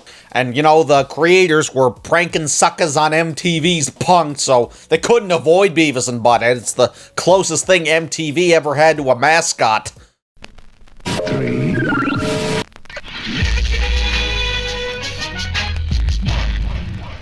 You can look at it for 4 seconds and just see its South Park try-hard aura. But as for the elephant in the room, the art direction, I actually gotta say, I think it's a good ironic style. I know I'm in the minority on that, but I do like the show's art direction at the very least. I think a humorous style for a comedy TV show works best when you're precise about what standards are ignored and what standards are kept. Easily the best detail being the inconsistently drawn outlines. It's a nice illusion of being hand-drawn with a Sharpie, ditching pencil sketching. Because, you know, a computer can make outlines a lot smoother.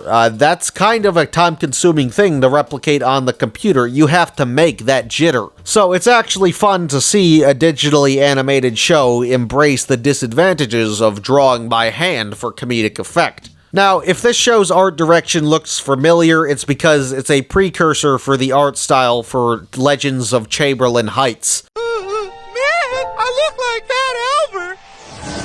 Hey, I ain't that fat nigga. Chamberlain Heights was despised at release, but has since found a large audience in recent years. And especially, it blew the fuck up on TikTok and Twitter in mid to late 2025. But Biatches did not follow along with Chamberlain's newfound success. Biatches resurfacing and finally getting attention outside of iPod Touch first graders and users only paved the way for Chamberlain's resurgence. But if you're glad Chamberlain Heights became more mainstream nearly a decade after it ended, well, you gotta thank Biatches somehow resurfacing first. Okay, well, likely the true reason for Biatches resurfacing is that shock value content is ripe for resurfacing. If it's too shocking to be unforgettable, it won't be truly forgotten, and people will mention it if it can still elicit backlash, because the human mind just loves to hate. But why is Chamberlain Heights a cult classic now and not Biatches if they have plenty of similarities? I argue Chamberlain Heights just had a greater understanding of principles like satire and irony. Decent idea, my nig. Thanks, my niggs.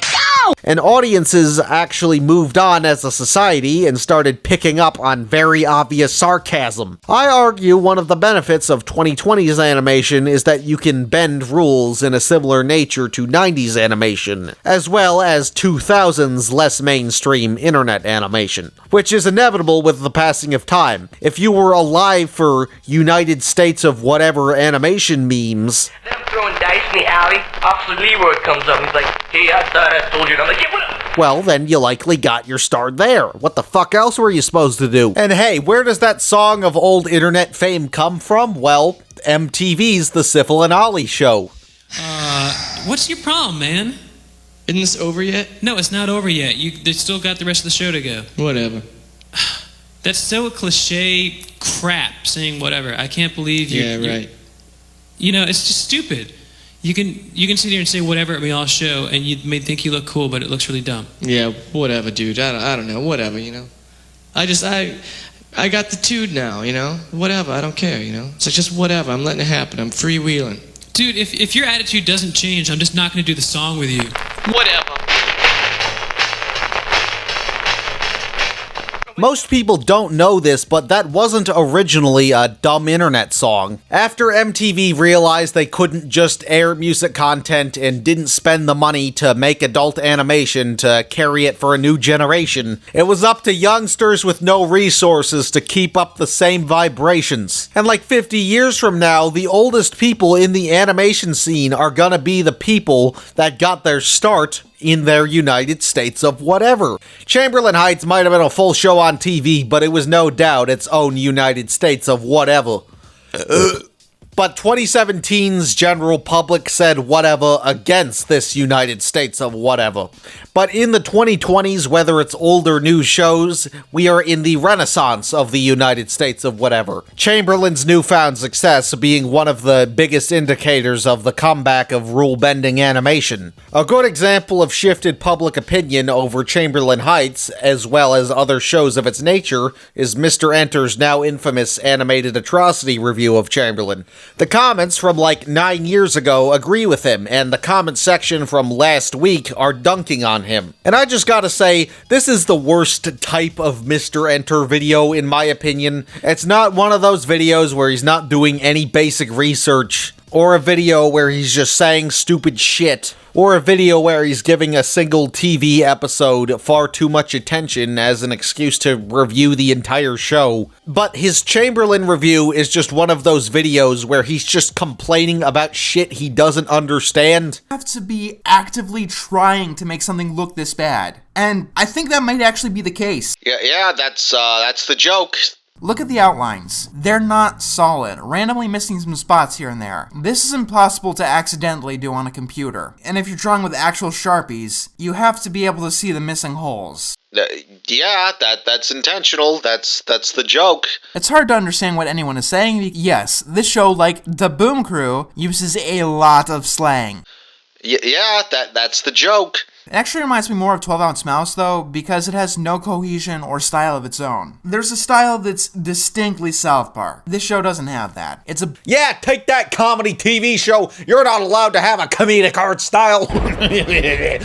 While they comb their hair in the locker room, we can see that every single bit of movement in the show only has 2 frames of animation. A block of lead is more fluid than this show. Hey. Oh my god!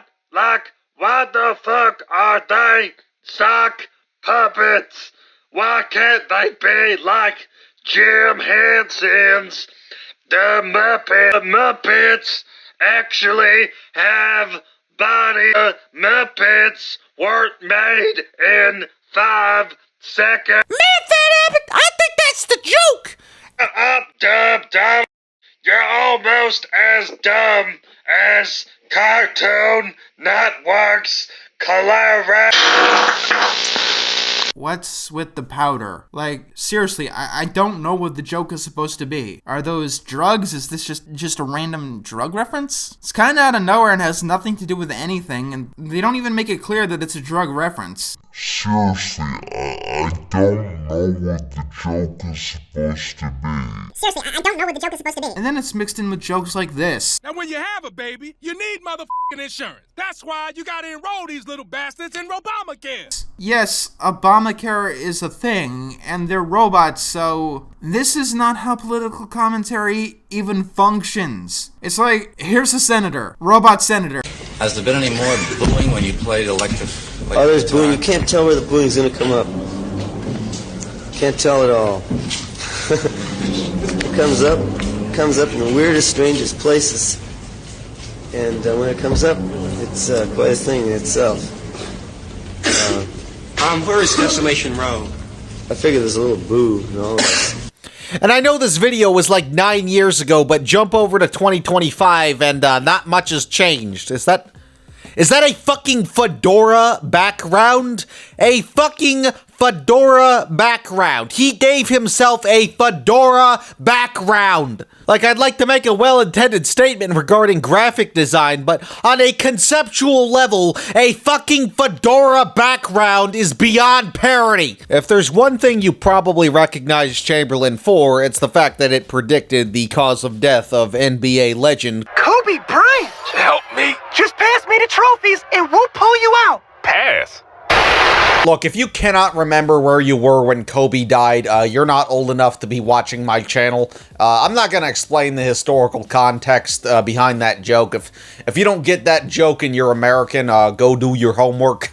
It's a scene that makes its round on social media occasionally. On top of the fact that people weren't very good at picking up at very obvious sarcasm in 2017, Chamberlain Heights also premiered alongside South Park Season 20 on September 14th, 2016, aka 9/11 for a lot of South Park fans. But how? South Park Season 20 is one of the most despised seasons of a beloved TV show, period, I'd argue. Source bro, trust me, you just had to be there. Hell, Season 20 arguably killed the show. If you thought the recent Season 27 and 28 backlash was bad, then you should have seen the Season 20 backlash. And I agree with most other longtime fans, all three of these seasons were fucking egregious. You either die a hero or live long enough to see yourself become Terrence and Phillip. Which, of course, is Comedy Central's fault. Matt and Trey clearly just don't want to do it anymore. I don't blame them. So what do you know, as Chamberlain's was airing, everybody was hating on Comedy Central to begin with because their cash cow was reaching an all-time critical low. Longtime South Park fans now needed a new show of its nature to watch. And Chamberlain Heights was an option, but it was a little too mid-2020s humor for 2016 and 17. Hey, how did your playdate with Ebony go? I don't want to talk about it. Sounds like no love connection, is it? Do you want me to bully her on Facebook until she kills herself? But wait, if biatches amounted to nothing but a niche fan base of iPod Touch first graders and users for over a decade, then why would Comedy Central greenlight something with a similar visual style? First, biatches was trying to be South Park. Chamberlain was just trying to be ironic. It had an identity regardless of initial backlash. The second reason is the involvement of Brad Abelson, aka biatch's sequence and art director, as well as many tasks on Chamberlain Heights, including co-creator, voice acting in minor parts, executive producer, supervising director, and lead character designer. Brad Abelson objectively was experienced with his own United States of whatever. Which raises the question, well, how did he get his job on biatches, his very first United States of whatever? Well, for one thing, with Paramount, he was the co-creator of Good Vibes, which was also where he likely met Dana and Julia. Personally, I'd be honored to work with them after seeing their legendary movie so many times. But wait, Good Vibes was meant for Fox. And Fox killed that show before MTV did, you bastards. Actually, you angels, because the show sucks. So, that raises the question, how did Brad Abelson get his start with Fox? What could have Brad Abelson possibly worked on to be valuable in the eyes of the ever-declining Comedy Central, so desperate for a new South Park?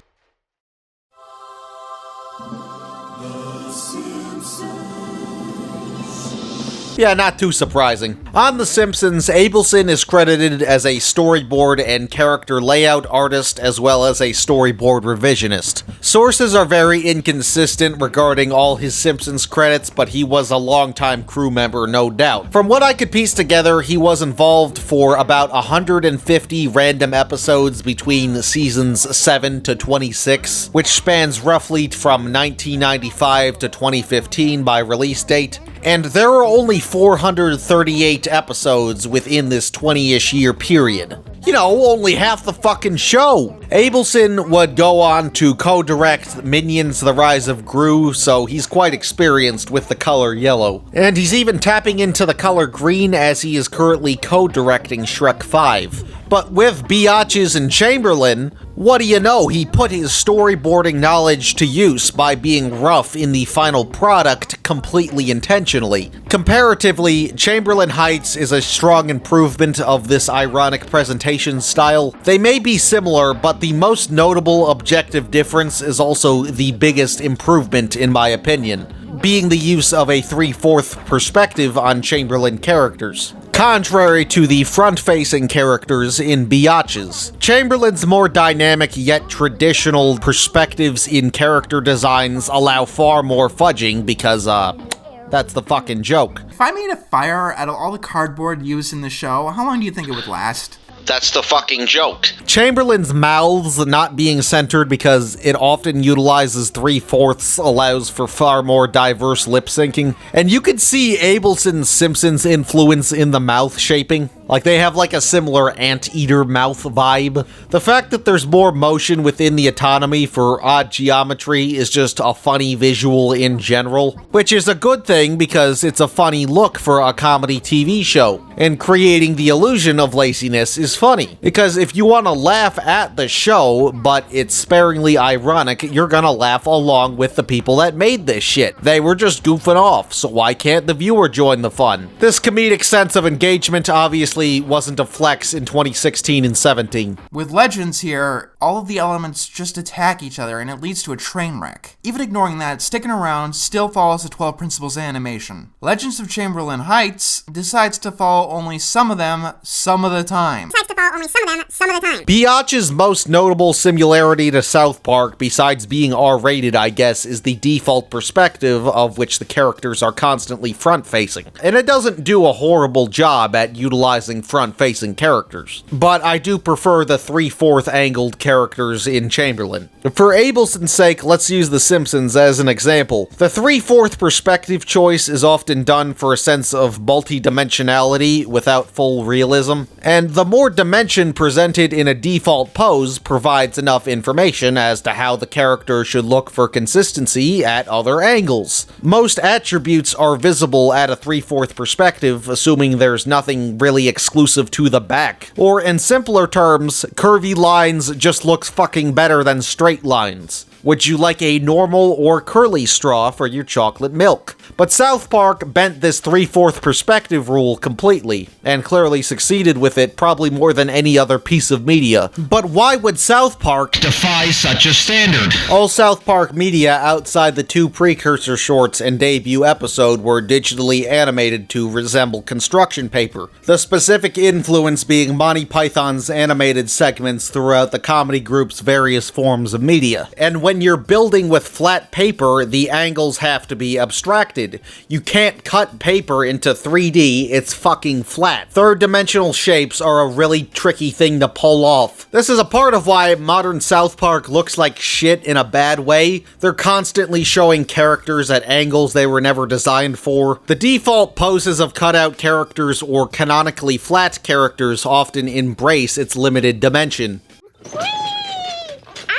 Sensation. You know when people are like, oh, cursed image, you know, when they like cherry pick front-facing frames of cartoons that are never meant to be seen for more than a second? South Park constantly and intentionally has front-facing frames, but it doesn't appear unsettling despite the fact that they're always looking towards you. But South Park pre-Maya era has a limited amount of detail that extends to the perspective. Most paper-made characters or paper-inspired characters are most frequently seen front-facing, even in something that combines 2D and 3D like Parappa the Rapper or even fucking Angela Anaconda.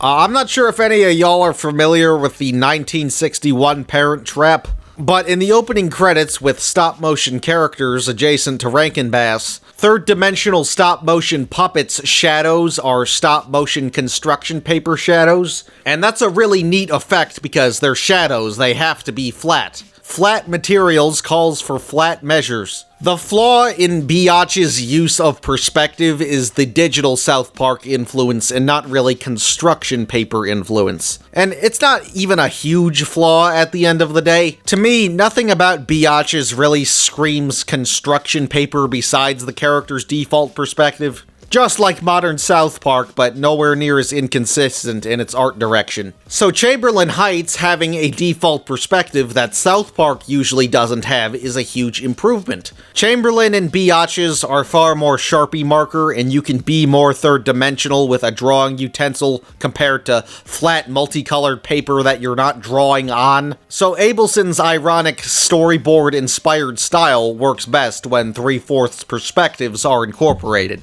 3/4 is the standard, no doubt, but again, I argue strong irony requires knowing what standards to keep and what standards to throw the finger to. You gotta have some unironic qualities to distinguish to the audience that it was an intentional choice. This is what separates renowned urban graffiti from shit your cousin did in kindergarten. Abelson is no doubt an expert of the animated storyboards on purpose niche, because being good at being bad requires a lot of trial and error. Legends of Chamberlain Heights decides to follow only some of them, some of the time. And Chamberlain Heights throws the finger to certain standards much better than Biatch's. So really, the only problem with Biatch's animation I have, the perspective, was improved upon later. The rest, however, is some of the most inconfident fucking garbage ever created by a TV network. Like, I'm legitimately not exaggerating. Like, how the fuck was this even possible? Like, the Slim Shady show is worse than this, but, you know, that was just a fucking celebrity ego trip independently produced. This had to be regulated to some capacity, and it turned out this fucking badly. What the actual fuck?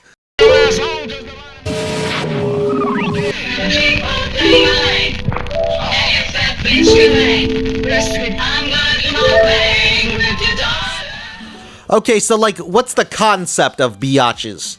I know it's Beavis and Butthead Girl Edition, but like, what happens in each plot? The closest thing to a series concept is that this female duo has an odd motivation of wanting puberty. I can't wait to have hair on my bush. I wish my mom wasn't dead so I could see if she had a hairy bush. Yeah, women, the gender most famous for easily accepting biological maturity, as it was created by the legendary duo of Dana and Julia. Without exaggeration, these female leads are somebody's aunt's interpretation of teenage boys. And you know, I get it, you know, boys pretending to come and screaming the N-word at the lunch table is all a part of life. Except the female leads were created by older women whose idea of edgy comedy is $48 pink hoodie from the Victoria's Secret.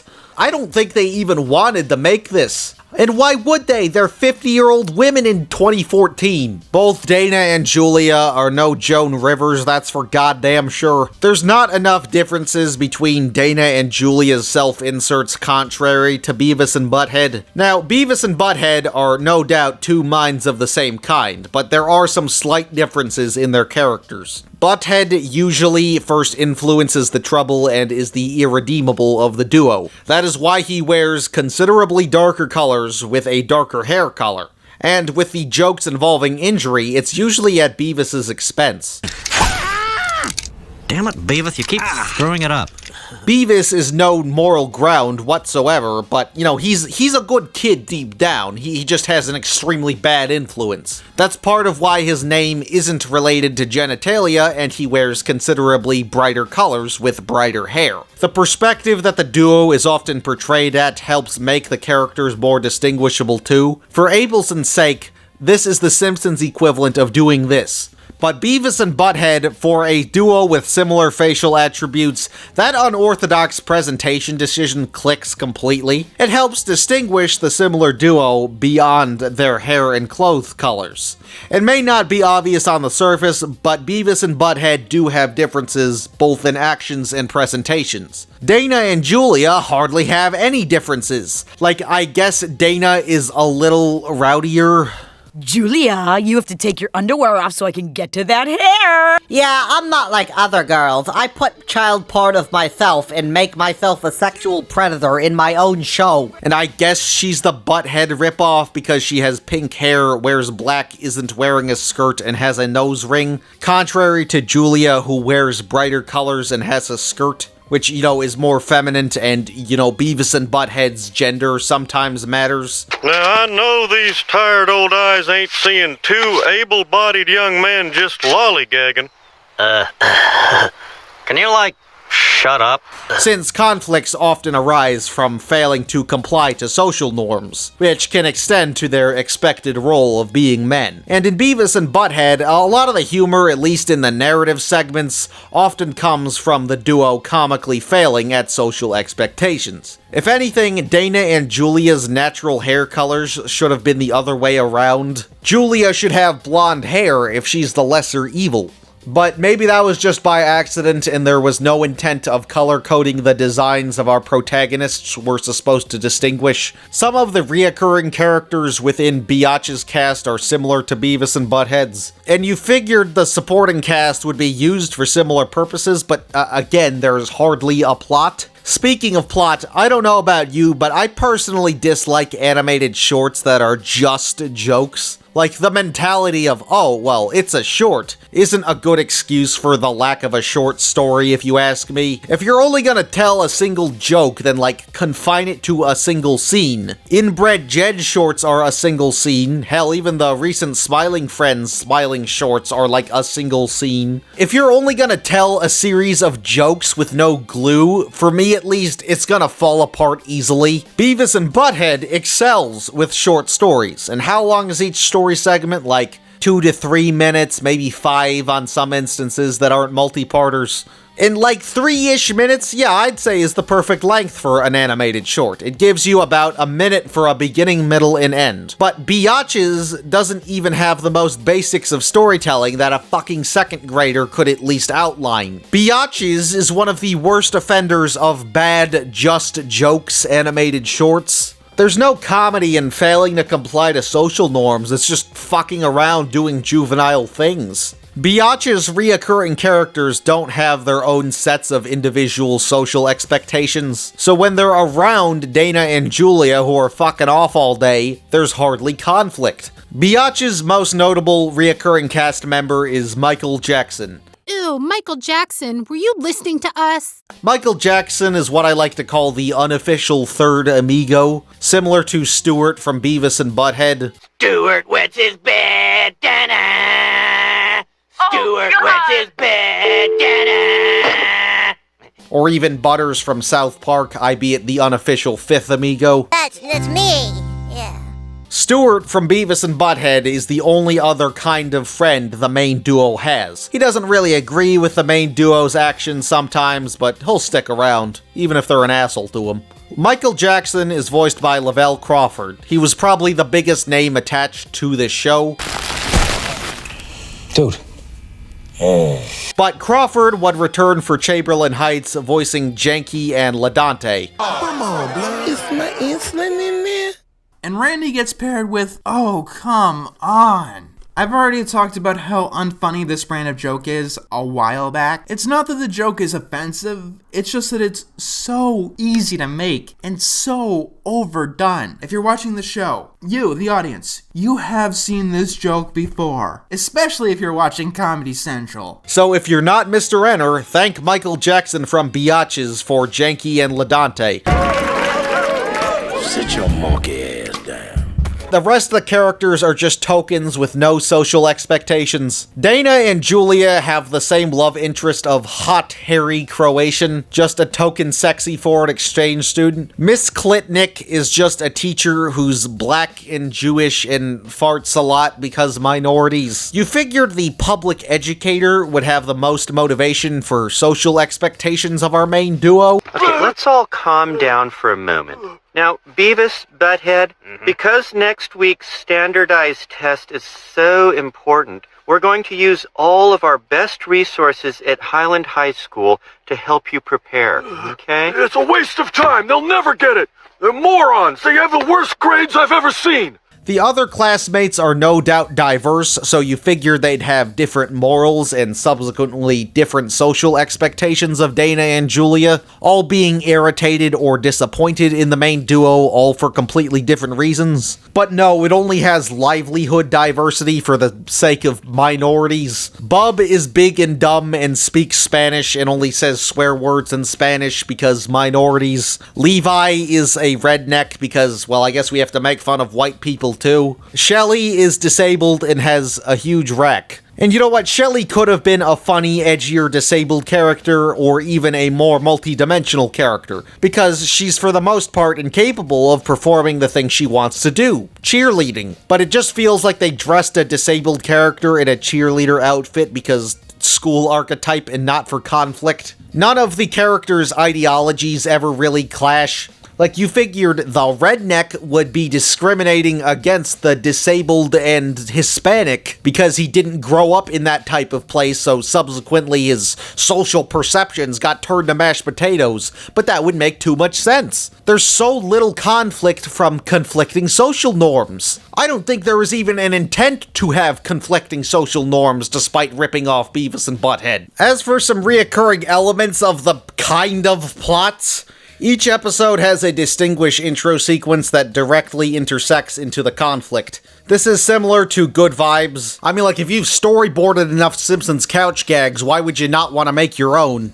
Dana and Julia go to St. Wiener Bush High School, and I hate it when world building and edgy comedy just makes every little thing as juvenile as possible. Look, I don't mind like a shithole bar or an abortion clinic in the background, but doing shit adjacent to St. Wiener Bush is just tacky and almost is never funny. Then Dana and Julia perform their signature ham bump to conclude each episode. Ham bump! I initially thought they were shouting tampon. Ham bump! And can you really blame me considering the nature of the show? If there is one running gag in this show I kind of like, I think Miss Klitnik's comical mispronunciation of Dana and Julia is a little funny. Where on earth is Dana and Julia?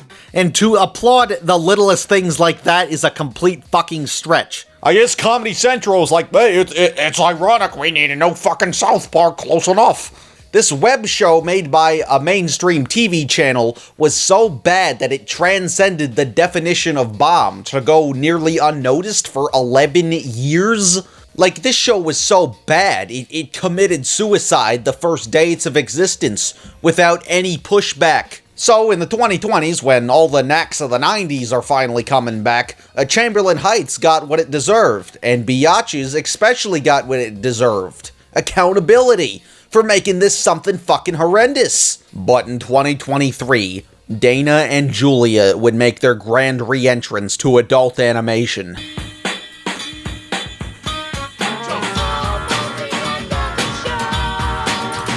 Dana and Julia voiced the duo of Paula and Bev in The Great North. The Great North is what I like to call Bob's Burgers' Cleveland show, and what I mean by Cleveland show is a failed attempt at a spiritual successor. The Great North was created by longtime Bob's Burgers writers Wendy and Lizzie Moneynew, often credited under the collective The Moneynew Sisters, as well as Bob's Burgers creator Lauren Bachard executive producing. It was also animated by Bento Box Studios, most recognized for Bob's Burgers. And this wasn't the only Bob's Burgers Cleveland show. Can't forget Apple TV Plus's Central Park, which was also created by Lauren Bachard and animated by Bento Box. I've seen very little of The Great North, but I find it incredibly disposable. But how does The Great North tie into Biatches? In the Great North, the comedy duo of Dana and Julia reunite as Paula and Bev in Season 3, Episode 13, Sister Pack 2 Adventure. Paula and Bev are old hippie chicks that assist our protagonists. Copy-pasted Luis Belcher and Black Best Friend.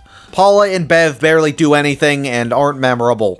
What possessed the showrunners to be like, oh snap, we need somebody to voice these two hippie chicks. Oh, I know. Let's get Dana and Julia from MTV and Biatch's fame.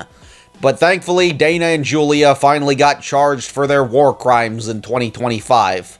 They might have not been hiding weapons of mass destruction, but they were pretty unfunny, damn it. And rest assured, if top 10 worst cartoons that pushed my grandma off Mount McKinley lists ever come back, which I'm sure they'll be back in, like 2040 or something, probably.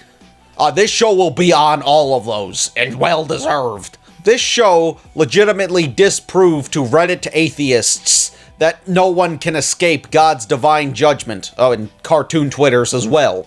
It's a reminder that as long as we have cartoons, and as long as we have Twitter, well, shit. They're always gonna dig up a new show to rip on. Like, there's probably countless incredibly obscure and incredibly shitty cartoons we have just yet to discover. There are demons hiding among us. We are living in the shadows of multiple biatches as we speak. But we just haven't found them yet. Hey, still better than the Slim Shady show. I swear to God, if this channel has comments like 12 years from now talking about how it was your skibbity toilet, then, fuck, man, I'm gonna fucking cut my toe off like Emo Dad in the episode of Emo Dad where he cuts his fucking toe off.